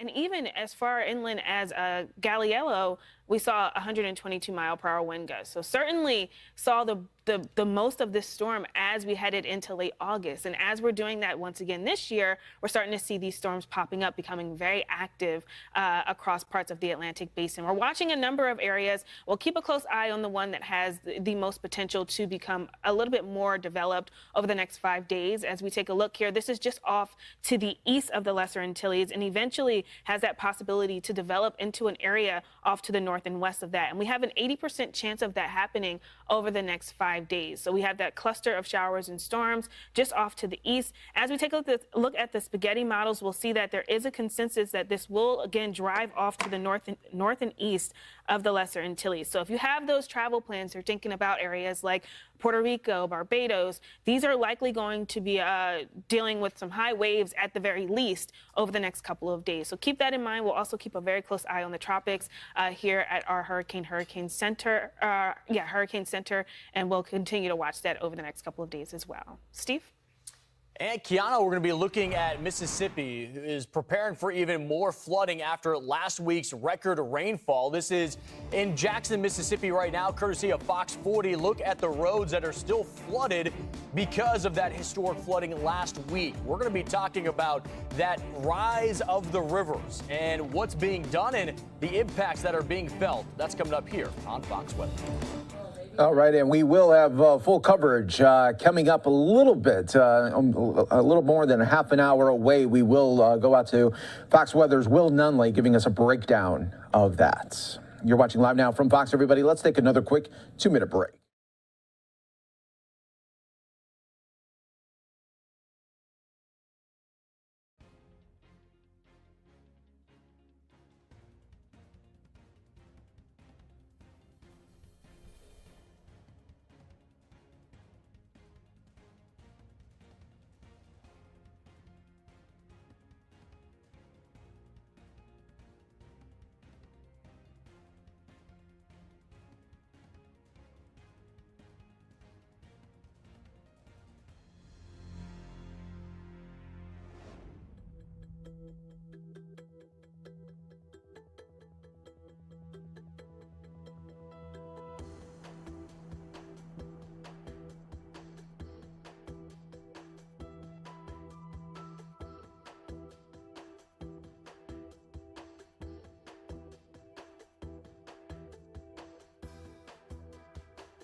Welcome back, everyone, here to Live Now from Fox. We are taking you out to Michigan here as we are in a court setting right now, as this is all having to do with defendants in the conspiracy to kidnap the governor of Michigan, Governor Whitmer. And so we are going to be listening into a little bit of this as 6 of the 7 individuals facing terrorism and other felony charges filed by the Michigan Attorney General. The Attorney General's office charged 7 men after the execution of multiple search and arrest warrants in a joint operation with the U.S. attorneys of the Eastern and Western Districts of Michigan, the Federal Bureau of Investigations, and the Michigan State Police. In total, 19 state felony charges were filed by the Attorney General against 7 individuals known to be members of the militia group Wolverine Watchmen or associates of Wolverine Watchmen. Federal charges were also filed against 6 other individuals. Let's listen right here on Live Now from Fox. Did you have some special background training to do that? Yes, I went to college in the Upper Peninsula for mechanical engineering. Did you earn a degree? I did.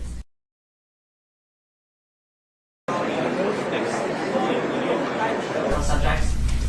Yes. Okay, thank you. Is that clear and accurate, that chart? It is. I'm going to move for its admission, Judge.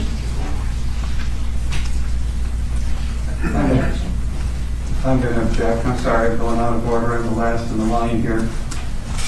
They failed to put Harris and Caserta in there, and those are people that were under investigation, and both of those, I'll call them defendants, both of those accused are not in the lineup here. That's not a basis for an objection, Judge.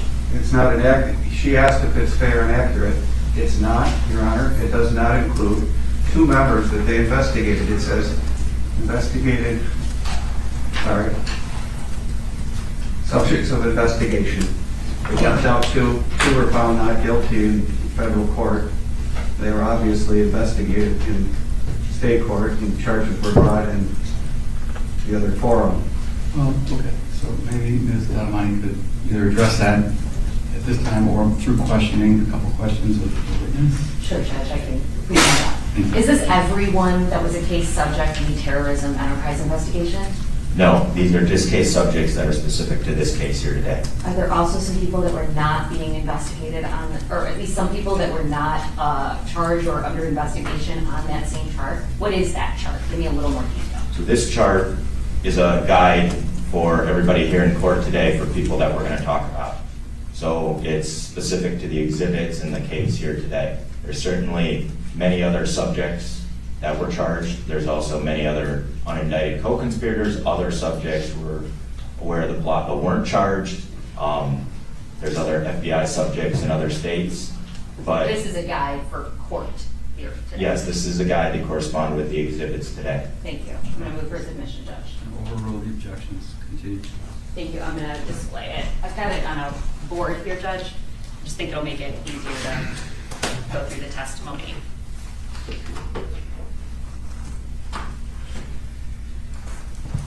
And the court has a copy in the fingers. Right, and it's there. Thank you. Okay. You said you opened this, hang on. Okay. Throughout the course of this investigation, did you become familiar with the 5 defendants that are seated in court today? I did. Did you become familiar with their appearance and their voice? I did. And would you recognize their voice if you heard it? I would recognize everybody's voice. The 2 Null brothers, I've got a little difficulty on their voices. Okay, thank you. Can you identify all of the defendants that were subject to the investigation that are seated in the courtroom today? Sure. So on the far right over here is Bill Null. Seated right next to him is Mike Null. Seated to the right of Mike Null, his right, is Sean Fix. And then on the far left of the court here is Brian Higgins. Is there one other person in that same row? Yes, that's Eric Molitor right between them. Okay, thank you. Please identify the other defendants for the record, Judge. So the record will reflect the witnesses identified all 5 defendants as being present in court today. Thank you. What can you tell me about the Boogaloo? What is it? So the boogaloo is a reference to a civil war in the United States. So it'd be the next civil war. It's an impending war. And how would the Civil War be conducted, or what would be the object of the Civil War? The object of the Civil War would be to remove the government, to fight against the government, for the people to uprise, and for there to be fighting in the streets. Is this an anarchist type of ideology or similar to it? Yes, definitely. It's definitely adhered to by a lot of anarchists. It's a version of anarchy. Okay, thank you. And would this overthrow of government include violence, politically motivated violence? Yes, that's the point of it. All right, you talked earlier about a citizen complaint you received. And where did the citizen complaint come from? Where did it originate? So it originated out of Flint. We had a local citizen who was referred to us by a Mount Morris Township police officer, and we recommended the citizen come into the FBI. And what was the first name of that individual? That was Dan. And when did this happen? Give us a time period. So this happened in March of 2020. Did you know him before he made the citizen complaint at all? No, I didn't. Okay. And how did he come to your attention? Tell us about that. Sure. So Dan was friends with the local Mount Morris Township police officer. He had joined a group and had seen concerning communications about violence. So he went to his friend, asked him what to do. The friend referred him to a task force officer who works on our Safe Streets task force, who recommended that they get in touch with me. Okay. So I received his phone number and had a meeting with the citizen. Okay. And so you met him? Yes. Tell us when. March 17th, 2020. And what did you do when you met him? Well, I interviewed him and I reviewed his phone. And when you say you reviewed his phone, what did you see? Objection, hearsay. How is that? There's a specific statement from this witness about, well, that would amount to hearsay, so I'm going to overrule the objection. What did you see when you looked at his phone? So I saw numerous communications on an encrypted application involving violence against police officers and illegal weapons. Objection. Again, he's reading a phone and it's not a court statement. So I think we've laid a foundation that there is a conspiracy afoot. Judge, we would concur with the objection and say that it lacks foundation. Where is it? Where's the phone? Where's the contents for the court to rule on that it's not hearsay? Well, I'm getting there. Okay, fair enough. So, okay, I'll reserve ruling on the objection. Ms. Salamani, would you like to keep going? Yes, thank you. So you said an encrypted app, right? That's correct. What's an encrypted app? Encrypted app is an application that restricts the ability of law enforcement to access it via search warrant through the company. So only the users on either end of the phone can view and read the messages. So it's more difficult for law enforcement to get into. It can be used for many means, though. Okay, thank you. So the encrypted app specifically was which app? It was Wire. Okay. And I'm going to ask you to take a look at exhibits 14A through F, please.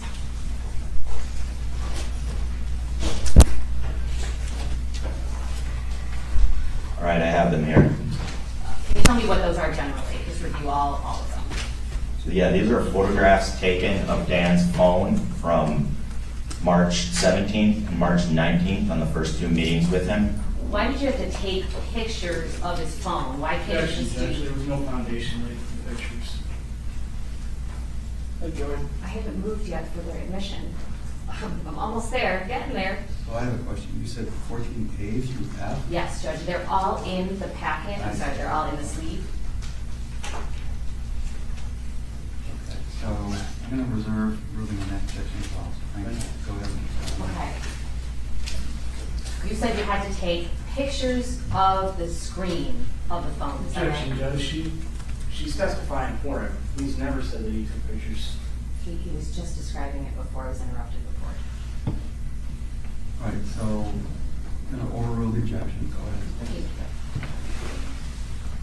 Tell me about 14A through F again. Yes, so these are photographs taken during my interview of Dan on March 17th and March 19th. They're taken of Dan's phone that he showed us. So my question was, why did you have to take pictures of the phone as opposed to screenshots?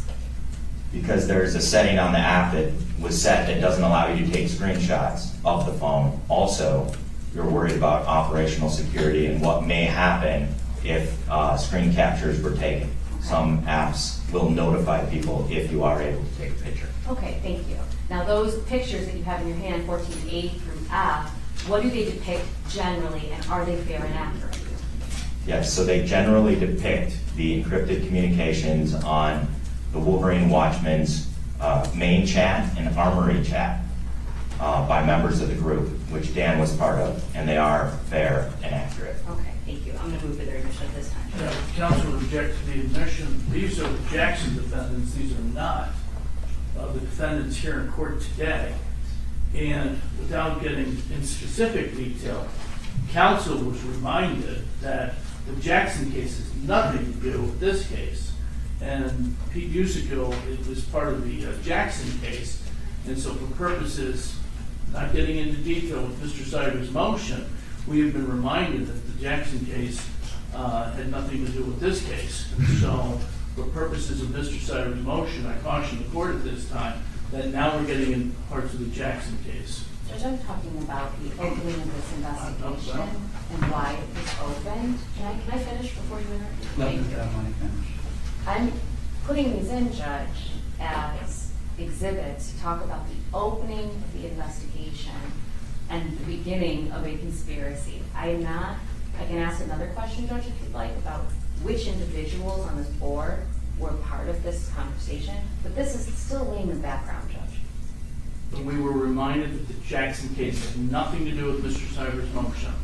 And I'm just bringing it out, I'm placing it on the record. I think all counsel heard that. And so I'll put my objection on the record. All right, thank you, I appreciate that. So I'm going to serve ruling on that too. If you could ask some more questions, please, to tie this up, so to speak. Sure. This is the opening of the Wolverine Watchman investigation, is that correct? That's correct. Okay, and the Wolverine Watchman investigation is related to these 5 individuals that are in court, is that correct? That's correct. Okay, and who on this exhibit number 18, can you tell me, was in these chats? So starting from the bottom left, we've got Joe Morrison, who's in the chats. Pete Musico, right next to him, is in the chats. Ty Garbin on the lower right, the second from the right, was in these chats. And then CHS Dan, who's represented in the middle, was a member of these chats. Do these chats, these screenshots in 14A through F, did they cause you concern? Yes. Did they lead to your decision to open an investigation in this case and ask Dan to do some things for the FBI? Yes, they did. I have to object as to the leading nature of the questions, also as to the relevance of these exhibits. They're not relevant. They also violate the 6th Amendment. We can't confront the people that aren't here. Pete Musico is just one. I just think this should be skipped over, Your Honor, and not permitted. I would join. On behalf of Bill Noel, we concur. Join. Judge, we would join and also caution towards my motion. Judge, I'm sorry. I would join as well. Sorry. Judge, we filed a co-conspirator statement memorandum of law prior to this hearing. And we laid out in there that a conspiracy begins when people agree for an illegal objective. And we laid out all the case law about that. This is the opening of the case, Judge. This is the beginning of a conspiracy, and whether or not these defendants joined a conspiracy or didn't join a conspiracy, that's what's at issue here in the preliminary exam. I am merely setting the basis for the things you will hear and how this investigation intersected with these individuals, Judge. And so it is the beginning of the story. Judge, brief response. This whole line of questioning goes towards my motion. At this point, we'd ask her either to move on past it or adjourn for us to file the motion and brief it, because it is imperative at this point. It's not imperative. record at this point, Judge. You can hear that motion when you hear that motion. It's never even been filed. It was only brought up this morning. We are here for a preliminary exam, Judge, and we are ready to proceed. Judge, it's jurisdictional, I can bring it at any time. So I'm going to reserve ruling on these two, okay? Okay, Judge, thank you.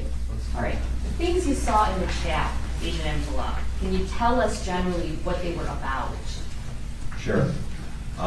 They were about illegal weapons. Object again. I mean, tell me about what's in a chat. That's hearsay between two other people. We don't even know who the chat's with. I'm not asking for specific statements at this time. I'm still on the question of how they opened the investigation. That's what I'm trying to get. Tell me what's in the chat. And what the next steps That's hearsay. I would join, Your Honor. I join. Judge, I'm going to move on, if you don't mind. Pass I'm this. just going to move on and Yeah. pass. Yep, pass this. All Thank you. sustaining objections. Go ahead. All right. Based on what you saw, did you do something with regard to Dan?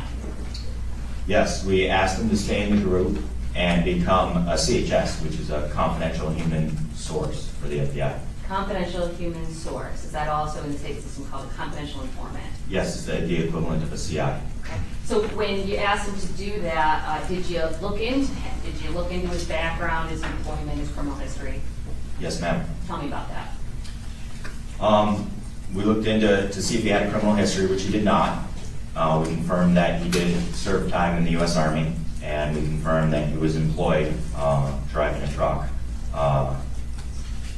as a contractor for the U.S. Postal Service. So we looked into to verify his background and looked for any red flags, and we didn't find any. Did he agree to become a confidential informant? Yes, he did. Objection. Is that mine? I'm not Did you asking say- for a specific sorry. statement, Judge. I'm asking if he continued on here. So I'm going to overrule the objection. Go ahead, please. Did he agree? Yes. Okay. And did he ask for payment? No, he did not. Did he ask for payment at any time? No. Did you in fact? Object again to the lady nature, she should be using what, who, when, where. I think she's asking questions, so I'm going to overrule the objection. Thank you. Did you actually end up paying him? Yes, we did. Why? Well, as the investigation progressed, he ended up taking a lot of his own personal time off work, causing him to lose money. He used a lot of his own money for personal expenses on behalf of tasks for the FBI. So it was something that he committed a lot of his own personal expenses to. So I felt it was necessary for us to reimburse him for all those expenses he was doing on behalf of our work. Okay. And when you and when you paid him, what's the total amount that you paid him over the period of the March to even after October? A little bit over $54,000. How much of that was before the arrests versus after for relocation expenses? So after the arrest for relocation was approximately $24,000 or $25,000, and before that was about $30,000 for reimbursement and expenses during the case. Okay, so when you signed up to be a confidential human source, what did you have to tell him? We told him a number of things, which we call admonishments. Some of those admonishments were that he had to be truthful to the FBI. We told him that his cooperation was completely voluntary. He didn't have to work for us at any time. We told him he was not an agent of the government, so he could portray himself as an FBI agent. We told him he wasn't allowed to commit any illegal acts.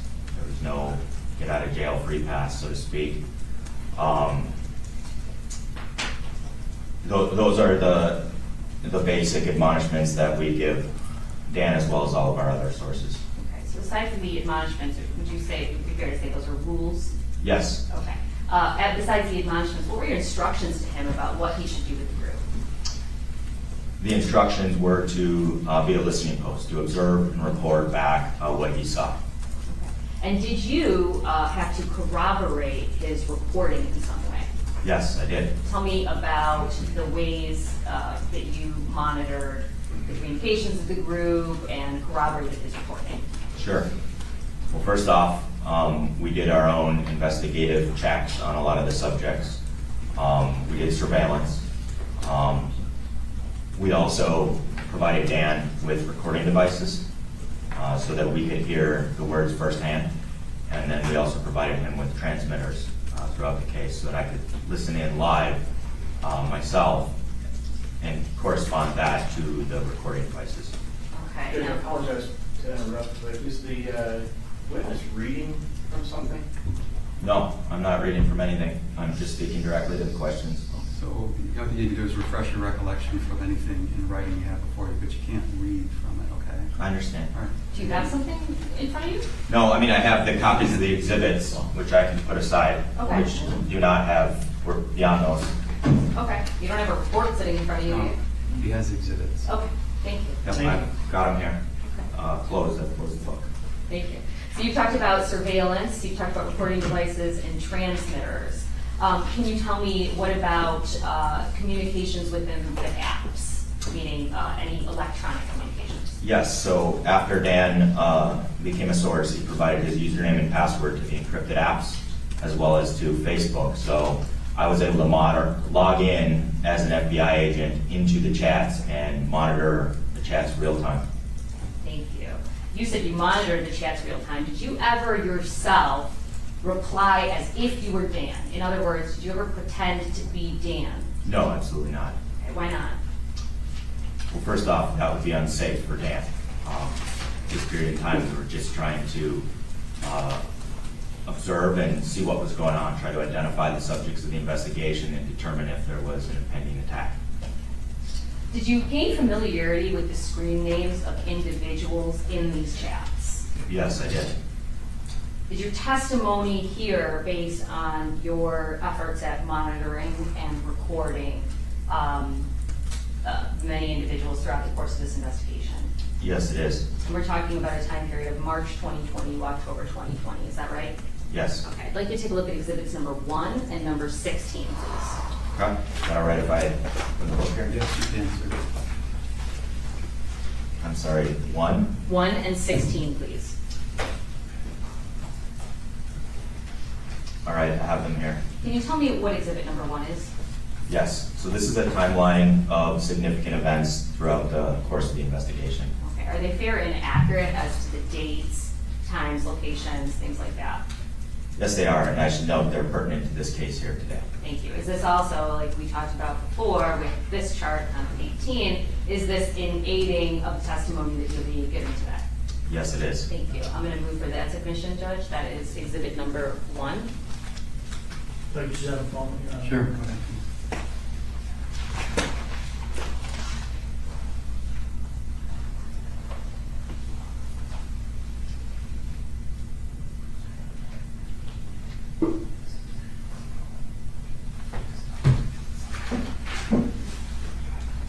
Yeah, counsel will object that this is a timeline without it being talked about ahead of time. If she wants to go through the timeline and then move for a commission, that's fine. Counsel fears that she might just pick out a particular date and then not continue on with a particular timeline. I don't know why we can't have this in testimony before the timeline's admitted, because there's certain events that are taking place down there over the course of time that the witness should be able to talk about. So we'd object on the foundation. Okay, so I concur. Your Honor, I have an issue with this exhibit. They got my client with IED testing. I know that it's probably something they can handle on cross-examination, but it's again not fair and accurate. And also, they previously released a much longer, more accurate, in a different way, but it's a Wolverine Watchman timeline of events, and that's not being, I think that ought to supplement. I'm sure they have a copy of that as they attempt to enter with this exhibit, so the court will see the full picture of what went on. It went on from March until October 7th, whatever was going on. Those were the dates, not starting on 6/6. It's unfair to cut off the full picture, especially when questions were already aimed at Jackson and the run-up to this event, which was their arrest. But I just don't think this is giving the court a fair and accurate picture. And also under number 15, it is alleging something that's totally untrue. So So, Mr. Barnett, I think you can cover that on cross-examination as you indicated. Mr. Stiver? Yes, Judge, not to beat the point, but this goes back to the motion again. Without giving away too much of the motion without having it written, this goes right, the chart that he's speaking of goes right back to that same basis for the motion. All right, thank you. With that in mind. Judge, the witnesses testified these are fair and accurate in the sense that these are just events, dates, locations. This is an aid for the testimony that's coming, and none of those things that I just heard are basis to object, because the witnesses said that this is a fair and accurate chart, which again is just for purposes of the court following along and everyone following along. For the dates that we're discussing, where some of these individuals were present at each event, is not outside of this case. All right, so overrule the objections. Go ahead. Thank you, Judge. Okay. I was on number 16. Can you tell us what that is? Sure. Is that all right if I look at that? Yeah, you know what, you're good. You can now flip through the exhibit book as much as you want, because there's no reports in there. Okay. Yes, so number 16 is a Google map of significant locations in the investigation that corresponds to the timeline. It corresponds to this timeline, exhibit number 1? That's correct. Okay, thank you. I'm going to move for submission. Your Honor, I'm going to object to that one. I don't think there was any kind of foundation laid as to regards to this map. Who did it? Where was it printed? Was it done for purposes of prelim today? Like there's literally nothing more than it's a map given in testimony at this point. You could lay a better foundation. I would agree with that. Sure. Exhibit number 16. Thank you. You're familiar with that? Yes, I made this map. Okay, give me a description about what this is for, what it indicates, what each spot is designated as, how it follows along with the testimony today. Sure. So locations around the United States, so the East Coast and then the Midwest around the Great Lakes region are noted with the city and the state.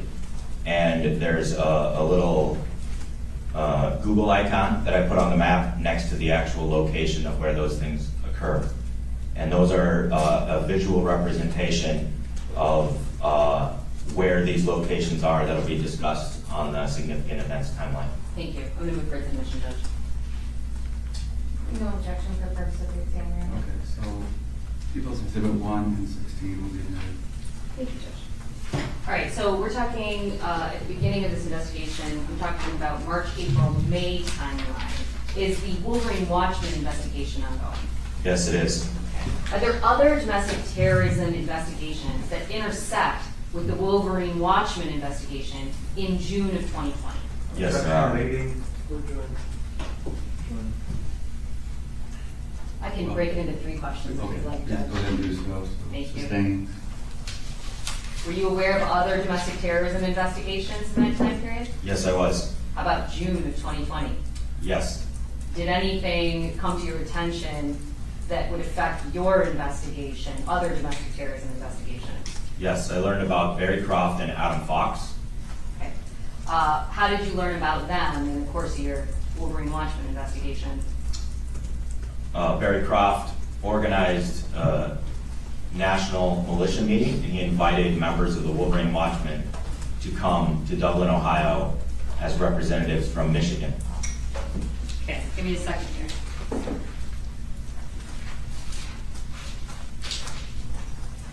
It's okay, I can move it. Watch me trip over this thing. Hang on one second. All right, who are you talking about? So up here on the upper left, Barry Croft is the far one, and then Adam Fox is right next to him. So how did you hear about a meeting that was happening? Joe Morrison and Pete Musico down here were in contact with Barry Croft, and he invited them. To object at this point. Once again, we're getting into testimony that relates directly to my motion.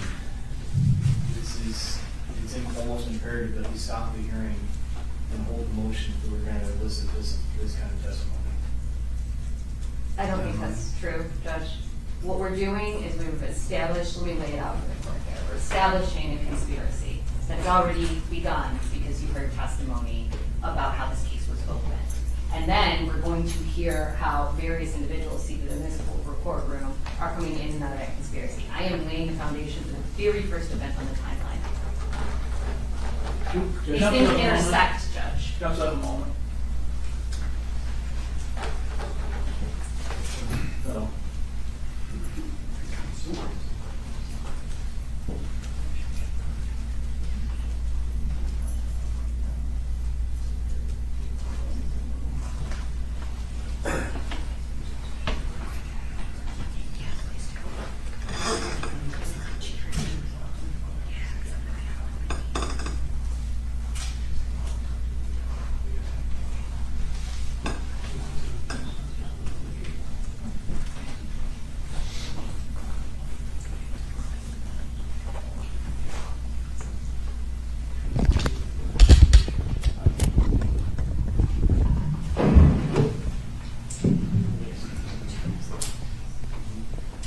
Judge, with respect to ask for a chamber's conference between all counsel. So let's play this plan first way to discuss these issues with the attorneys. All rise. Yes, definitely. All right, everyone, we will keep an eye on that for you right here on Live Now from Fox. Let's take another quick 2-minute break. Stay right here with us. More to come on Live Now.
Just a spotty chance over parts of New Mexico and Colorado. Pueblo, you're looking at a forecast of 94 degrees, 107 in Phoenix and 105 in Las Vegas. Plenty of sun, but it's going to feel hot out there. Excessive heat possible throughout the week as a result. 87 for the forecast in Great Falls, 80 in Seattle, and sunshine in Sacramento in the middle 90s. Hello, I'm meteorologist Allie Toriano from Fox 4 in Dallas-Fort Worth. A lot going on across the central part of the U.S. Thunderstorms and temperatures in the 90s today from Kansas City to Memphis. We've got some sunshine back to the west, 87 in Denver, mid-90s, hot, humid conditions for Dallas. Another disturbance will be moving through, bringing more rain to parts of the Central Plains in the coming days. I'm meteorologist Drew Anderson from Fox 29 in Philadelphia, and this is your Northeast regional forecast. And it is sultry in the Northeast. It's really humid, and these numbers speak for themselves. It's even warm for us in New England. So lots of sunshine today once we get rid of some morning fog in parts of the mid-Atlantic. But look at this. We got some storms firing off and brewing in the Midwest. This is a cold front right here that's just walking its way across other spots of the Northeast. Eventually, it'll get rid of all this heat and humidity for everyone.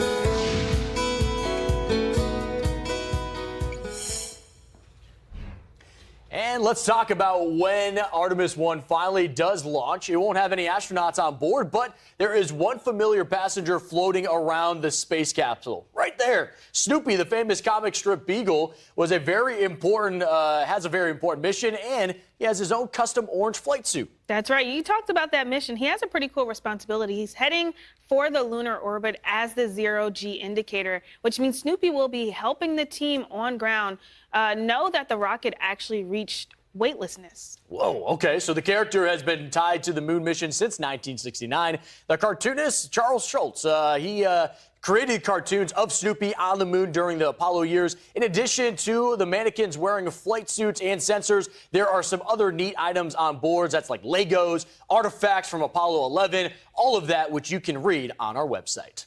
But first, let's get into our top story, and that's the developing threat in the Midwest. The Windy City, which we are showing to you live right now, is going to live up to the name because of the afternoon storms as they push through. Thank you for joining us here on Fox Weather. I'm Steve Bender. And I'm Kiana Lewis. You mentioned it, the Midwest in for a bit of a dicey afternoon. Yeah. It's going to be those thunderstorms that are going to start picking up really into the afternoon time frame, anytime after 3 o'clock. You know, that's a big time frame. Kids are getting home from school. You're starting to head home from work. So certainly have to keep it here to Fox Weather for that threat. We'll watch an area like Columbus, Ohio, as we head throughout the daytime hours for today. We can really see, again, those storms starting to really light up the sky a little later into the afternoon. So we'll get over to our forecast here, and we'll take a look as we're monitoring this area here for the potential of a watch a little later into today. About a 60% chance of a severe thunderstorm watch could be issued for the area in red that does stretch from Chicago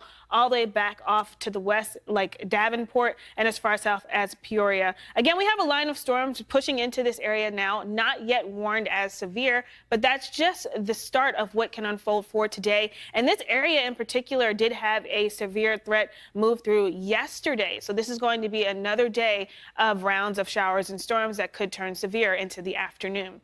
As we take a look, we do have one area that is under a severe thunderstorm warning. This is for Carroll, Clinton, Rock Island, and Whiteside counties, and that's pushing into parts of Illinois as well, just off to the north of Davenport. That line of storms will be pushing into your area. We have 60-mile-per-hour winds associated with this severe thunderstorm, as well as 1-inch hail, so just under a quarter-size hail pushing through this area, more so like nickel size. But again, we do have that threat that's currently pushing into place. And it's moving from Iowa into Illinois right now, just over DeWitt. We have an opportunity for the possibility of hail as we head throughout the next hour or so. This doesn't really expire until 10:30. But these blotches of purple indicate that 1-inch hail that we mentioned that's being detected by the radar that's pushing into that area now. So we do have, again, hail along with rain pushing through these areas from Savannah on south out towards DeWitt. And this is all moving off to the east, eventually off just north of Davenport, right into that zone that we've been saying has the potential for severe weather.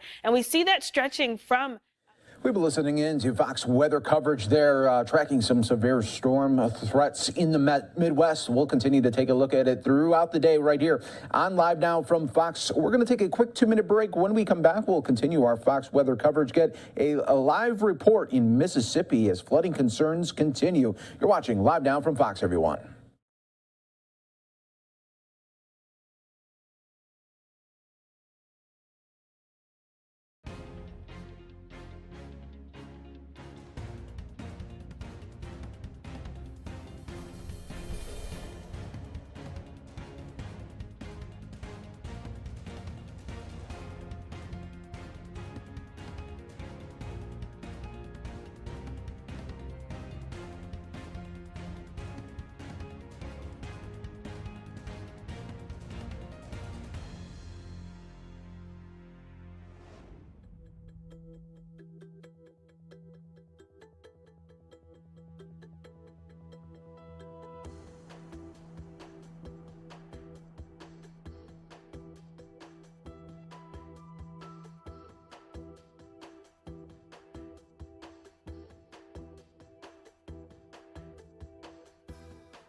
Welcome back, everyone, here to Live Now from Fox. We always appreciate you joining us here as we bring you top stories, headlines, all in the mix right here. Of course, as weather alerts pop up, we bring them to you courtesy of our team of Fox Weather, and that's exactly what we're going to do. Head out to Jackson, Mississippi. We're joined now by Will Nunley, who is tracking major flooding concerns there as a state of emergency is underway. Will.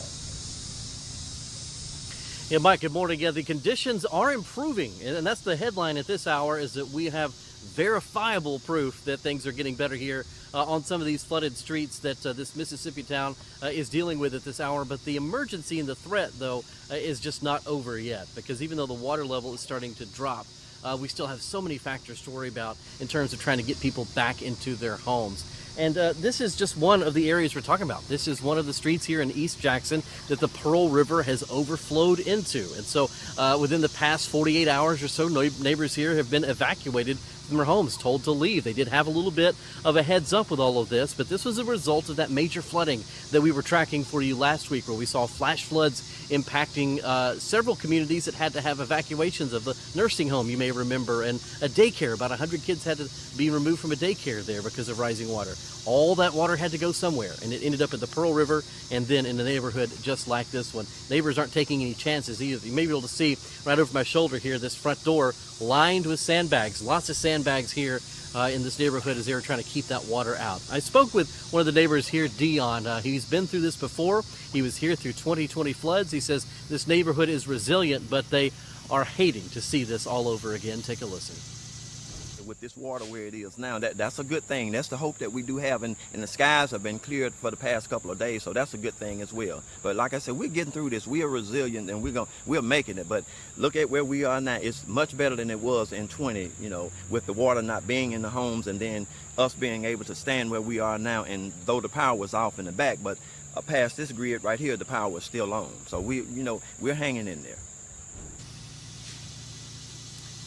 And the power is still going to be off, Mike, for neighborhoods like this one, because it's a little bit ways down the road there, but the power junction boxes are underwater, surrounded by water at the very least, and so you just can't activate those utilities yet under those conditions. But again, emergency authorities confirming to us that crest has happened for the Pearl River, and now the water levels on their way down. We're seeing the evidence of that here, watching them fall from about 3 feet since this morning. Mike?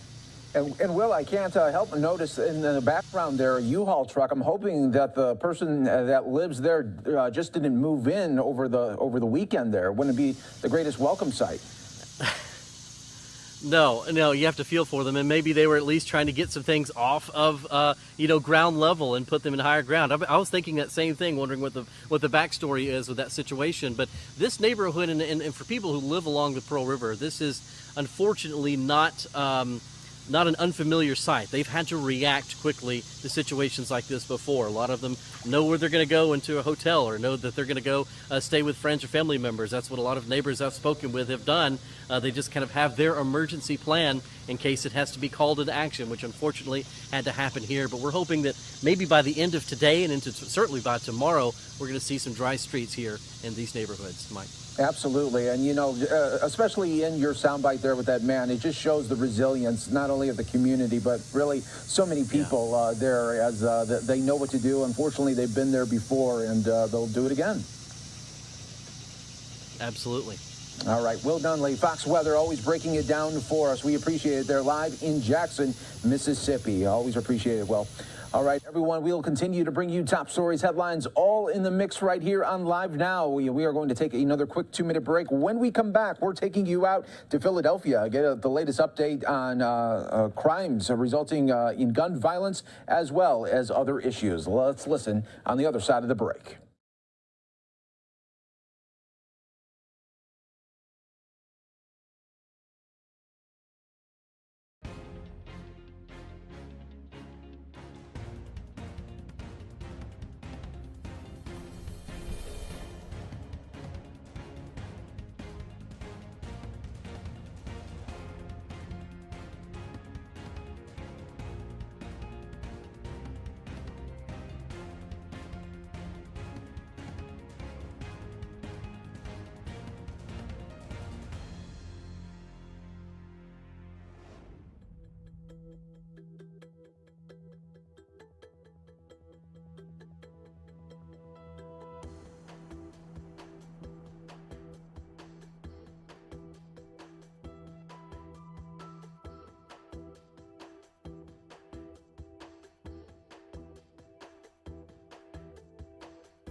We're there.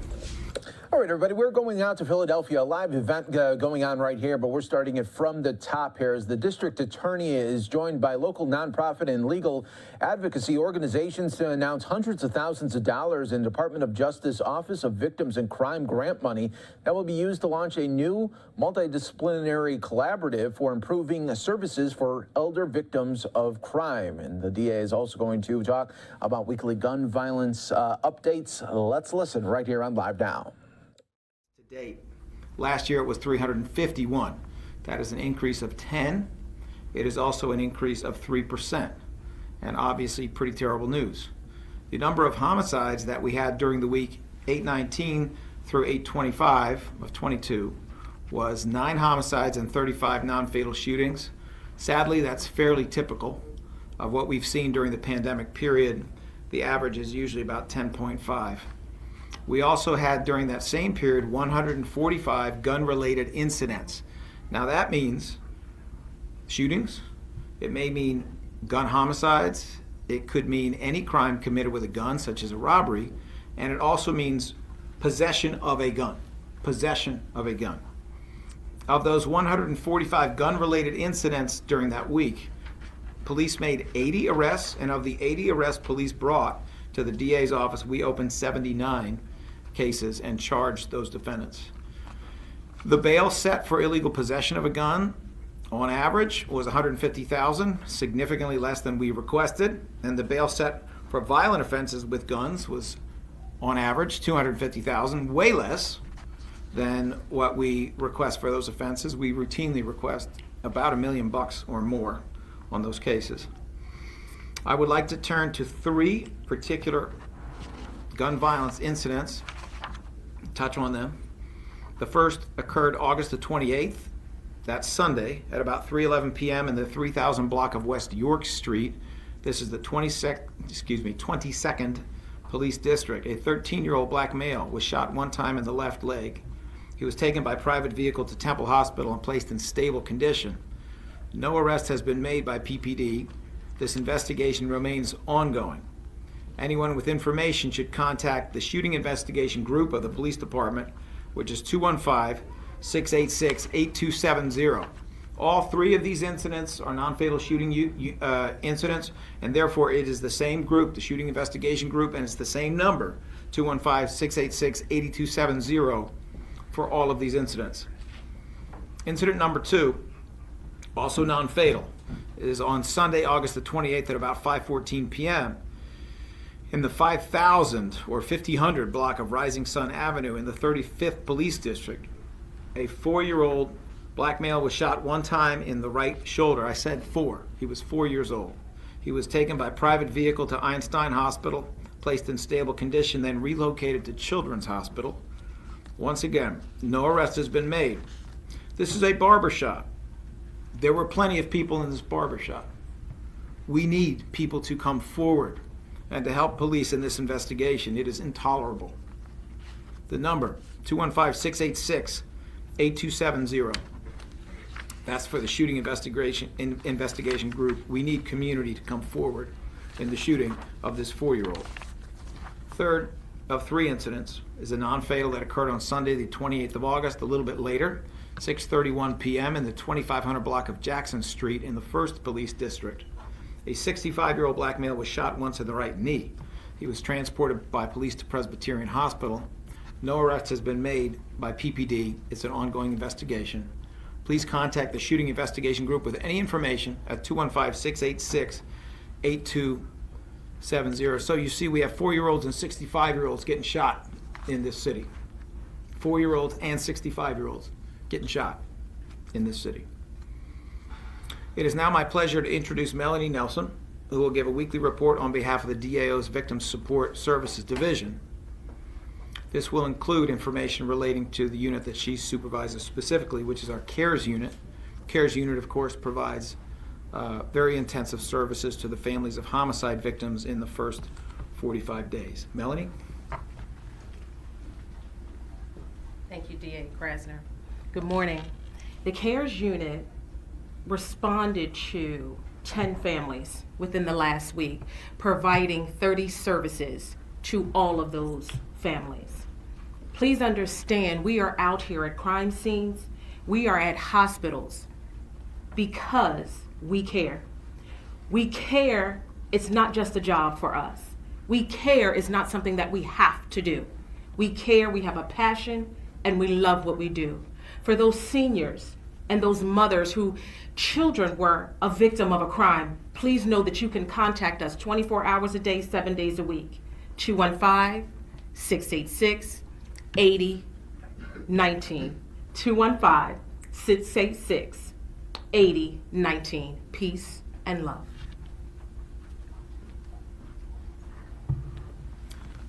Thank you, Melanie. 4-year-old and a 65-year-old getting shot in the same week. So I started my morning at, well, earlier than that, but I started my morning with Councilmember Curtis Jones at the House of Umoja in Philadelphia. This is a pretty famous location. It's been around since 1968 and is considered one of the great historical success stories in terms of addressing gangs and addressing violence in Philadelphia. The reason we were there is that Councilmember Curtis Jones and some others had called a short march, and they wanted to do it before school began. The march was from the House of Umoja to Overbrook High School, and the purpose of it was to rally in front of the school as kids are coming to start their school year, and not only to emphasize the role that fathers play and need to play in terms of their kids' lives, but it was also to emphasize that House of Umoja and others are arranging for safe passageways, safe corridors for people to go to school. And so when I showed up, there were a lot of guys wearing this shirt. There you go. I come in peace. On the back, Million Fathers March. There was chanting as we went there, and when we got there, Curtis Jones proudly proclaimed that he too was one of the famous graduates of Overbrook High, and he then stood up there waving his Overbrook High colors and encouraging the Panthers cheerleaders to come out and do a cheer. And all of this happened before these kids went into school today. While we were there, a guy named Bilal Qayyum, who's pretty famous for his anti-gun violence work in the city of Philadelphia, showed up. And he pronounced that he was proud to be a graduate of the class of '64, which I think means he qualifies, should he ever need them, for the services that we're about to talk about and services that are provided. So this really is a story about youth, and it's also a story about aging and their connection and their importance.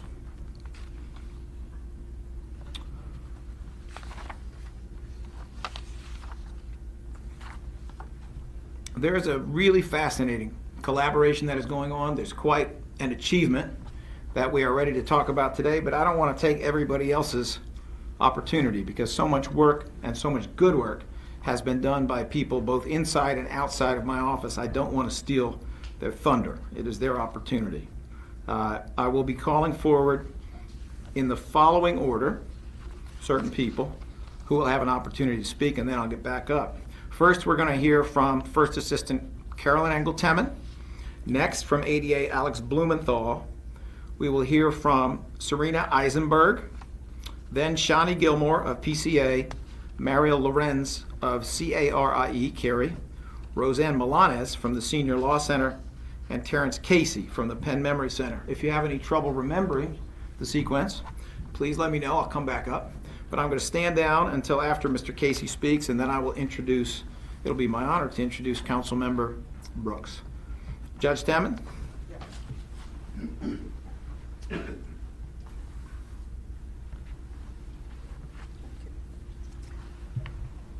Good morning. Now for some really good news. It gives me a lot of pleasure to be here this morning to be able to announce publicly the expansion of the District Attorney's Elder Justice Unit. As a result of a federal grant, we are able to expand the services that we now provide to elder victims of crime by joining with other agencies that exist within our community in Philadelphia to make a multiple disciplinary team that will serve not only the needs of victims of crime vis-a-vis prosecuting their offenders, but will also provide a multitude of services for those victims. Very often, people who are victims of crime have other needs as well that they don't know how to get answered, and now we will be able to provide that for them. And people who approach any of the agencies who are part of our team will also be immediately connected with all the other members of the team. I'm going to leave it to the members of the team and to Alex Blumenthal to tell you more in detail about this expansion. I'm at this time just going to introduce Alex, who was a great find for us when we were looking for someone to supervise the Elder Justice Unit. Alex has had many roles in the criminal justice system since his graduation from law school. He served as a law clerk and later as a public defender, and in 2018 he joined our office. It now gives me great pleasure to introduce Alex, who will tell you more in detail about this project.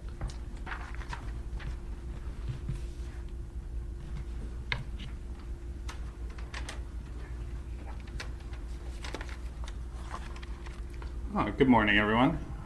Thank you, DA Krasner, and I'd especially like to thank First Assistant Temin, who really is the reason we're all here today. She's been the critical driving force to create the specialized elder unit and to provide the necessary support in acquiring and implementing the grant.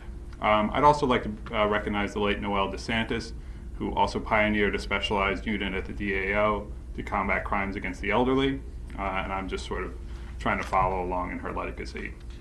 Of course, I'd also like to thank the Office for Victims of Crime at the Department of Justice for providing the grant and funding this team. It is a 3-year grant for a total of $375,000.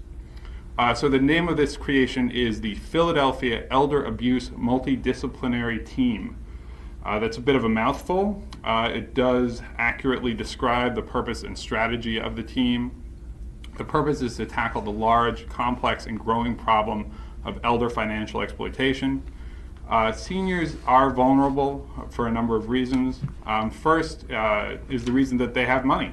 They have regular income, often accumulated assets, and that makes them a target. They can also be dependent on family and caregivers to remain independent. And they can also suffer from cognitive impairments and will feed their isolation. So these cases present complex problems that no single agency can deal with by themselves. Multiple agencies and multiple specialties are needed to address the problems presented by cases of elder financial exploitation. So for instance, here at the DA's office, obviously we can prosecute an offender, we can obtain restitution, but we do not have, say, the medical expertise of the Penn Memory Center. Likewise, Senior Law Center can provide the civil legal assistance that somebody might need to clear up title for their home or to get out of an abusive guardianship. It's also something we cannot do ourselves. CARI can provide victim support specialized to senior citizens and support that can extend outside of criminal court. And of course, the Philadelphia Corporation for the Aging can assist with everything from housing to protective services to home-delivered meals. The team that the grant has allowed us to create brings all these capabilities together into a formalized structure that will allow us to provide comprehensive support to any senior victim of financial or other exploitation. It's going to be a case review team. This is the DOJ's terminology. We will review individual cases, refer victims to the appropriate agencies, conduct trainings, and reach out to the community, as we are doing right now, to raise awareness of senior financial exploitation. I'd like to bring up right now Serena Eisenberg, who is one of the key staff members that the grant allowed us to hire. Serena is going to coordinate the team and support and inform the victims of financial exploitation. Thank you.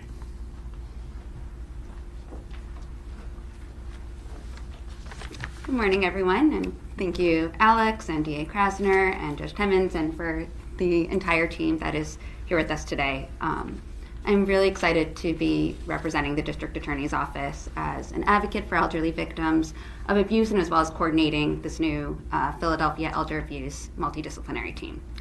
It's really an honor to be entrusted with this important work, and I have a hard time containing my enthusiasm for all that we can and will do together to support Philadelphia's elderly community.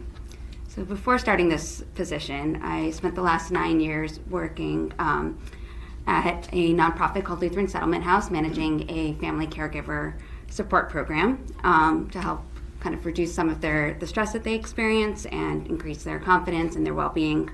And in this way, we did individual and family counseling, provided support groups and advocacy and community education. And in this capacity, I met caregivers and their families at some of their most just vulnerable and overwhelming moments. And I really became intimately exposed to the vulnerabilities of aging, especially in a city like Philadelphia, and the obstacles that seniors face in staying independent and safe. So with that, it can often be a little frustrating as a social worker.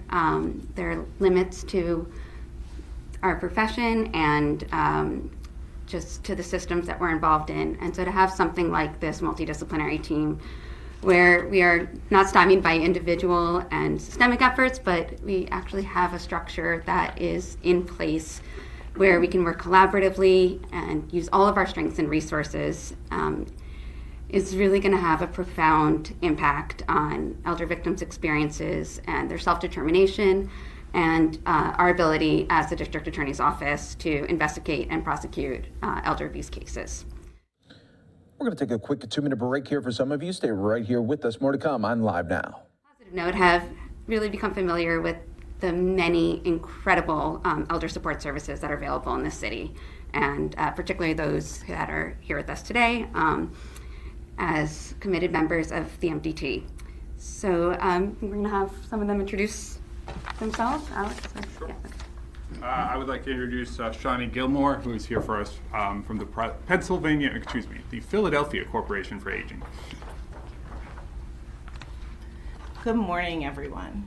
On behalf of Philadelphia Corporation for Aging, I stand here today as a partner with other city organizations united to protect older Philadelphians from the physical and mental harm caused by elder abuse. As an area agency on aging for the past 50 years, PCA is dedicated to helping older Philadelphians live as independently as possible. This includes investigating suspected cases of elder abuse. This new crucial step in addressing elder abuse after 3 years of the pandemic is drastically needed, as PCA has seen an increase, especially in financial exploitation of elder abuse cases. PCA wholeheartedly supports this team's mission. It is also important to note that reports of suspected elder abuse can be made 24/7 to PCA's helpline at 215-765-9040. Anyone can make a report of suspected elder abuse against an older Philadelphian. All reports are kept confidential, and the older adult and the perpetrator will never know who made the report. PCA looks forward to collaborating with the District Attorney's Office in the weeks ahead, as we need to strengthen the ability of the older Philadelphians to access justice and the remedies necessary to recover the cases of elder abuse. Thank you. And I'd like to bring up Marielle Lorenz from CARI. Marielle? Thank you, Alex. On behalf of CARI, the Center for Advocacy for the Rights and Interests of Elders, we are very much looking forward to working with this newly formed team. For 45 years, CARI has been in existence to promote the well-being, rights, and autonomy of older adults. And for over 20 years, we have provided victim services and supports to elder Philadelphians who have found themselves victims of crime and abuse. We know that crime can cause many emotions for people and trauma, and this is a symbol of just our agencies coming together to help elders in our community who have given so much. and also to let you know that that you're not alone. Thank you. And next, Roseanne Milanes from the Senior Law Center. Roseanne. Good morning. Thank you to the Philadelphia District Attorney's Office and to the other member organizations of the multidisciplinary team, Carrie, PCA, and Penn Memory Center. My name is Roseanne Milanes. I'm a supervising attorney at Senior Law Center's Victim Services team. Senior Law Center is a nonprofit organization providing civil legal advice, counsel, and representation for thousands of older adults in Pennsylvania. We have been seeking justice for older Pennsylvanians, empowering them through specialized legal services, education, and advocacy for over 40 years. We assist in a variety of civil legal issues, housing, grandparent rights, elder abuse, and financial exploitation, just to name a few. Our victim services team have represented many older adults in obtaining protection from abuse orders against abusive family members. We have represented older adults who are victims of deed fraud get their homes back, and served many victims of identity theft and other financial exploitation.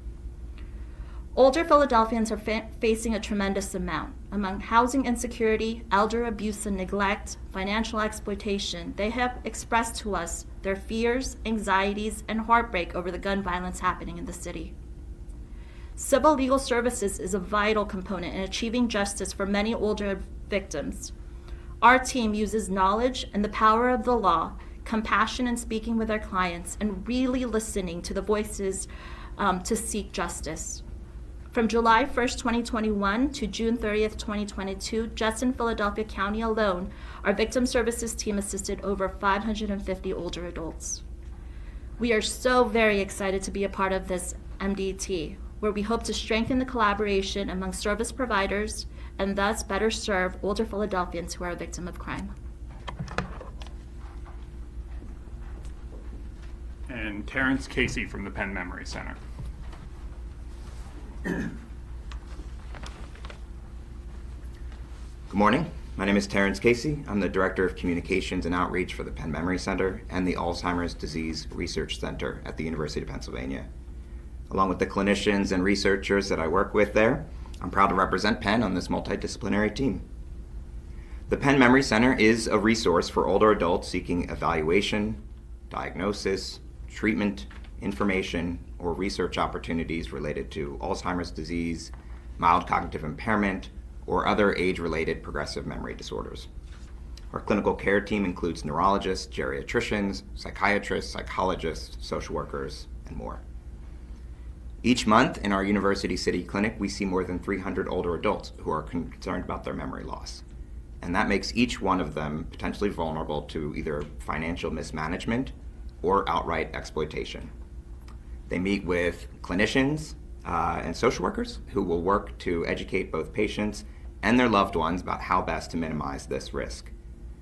We also have Jason Karlowish, our co-director, who has had a long commitment to training the financial workforce to protect their aging clients and also recognize the first signs of cognitive impairment. And personally, I've worked with the Philadelphia Financial Exploitation Prevention Task Force, talk about a mouthful, for more than 7 years, particularly in the coordination of a World Elder Abuse Awareness Day event. We care for those living with cognitive impairment, but we care about older adults across the greater Philadelphia region and beyond. But we know that our preventative efforts are greatly outweighed by the efforts of those who seek to take advantage of an aging population. And so on behalf of Dr. Dawn McCannock-Hamilton, Dr. Jason Karlowish, and all of the Penn Memory Center team, we're proud to support the work of the District Attorney's Office, and this team in particular, in offering our clinical expertise to more comprehensively serve and support victims of financial exploitation in Philadelphia. Thank you.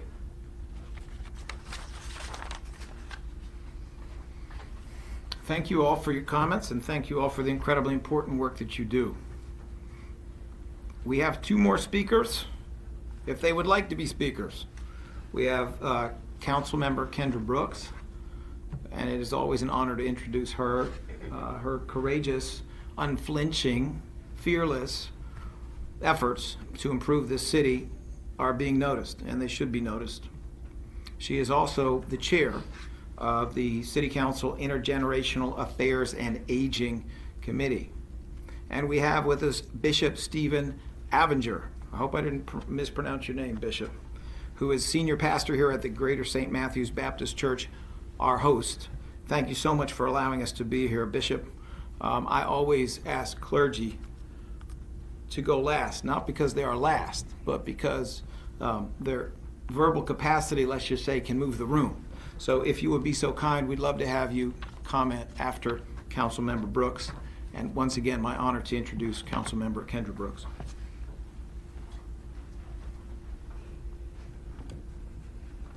Thank you so much, D.A. Krasner.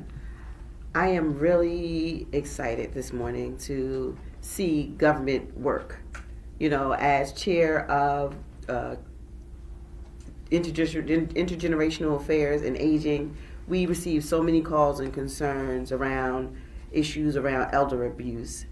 So when I was told that we're coming together collectively with Carrie and PCA and the DAO to make sure that we're doing something to collaborate the needs of our aging population and our seniors, I was really excited. So right now we have an opportunity to protect some of our most vulnerable citizens around the city.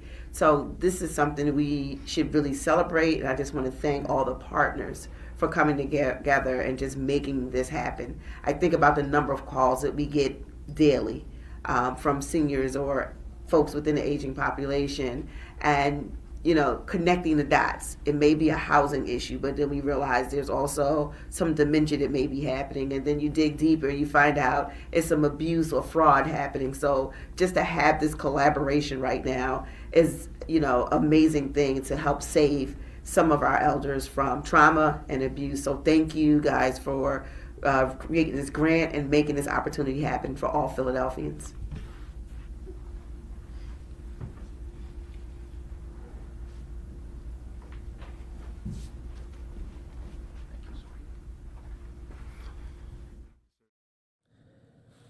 There we go. Such a topic, a very important topic that we feel that is not talked about a lot there when we're talking about elder abuse there. So that new grant money will go into a new task force there in Philadelphia to try to get some justice for senior citizens that unfortunately are put in those situations. All right, everybody. We are also tracking some weather out in the Chicago area. It is coming as there are reports there of there will be close to 70-mile-per-hour wind gust in Chicago when this storm does come through. You could see it just leaving Iowa right now, and that's a strong band of storms right there. Look at that line of thunderstorms, strong cells in there. So we'll continue to watch it for you right here on Live Now from Fox. We are going to take a quick 2-minute break, and when we come back, we're going to take you out to the governor of Pennsylvania. He's going to be talking about,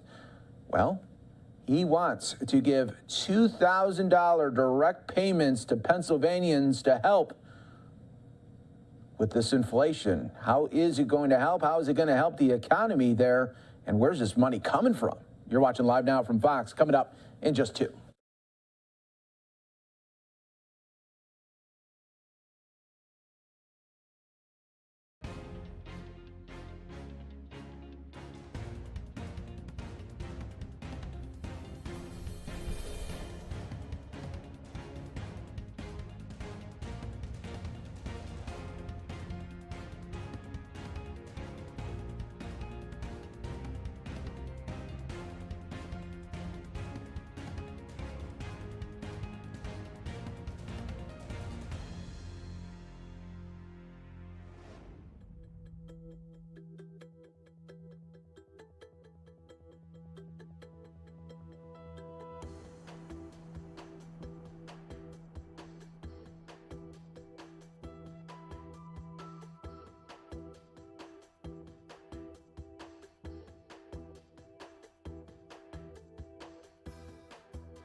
Welcome back, everyone. Here to Live Now from Fox. You are taking a live look at another stock sell-off today, down about 160 points there in the red. We'll continue to follow it for you right here on Live Now from Fox. This all comes as Friday's big dip. We're talking about a massive dip of more than 1,000 points in the red as inflation continues to churn there, and you're seeing rising mortgage rates as well, all in the mix right there. Inflation continues to come, but Pennsylvania, they think they have a solution.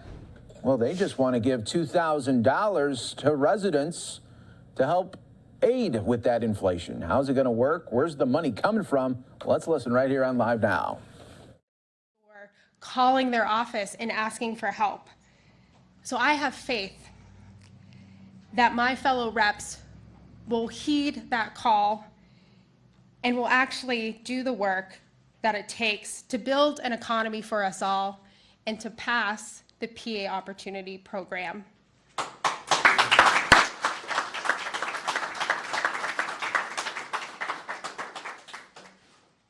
And now it's my distinct honor to welcome Governor Tom Wolf.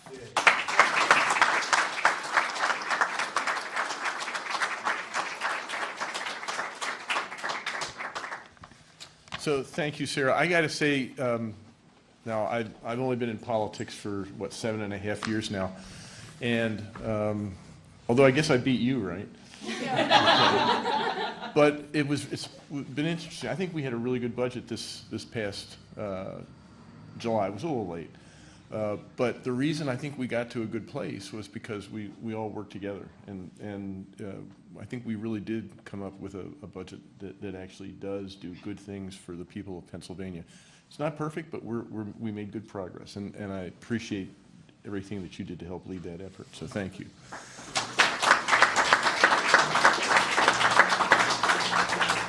Yeah. So I guess I should say thank you for sending her to Harrisburg.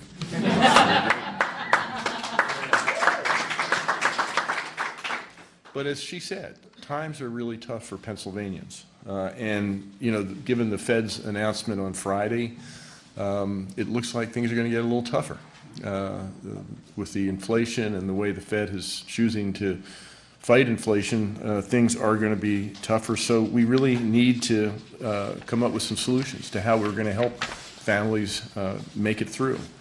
Because even though inflation's high, even though prices have gone up, as the representative said, paychecks have not gone up to match.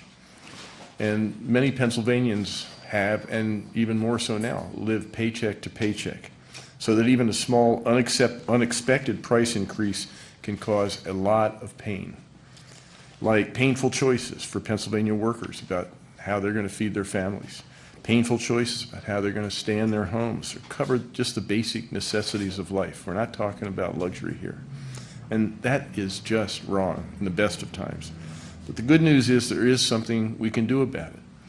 And that's why I'm here today with Representative Innamorato to call on Republican leaders in the General Assembly to help us put money back into the pockets of Pennsylvanians. So now I'm going to take some credit here. I introduced this in my budget speech, but that was back in February. And what I proposed then was we would use some federal money, one-time money, to make this $2,000 available. But Republican leaders in the General Assembly would not get on board. They didn't go along with it, and they didn't want to fund it in this year's budget. Okay? I'm not giving up. So I came up again, we have a bill in the House, Representative Deloso, a bill in the Senate, Senator Tartaglione, to say let's put this $2,000 on the table, a check for every family, make it available to any household with $80,000 or less in income in the year. It's $2,000. I want to give Pennsylvanians the step up they need to survive inflation and higher prices. So $2,000 to any families making $80,000 or less. We estimate that about 250,000 families will apply for this. We don't know. So that's a $500 million operation expense. And it's going to provide needed buffers against high prices, and we hope prices that are up temporarily. But it's going to give families some room to get back on their feet. Our budget this year did make some major investments in working families all across Pennsylvania, and I think we're all proud of the things that we've done. But with historic investments that help put our Commonwealth on a brighter future, on a brighter path, we still need to do more. And so, luckily, we have the ability to do this financially. We can actually help families get life-saving medicine out of state funds. We can help families stay in their homes. We can help families afford to eat. Why on earth wouldn't we do it? Especially now, again, when we have the money sitting in the bank. I was just looking at our account. We have $15 billion in our cash account. That doesn't include the rainy day fund. Doesn't include other funds that are out there. Just our general fund, $15 billion.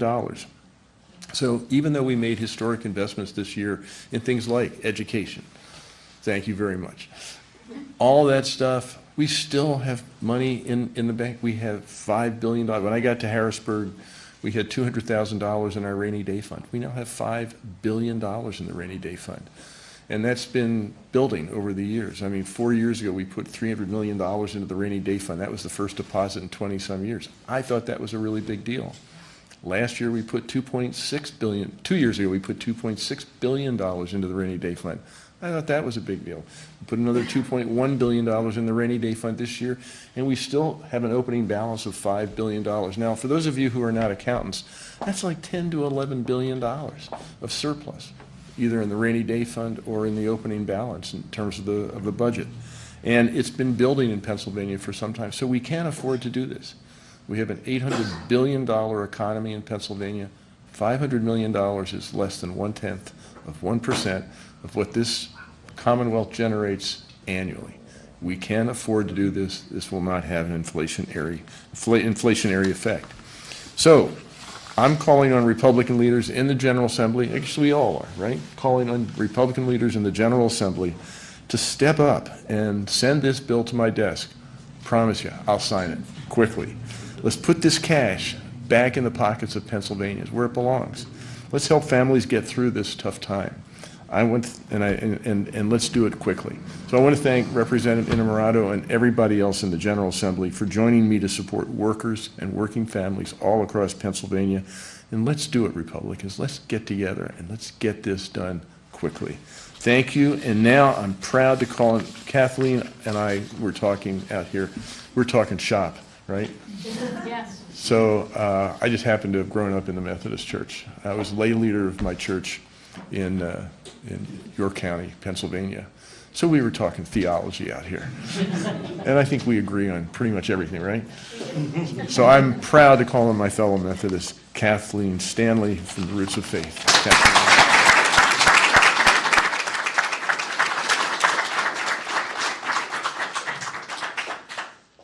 Nothing like a little theological conversation first thing in the morning. Thank you, Governor Wolf, and welcome to our beautiful community, Sharpsburg. So I'm the Director of Outreach at Roots of Faith, and for the past 8 years, Roots of Faith has been at the forefront of poverty alleviation in our community. We opened this outreach center, and Sharpsburg had a poverty rate of 30%. We were labeled a community in distress. And thanks to what I call Sharpsburg champions, many of whom are sitting in this room today, we now proudly boast that our poverty rate has dropped to 23%. Yes.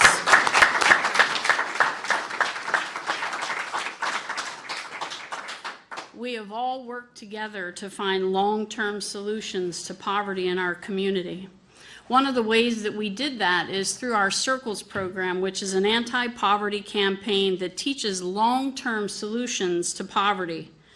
And in December of 2021, we graduated 14 people from that program. All 14 of those graduates raised their credit score to 700 or above.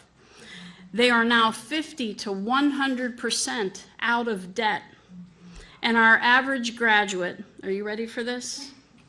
Raised their income by 70%.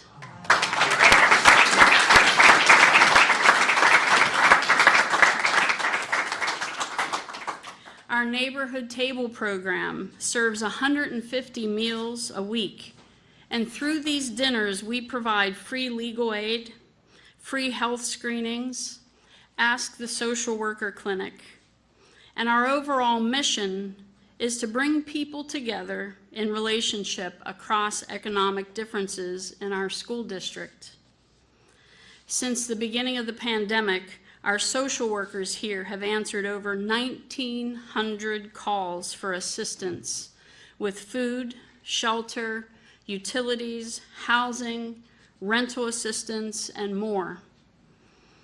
And in the last year, we saw some increase in wages across the state, and this was good news for many of our families who were only making minimum wage and were struggling daily. They could finally get caught up. They could get through the day without having to make choices between paying their rent and buying food. This is a daily occurrence for many of our families. Can you imagine? They finally had some hope, but those hopes quickly faded as inflation negated any increase in wages that they saw. In the past 3 months, we have seen a steady increase in the number of evictions, utility shutoffs, the need for food. We are seeing more homeless people walk through our doors on a daily basis looking for help. Sure, we provide them with resources. We tell them where the shelters are. We give them a warm cup of coffee. We let them sit here, whether it's hot or cold. We love them. We let them know that they're welcome here and that this is a safe place for them. But we need to do more. We're also seeing an increase in people who don't normally need help. People who in the past have never reached out to a social worker for help with their utilities or food. These are the people that are starting to come into our social services. The PA Opportunity Program would help families combat the rising costs of gas and groceries and other expenses. It would give them a little bit of breathing room. I'm proud of the teamwork in this community, and I would suggest to communities across this state that you find your own champions and gather them together and help those in your community live their best lives. And now I would like to introduce you to a longtime Sharpsburg resident, Barb Cohen.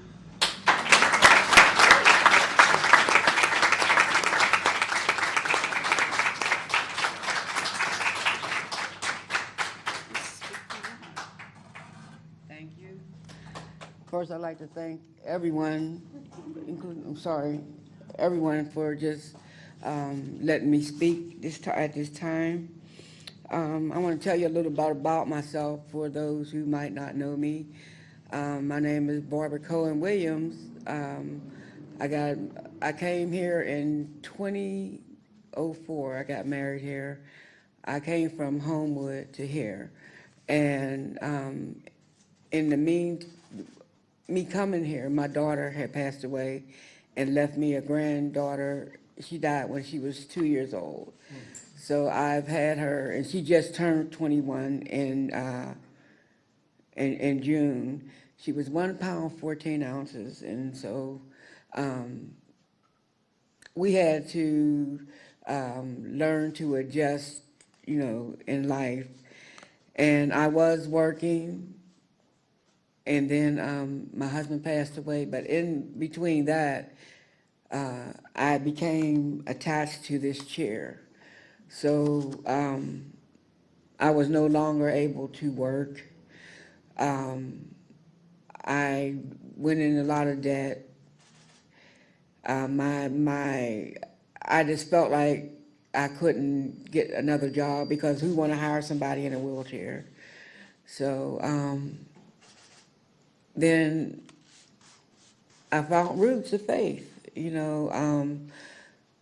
A lot of people was talking about it. They was talking about the Circle program. They will help you build up your credit. They will help you get stable, and things. So I came down here, and back then, that's when Pastor Ben was here, and I heard about Kathleen. I had friends who came, and they told me, you know, this is the place you should be. So when I came here, they let me know that, well, I said, well, no, nobody will never hire me. And Kathleen said, yes, they will. I said, no, they won't. And she kept telling me they will. And I came here with a lot of debt. And before, I'm one of the people she was talking about far as my credit score is 700 now. I'm out of debt.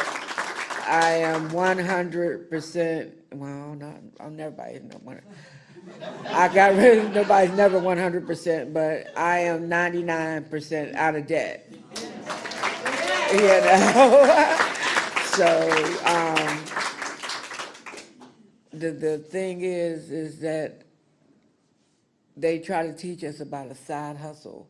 Even a side hustle right now,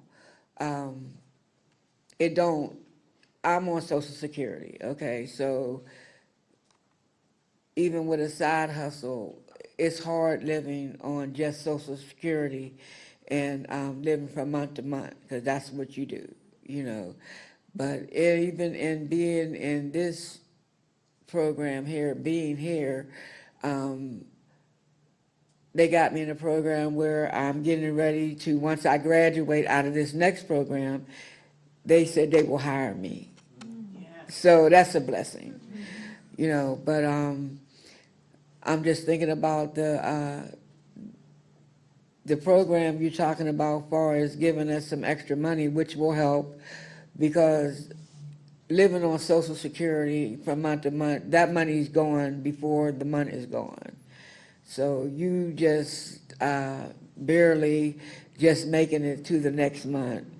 And between rent, taxables, you know, food, whatever, everything is, you know, you're just waiting for that next, I'm tired of living like that, you know, just waiting for the next month to come.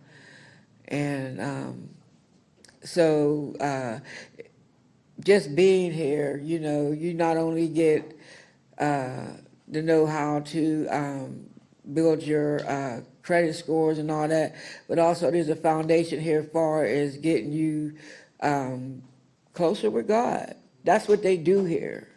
You know, everything, this is a hub for everything, you know, and I appreciate it. I appreciate being here. I appreciate them giving me this chance to be their poster child. Because that's, you know, but that's what they give me, a chance to do that, and I'm so grateful and thankful. And I hope that you hear what I'm saying, and I hope that I'm representing this program here. So thank you very much.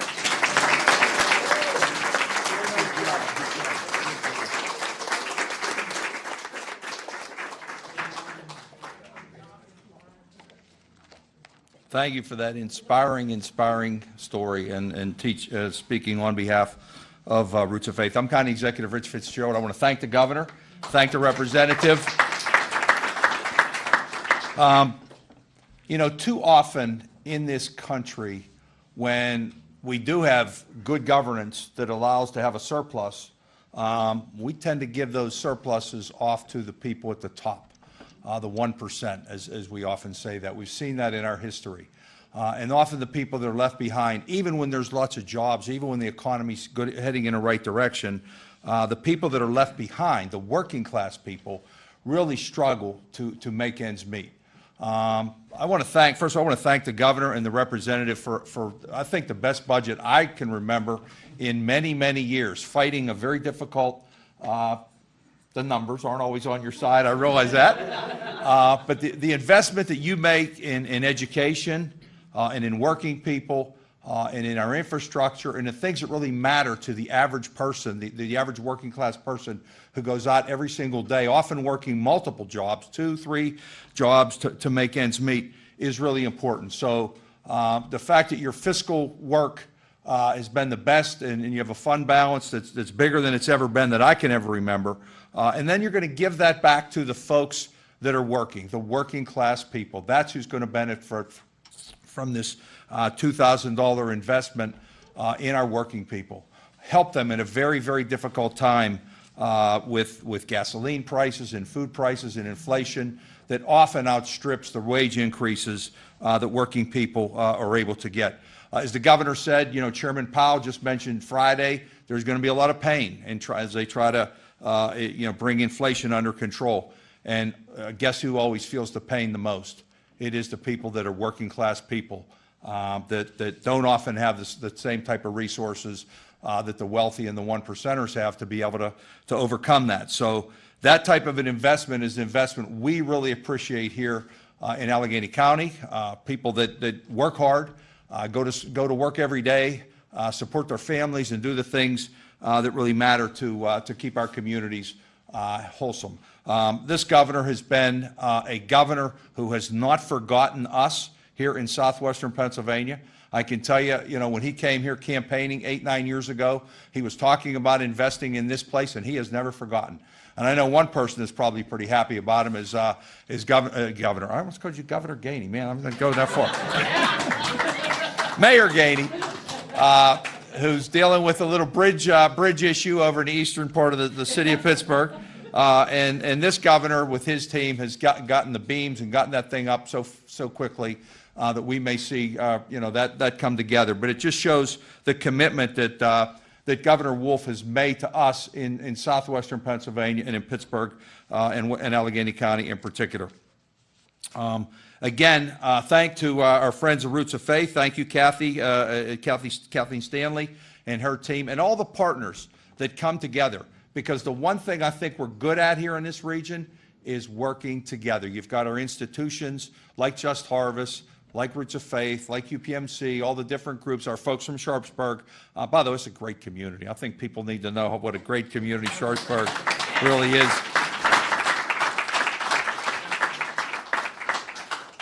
And with that, let me now turn it over to the mayor of Pittsburgh, not the mayor of Sharpsburg. That little town over the river on the other side of the river. I know the mayor is very, very supportive of these type of initiatives and things that can help the residents of his community as well. Mayor Ed Gainey.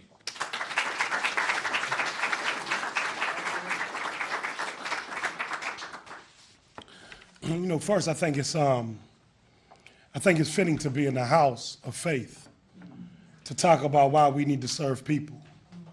I couldn't think of a better place to be, so I want to thank you for having me here today. I also want to thank the governor because just that 8 years of him fighting for, a living wage, him fighting for an increase in our minimum wage to make us more competitive throughout this region, the increase in education for our children to have better education, the increase in workforce development so that our people continue to be trained and be able to get good paying jobs. I think we should just pause and give the governor a standing ovation for the work he's put in.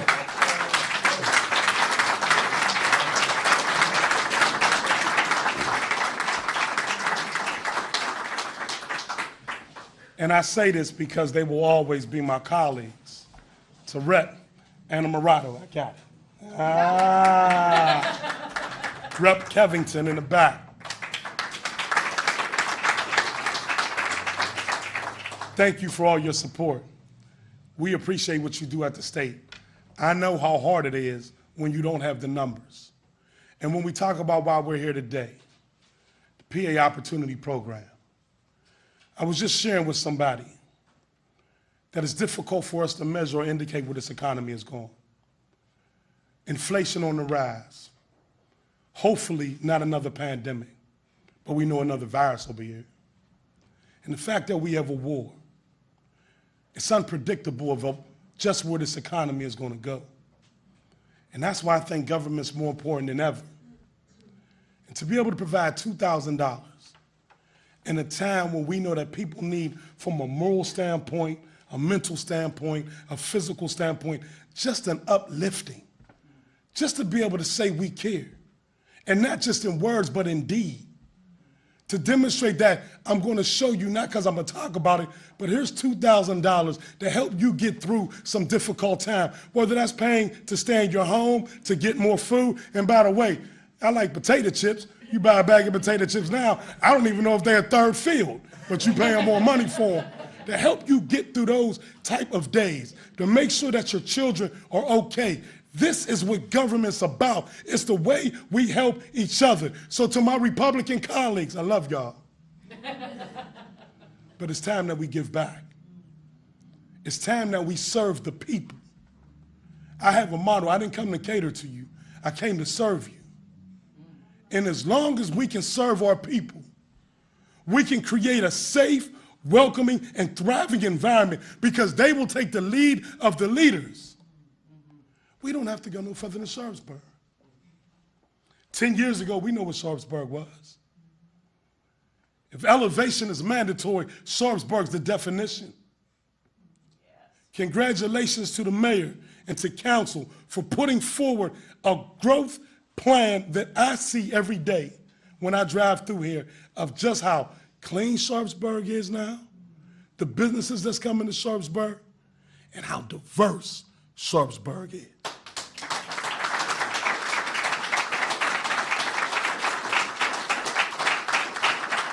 So I want to say thank you for having me, and I want to end on this. If government is for the people, to my state colleagues, pass the PA Opportunity Program, and let's go get it. Mayor Reno, come on up.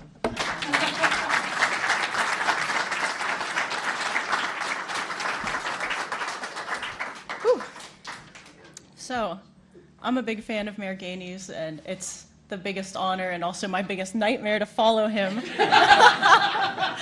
I'm going to do my best. I'm Mayor Brittany Reno. I'm the mayor of Sharpsburg. I'm so lucky to live in this town and call it home. I haven't always, though.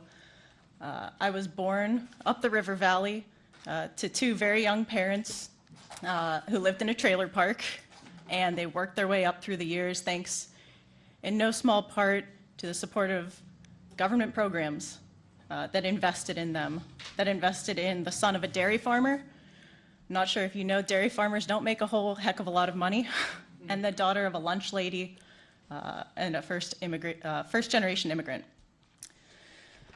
When we look today at the concentration of wealth, which is increasingly hoarded in the bank accounts of people who don't need more at a time when so many are struggling with the basics of living life, when we look at how productivity has skyrocketed over generations while workers' wages have stagnated and costs, we know, have increased, and when we look at the number of hardworking people who've done everything right, I know these people, you know these people, I suspect, even if you don't know what they're going through.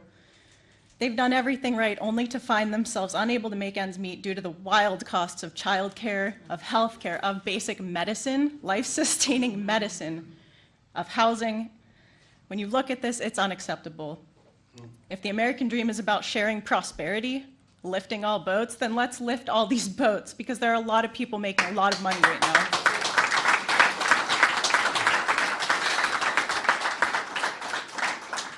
This is not just an issue here in Sharpsburg and Pittsburgh and our urban communities. I grew up literally in the cornfields of southwestern Pennsylvania, and poverty is just as pervasive there as it is in every other corner of Pennsylvania.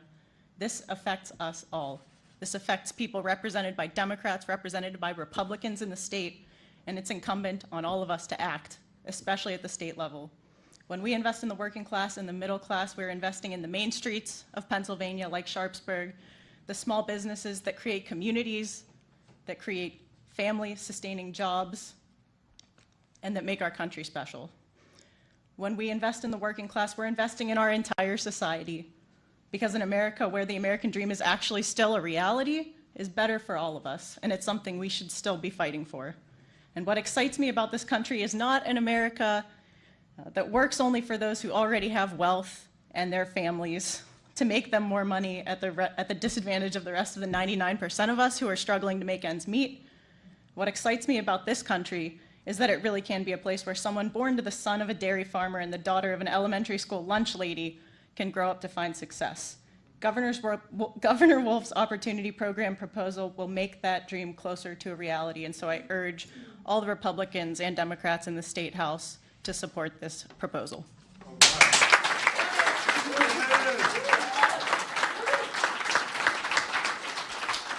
And with that, it's my unexpected great honor to reintroduce Governor Wolf.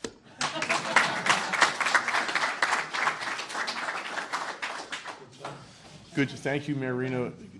I have a question. Is teal the color of Sharpsburg? Is that the official? I mean, you need a shirt. I don't accept gifts, but I'll buy one gladly. All right, so it is great to be here, and thank you again for hosting this. So, any questions for any? I'm the moderator. They'll be answering the question. What? Yeah. You guys have already talked at great length about how this is one of the best budgets you've ever been able to get out of Republicans. What makes you think you can get them back, and what are you willing to offer them if this is really that important? I'm not sure this deserves negotiations. I think this is something that there ought to be a consensus that we have the money. I mean, the argument before wasn't even our money. Now, this is our money. This is the Commonwealth of Pennsylvania, but we have it. It's there. And what better way to use this but to put it directly into the pockets of the people who could make their own decisions about how to spend it. I mean, there are no, you want to spend it on gas, on rent, on taxes, on food, whatever. You have $2,000 to spend, and it's your decision. It's your choice. We have the money. Nobody's being asked to pay any more in taxes. This is just send this money out. I'm not sure why anybody would be against this. Why would that work this time when it didn't work a month and a half ago? I don't know. I'm just hoping it will. I think sometimes in politics, persistence makes a difference, and if at first you don't succeed, try again, really works in democratic politics with a small d. And I'm hoping that this is just something that we ought to all rally around. This is not a partisan issue. This is something that people right now need help. We have the ability to do that. Let's provide that help. What's the argument that this won't be inflationary compared to? Again, as I said, we have an $800 billion, that's with a B, billion-dollar economy. We'd be the 18th largest economy in the world if we were an independent nation. If you do the math, we figure 250,000 people. If everybody got the maximum, I think my math is right here. It's about $500 million. That's less than 1/10 of 1% of Pennsylvania's annual GDP. I, for the life of me, can't see how anybody could say that's inflationary. Piggybacking off of that, when I've covered this exact matter before, Republicans have stated that simply stimulus checks just devalue the dollar and that's what leads to inflation. How do you respond to that? I'm not sure how that happens. If you have somebody who needs to make a payment on a car or needs to get health insurance or needs to put some food on the table, and that none of those things would have taken place otherwise, I can't see how that's inflation. That's a dodge. I mean, that's just not true. Also, Governor, could you just clarify why we're talking about general fund money now versus the American Rescue Plan Act, the difference there? Yeah, we actually did distribute all of the money that we had left from the American Rescue Plan money. So that's gone. So it's just, so this is where the money is. I think I saw one more question here. Do you have a question? There are some off-topic things that said they've been keep available for afterwards, so I'll wait for those. You have an off-topic question for me? Go figure. Okay. All right. You said if it passed, people would have to apply for it. Can you just expand on? Yeah, we don't have any of the details. The idea would be it would be actually administered by the state treasurer, who is a Republican, and that would be I mean, her job to make sure that people making the $80,000 or less, that they would qualify for that. In terms of what they get is a check, and then they do what they want with that check. That's the deal. So the administration, the oversight is really just to make sure that people who apply actually qualify. Some other governors across the state have proposed specifically like gas cards or anything like that. I think even candidate Josh Shapiro is talking about gas payments.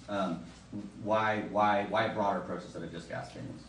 Because I think every family, every situation is different. For some, it might be gas, and they can spend it on that. And by the way, I agree with candidate Shapiro that we ought to. I'd like to eliminate the gasoline tax, but this is different. This is basically saying right now, here in this place, Pennsylvania, families are struggling. And each one is struggling with something different. They ought to have to make the decision as to where they spend this money. Governor, our newsroom, and I presume maybe all of the newsrooms, got an email from Kim Ward's communications person during this saying, for clarity, Governor Wolf mentioned this in his budget address, but never brought it to the table during the budget discussion. Since they sent this to us, I want to, of course, give you the chance to respond. Yeah, I did actually. We argued about it, and in the end, the ARP funding decided to go in a different direction. That's why it's back on the table now. So if there was any confusion about, maybe you could text back and say, it's on the table. Okay, thank you very much. And thank you again for hosting this wonderful thing in Sharpsburg. I appreciate it very much.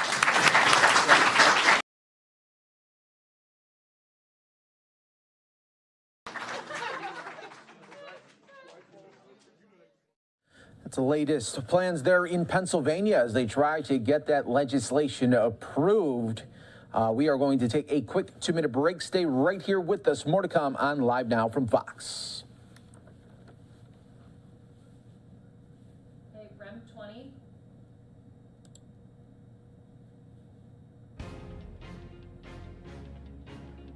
Rem 20? Yeah, it would be nice if they would have alerted us about this. This is the suspects that were arrested for those random shootings for 3 people dead.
Welcome back, everyone, here to Live Now from Fox. We take you out to the Atlanta area. We're getting an update on how gangs are using social media to try to locate items that they want. People, brag on social media about maybe what they just bought or something of the effect of they're going on vacation, and then next thing you know, there's a burglary going on. So let's listen right here on Live Now from Fox. Hard to get things done, and these two gentlemen have done just an excellent job. What today's indictment is about is the Drug Rich Gang, which is a hybrid gang, and it started back in 2016. That's how far we can document this gang existing. We know that it is a gang that primarily actually exists out of DeKalb County, the Stone Mountain and the Tucker area. But as we know, crime and criminals have no boundaries, and they found their way into my county, Fulton County. I have a message today that you will hear repeated time and time again. If you thought Fulton was a good county to bring your crime to bring your violence to, you are wrong, and you are going to suffer consequences. And today is the start of some of those consequences. This gang, as I mentioned, is a hybrid gang. It does include members of the Gangster Disciples, the Crips, and the Bloods. We know that here in Atlanta, Georgia, that hybrid gangs are something that we regularly see. We know that this gang does have some identifiers that connects it together. They use things like prescription bottles and money symbols, and this is in their jewelry and their tattoos, and we see that present here. We have identifiers identifying this gang. But that's not the problem, that people collected together or they decided to use symbols. It's what they did once they joined together. What this indictment represents is 16 different victims in our county, 16 different incidents of violence, and 26 defendants. They committed crime everywhere from the south to the north of my county, which included Union City, Atlanta, and Sandy Springs. The earliest crime committed that is captured in this indictment is a 2018 carjacking. The latest was committed just this month. We are aware that crimes have occurred in other jurisdictions, but what this indictment primarily covers are the 16 crimes that committed here in Fulton County. The victims, they do not discriminate, but what they did do is target people who show their wealth on social media. So I do have a message for the public where it is kind of fun to put your things on social media and show off. Unfortunately, these gangs are becoming more savvy, more sophisticated in the way that they target you. And this is a way that we know that they targeted these individuals. And it's because of these great detectives' work where they were able to show that they were following these individuals and using it to their advantage. Some of the celebrity victims included Calvin Ridley, who is a loved member of our Falcons, Brad Guzan, who is a loved member of the Atlanta United team, Marlo Hampton, who is on the Real Housewives of Atlanta, and Brittany Mealy, who is the mother of Future's child. All very well-known celebrities who have decided to take residence right here in Metro Atlanta because this is a great place to live and we cannot tolerate this. But don't be fooled. This indictment also covers other individuals who are not as famous but also had their wealth on social media. Lots of social media influencers.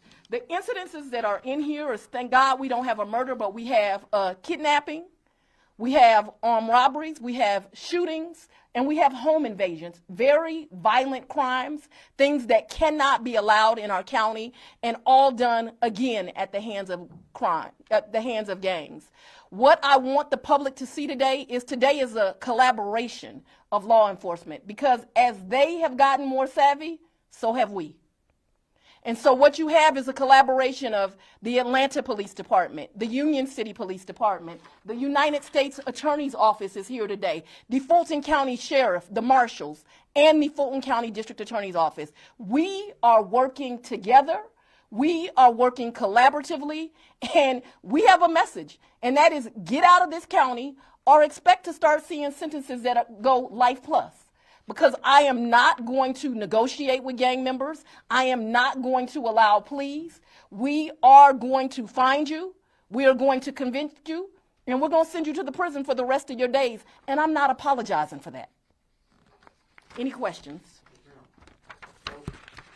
George Sheedy, Rolling Stone. As it happens, I live in the part of DeKalb County that drug rich is sort of covers. I live in Pine Lake. And you mentioned drug-rich Hecht, who's Stinny in the indictment, who, as I understand it, just got out of jail or prison. He's living with his mom on up the street. How much cooperation? Because I can't help but notice that DeKalb County isn't standing behind you right now. But I know that they're accused of crimes in DeKalb County. Is there collaboration happening between Fulton and DeKalb County with regard to the investigation of this gang? I have a relationship with the district attorney in DeKalb. I cannot say we specifically collaborated on this incident. I will say that we know that this gang has also committed crimes in Cobb, in Fayette, in a lot of the surrounding jurisdictions, and they have been at the table as we have developed these crimes. In fact, I'm aware that the Gwinnett district attorney does have an indictment against some of these same members, and she has sent part of her staff to be at the table. Talk about how this came down. You talked about the detectives kind of bringing this forward. What was the beginning of this? How did this, all these things have been happening, but how did you all put it together, and what was kind of the germ, the beginning part of this investigation? I have to give credit to the Sandy Springs Police Department. They were able to really pay attention, to really go back and track and see that these people were tracking people on social media. Obviously, it doesn't happen at the first crime where you realize that there is a trend, but they pretty quickly did that. I have a great relationship with the chief in Sandy Springs, Kenneth DeSimone. We began talking. I began sending assistant district attorneys out there as we developed this, and they were really the foundation and the work. But as always, you know that I love our acting chief in Atlanta, Shearbaum. He was automatically willing to get involved and to do their part and to develop this. And so people just came together and developed this. But the foundation and the start, as you asked, was really through just great detective work. Mm-hmm. What years was this? This is in the past year, isn't it? The Sandy Springs thing? Yes, but we do have crimes going back in this indictment to 2018, because once that research was done, we saw that there were crimes going back to 2018. We also have this gang documented going as far back as 2016.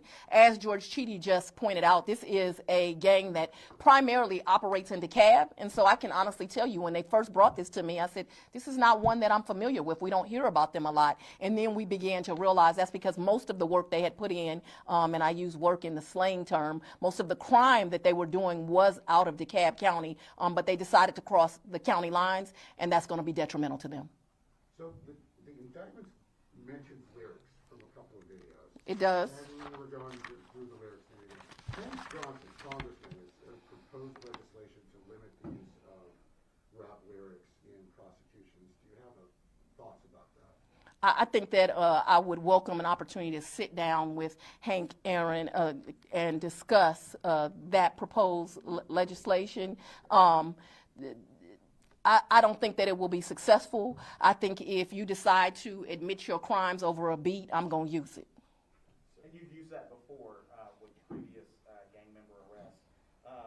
What are your specific responses to the criticism that you're specifically targeting Atlanta's hip-hop community through these lyrics? I'm not targeting anyone, but however, you do not get to commit crimes in my county and then decide to brag on it, which you do that for a form of intimidation and to further the gang and not be held responsible. One of the lyrics used in this indictment, just one of the lyrics, is me and my crew striking out, striking in all black. Send me the drop, we'll kick in the house. If we steal a car, we're going to take off the tag. Well, they kick it indoors, committing home invasions, and now I'm using those lyrics that they're admitting to doing that. I'm going to continue to do that. People can continue to be angry about it. I have some legal advice. Don't confess to crimes on rap lyrics if you do not want them used, or at least get out of my county. Two quick questions. The first one related to this indictment. It sounds like when it comes to the investigation, not that the days of people being followed home from a restaurant or something like that aren't still happening, but it sounds like it's as simple as somebody posts, hey, I got this new chain, I got this new car, and these guys are just sitting back. Can you kind of just take us through that process? I have a very good example of that. Marlo Hampton is a star on Atlanta Housewives. That's a show. It's Atlanta, so I like it and I watch it, and I'm a fan of hers. One of the things she does, though, is at one point she has the news media in her home. And during that interview, she shows you how to enter the house, where things are within her closet. She then becomes a victim. That's not wise to do. You should be able to show you've worked hard, you have some success, people are interested in you. You should be able to show that. But it's not a wise thing to do, because you're exactly right. Now what they're doing is they're looking on social media and they are seeing, are there things here that we would like to get? One of the things the investigators realized is they're immediately going to closets. They're immediately going to bedrooms. They know where these high-end items are, and they are seeking to get them. And so it's just not wise to do, and you're right, they have become more sophisticated. But luckily they give us good evidence, because we're able to track them as they are tracking other individuals. But my message to the public is, please stop doing that. Are most of these home invasions, or are they burglaries and they don't care if they're home? Because there's obviously a big difference between burglary and home invasion. They're actually both. Sometimes the victim, like Mariah Carey, was not home at the time, right? So it becomes a burglary.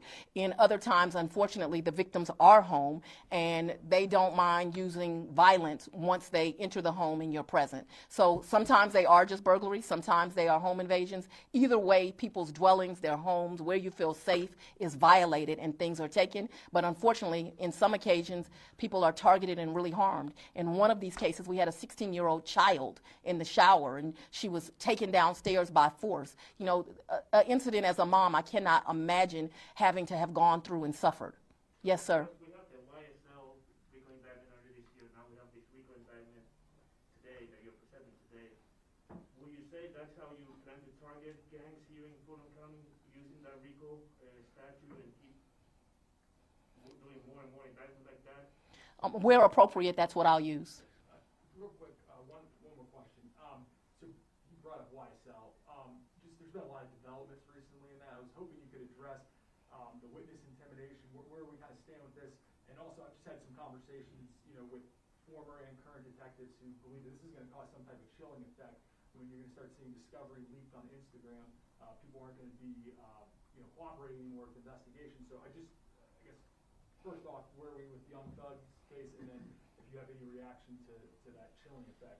I agree with detectives. If this information is listed on social media, it will have chilling effects.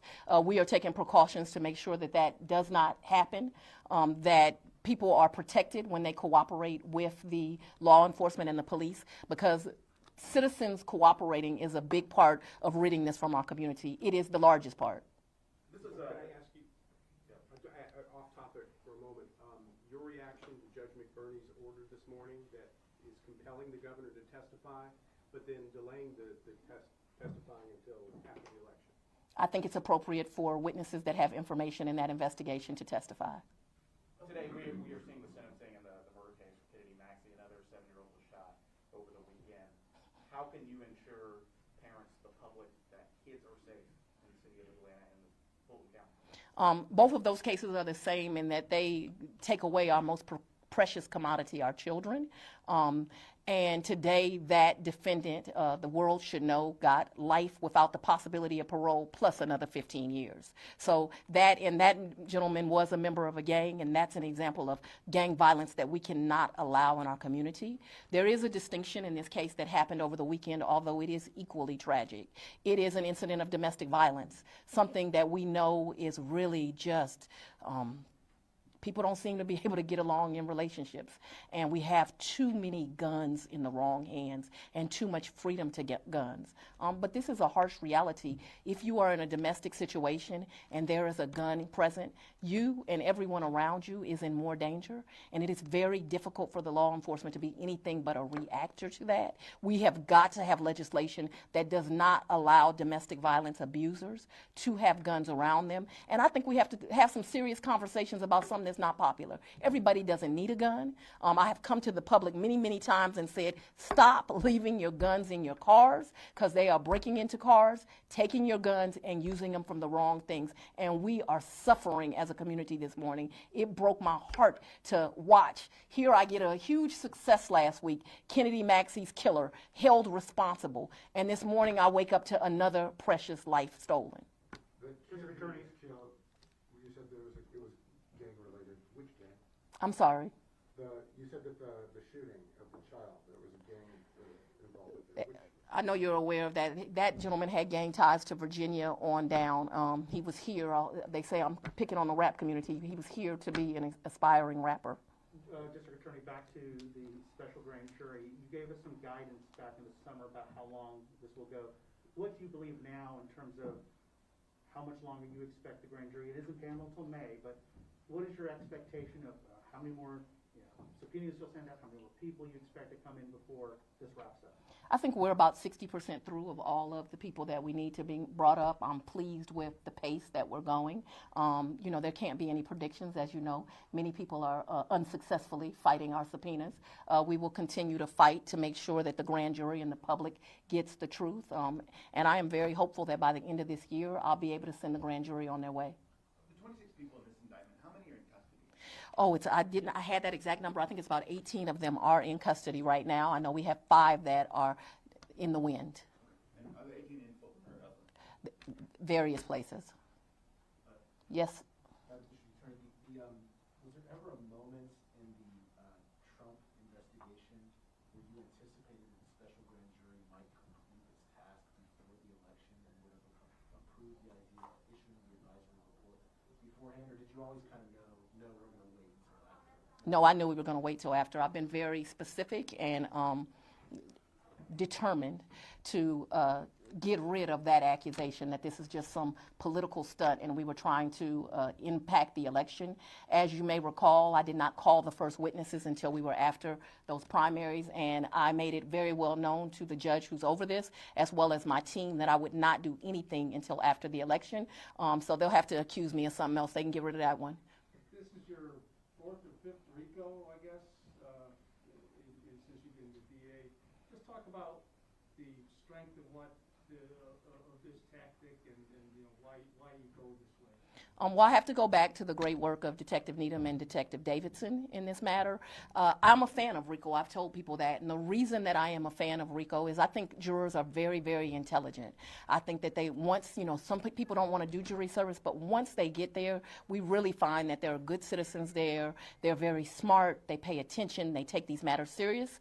But they want to know the whole story. They want to know what happened. They want to make an accurate decision about someone's life. And so RICO is a tool that allows a prosecutor's office and law enforcement to tell the whole story. And so we use it as a tool so that they can have all the information they need to make a wise decision. So it's a tool I continue to use. I'm very happy the Atlanta Police Department allow us to come down and do gang training and talk about RICO. And that was the great cooperation of the Atlanta police chief that stands behind me, Shearbaum, as well as the mayor allowing that. And so it's a tool we'll use. Sandy Springs has brought in, Atlanta has brought in fact, all of the chiefs. We know that this is a good tool, and it's a tool we continue to use. Since there are so many agencies, is this investigation going to expand to other counties and trade information on this? We will absolutely be cooperative with other counties, but I am the district attorney only of Fulton County, and so what I'm concerned about is crime that occurs in Fulton County.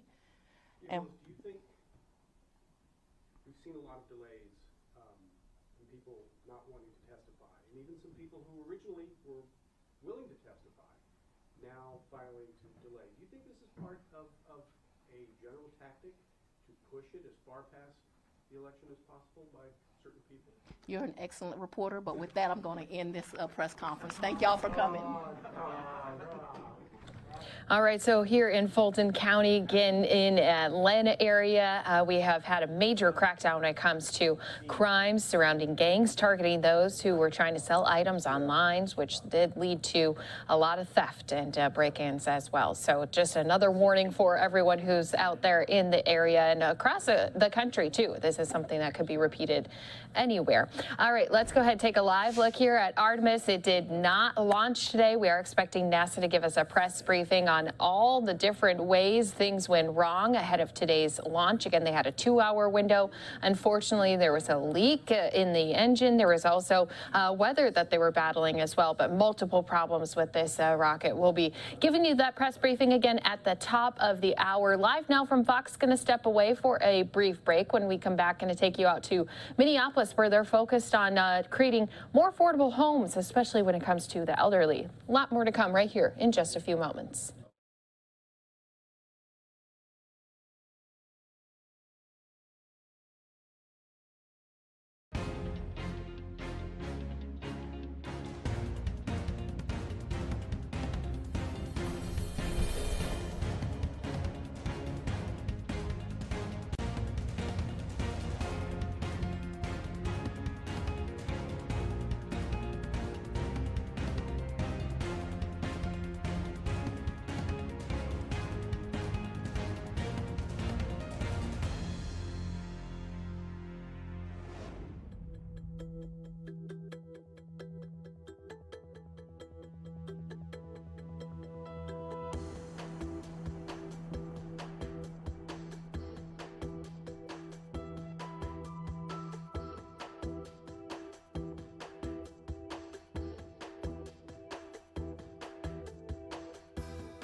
Again, we're so honored to have all these partners here. Secretary Fudge, we're honored to have your presence here in the Twin Cities in Minneapolis. And you know, we need assistance, and we need help, and we need partnerships at the federal level.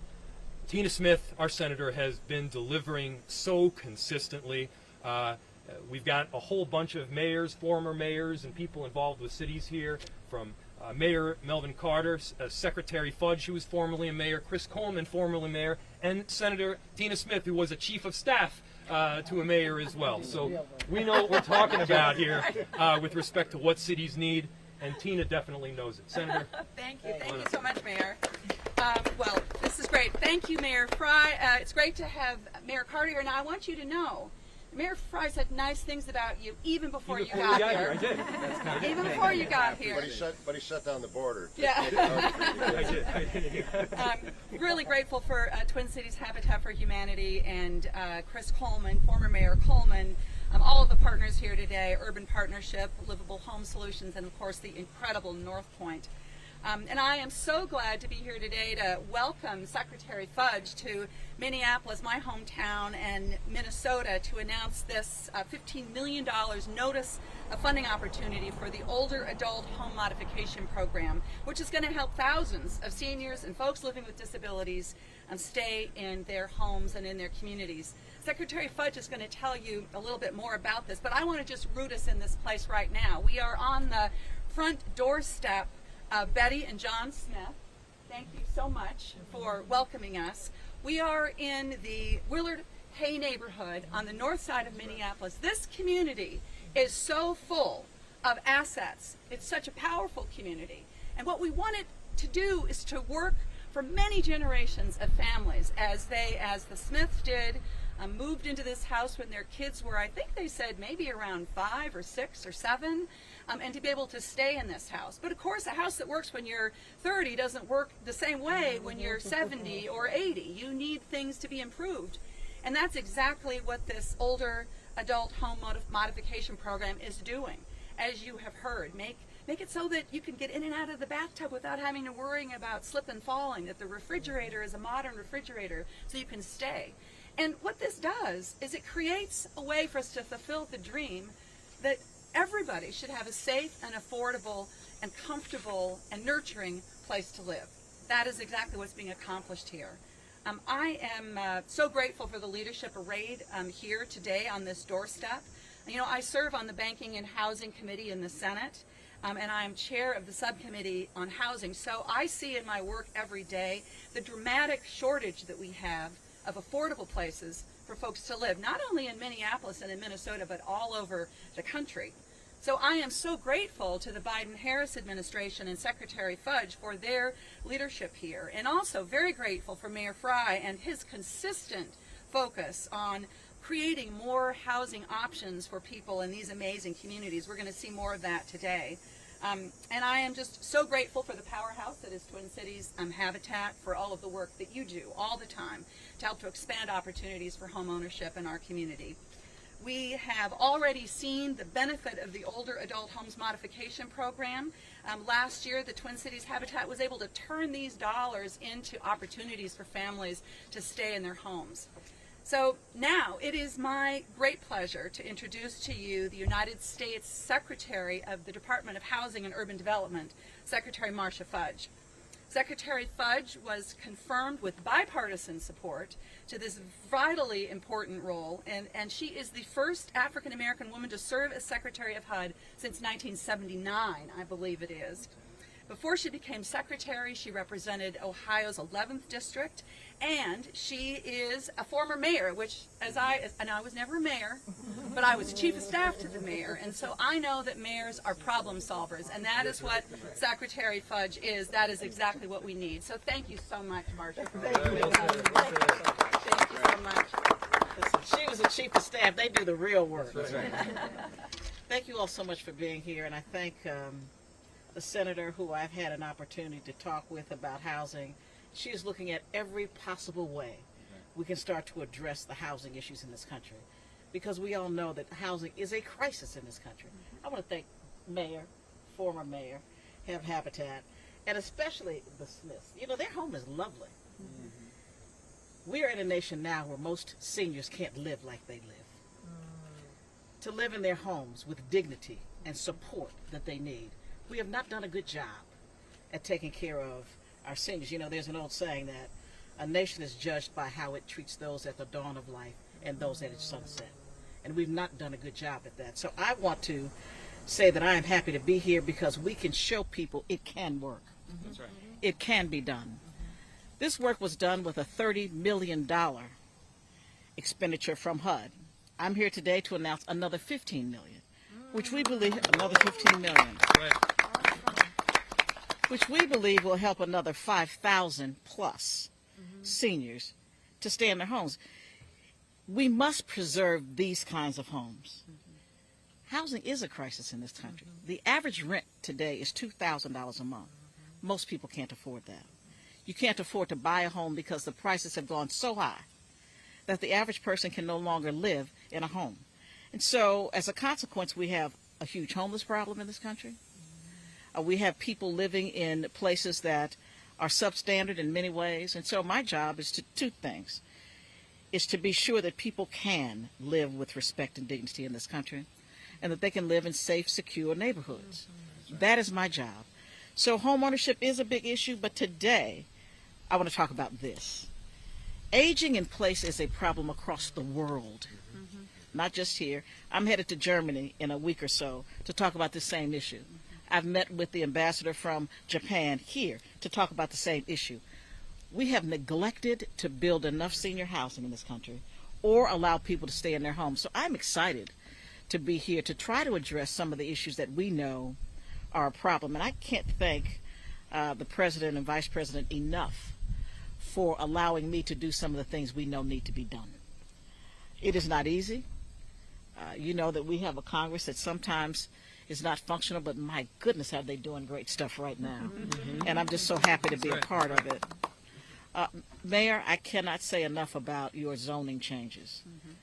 Zoning is one of the major impediments to building new housing in this country because we've increased low-income housing tax credits. We have a neighborhood tax credit that we're trying to get passed.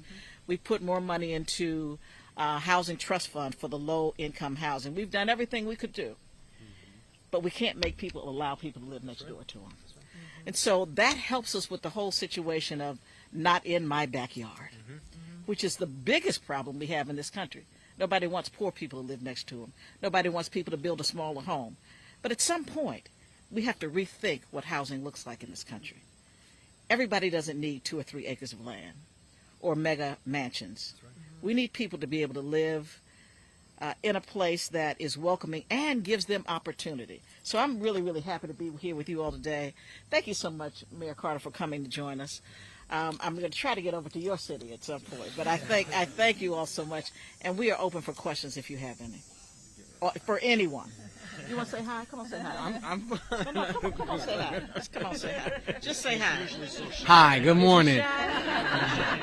It's good to see you. It's just a pleasure to have you here, and you're so right. You know, we have in St. Paul and Minneapolis across our country, we have elders, our grandparents, our aunties and uncles, those who have served our community as police officers and as teachers and as community members in our trades who need an opportunity to age with dignity and right in our community. And the opportunity, the ability, as you've said, we haven't built enough senior housing in our community, but to create housing for people right at home is an incredible opportunity for us. And I'll tell you, I know I speak on behalf of all the mayors who are here when I say to be able to do this work at this time in a partnership with a strong partner in our federal government is the difference for all of our communities. So thank you. Thank you.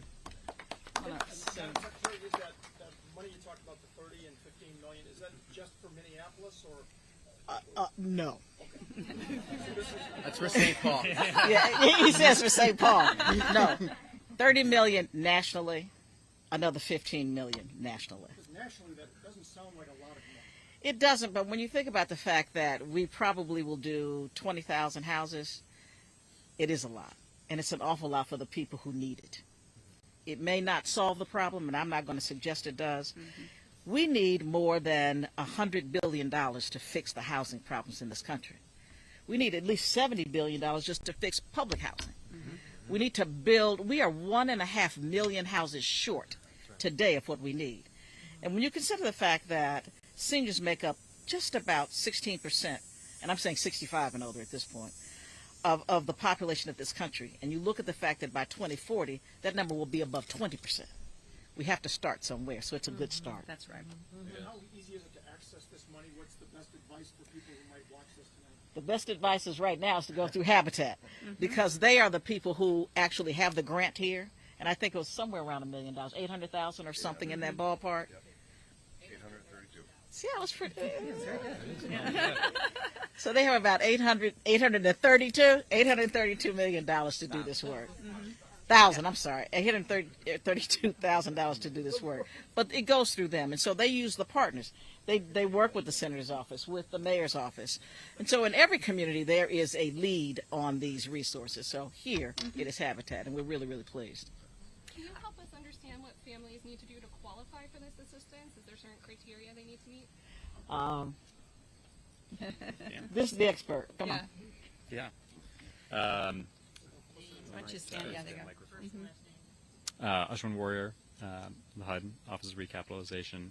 The qualifications are 62 and older, and I believe it's low income, which is 80% of their median income. I'm not exactly sure what that is here in Minneapolis, and if Chris knows, but those are the main criteria and qualifications. Could I just add one thing here? I think there's two things that are really important about what you just heard. One is that these resources are targeted where they're needed the most, and that's really important.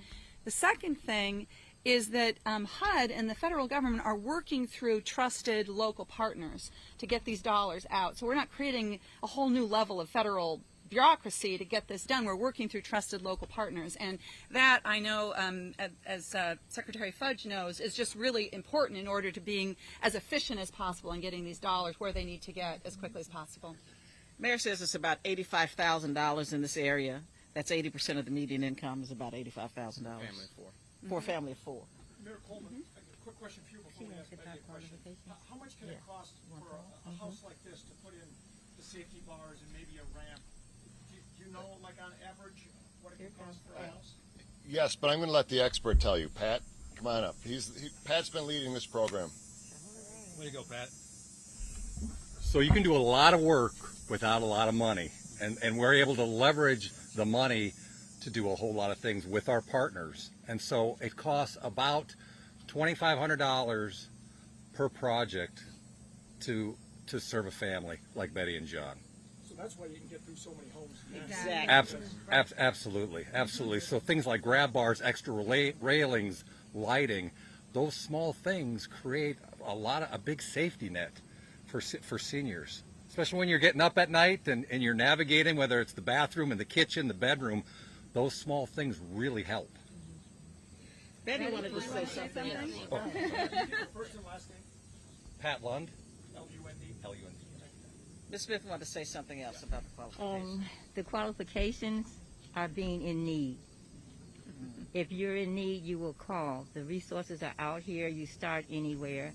Having, as you said, did what we have to do to raise our families, maintain our home. We're 62. Some of us are retired, 65 or whatever.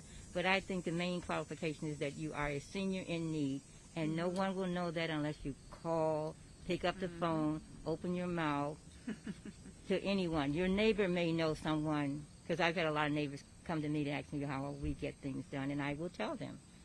So the best thing I can say to anyone is you have to open your mouth. No one knows that you need lighting or grab bars, which save so you can enjoy the bathtub again or the shower.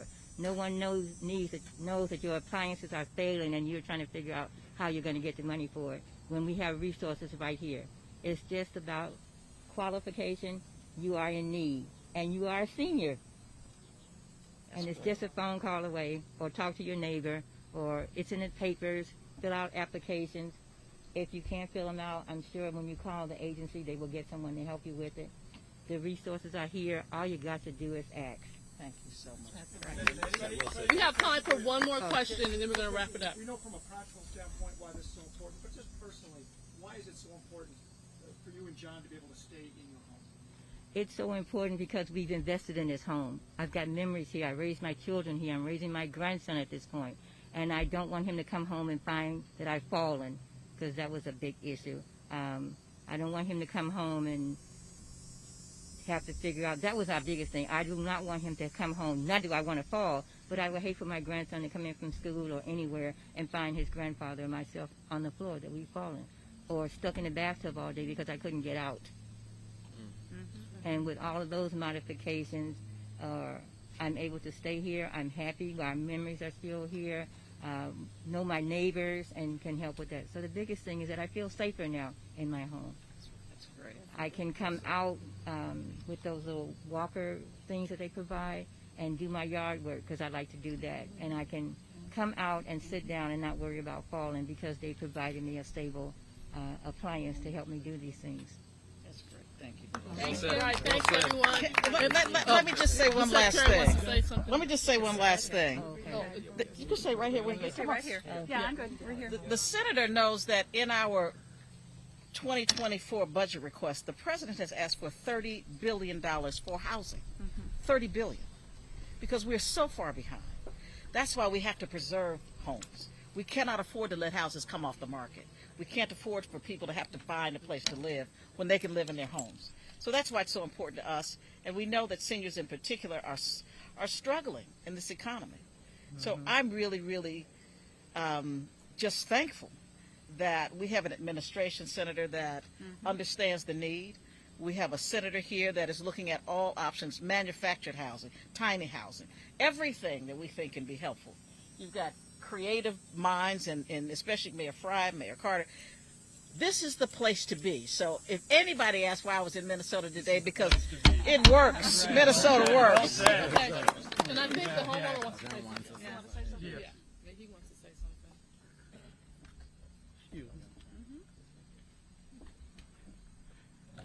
All right, so Minnesota here focusing on trying to not only make homes more affordable, but more accessible when it comes to making them for elderly residents.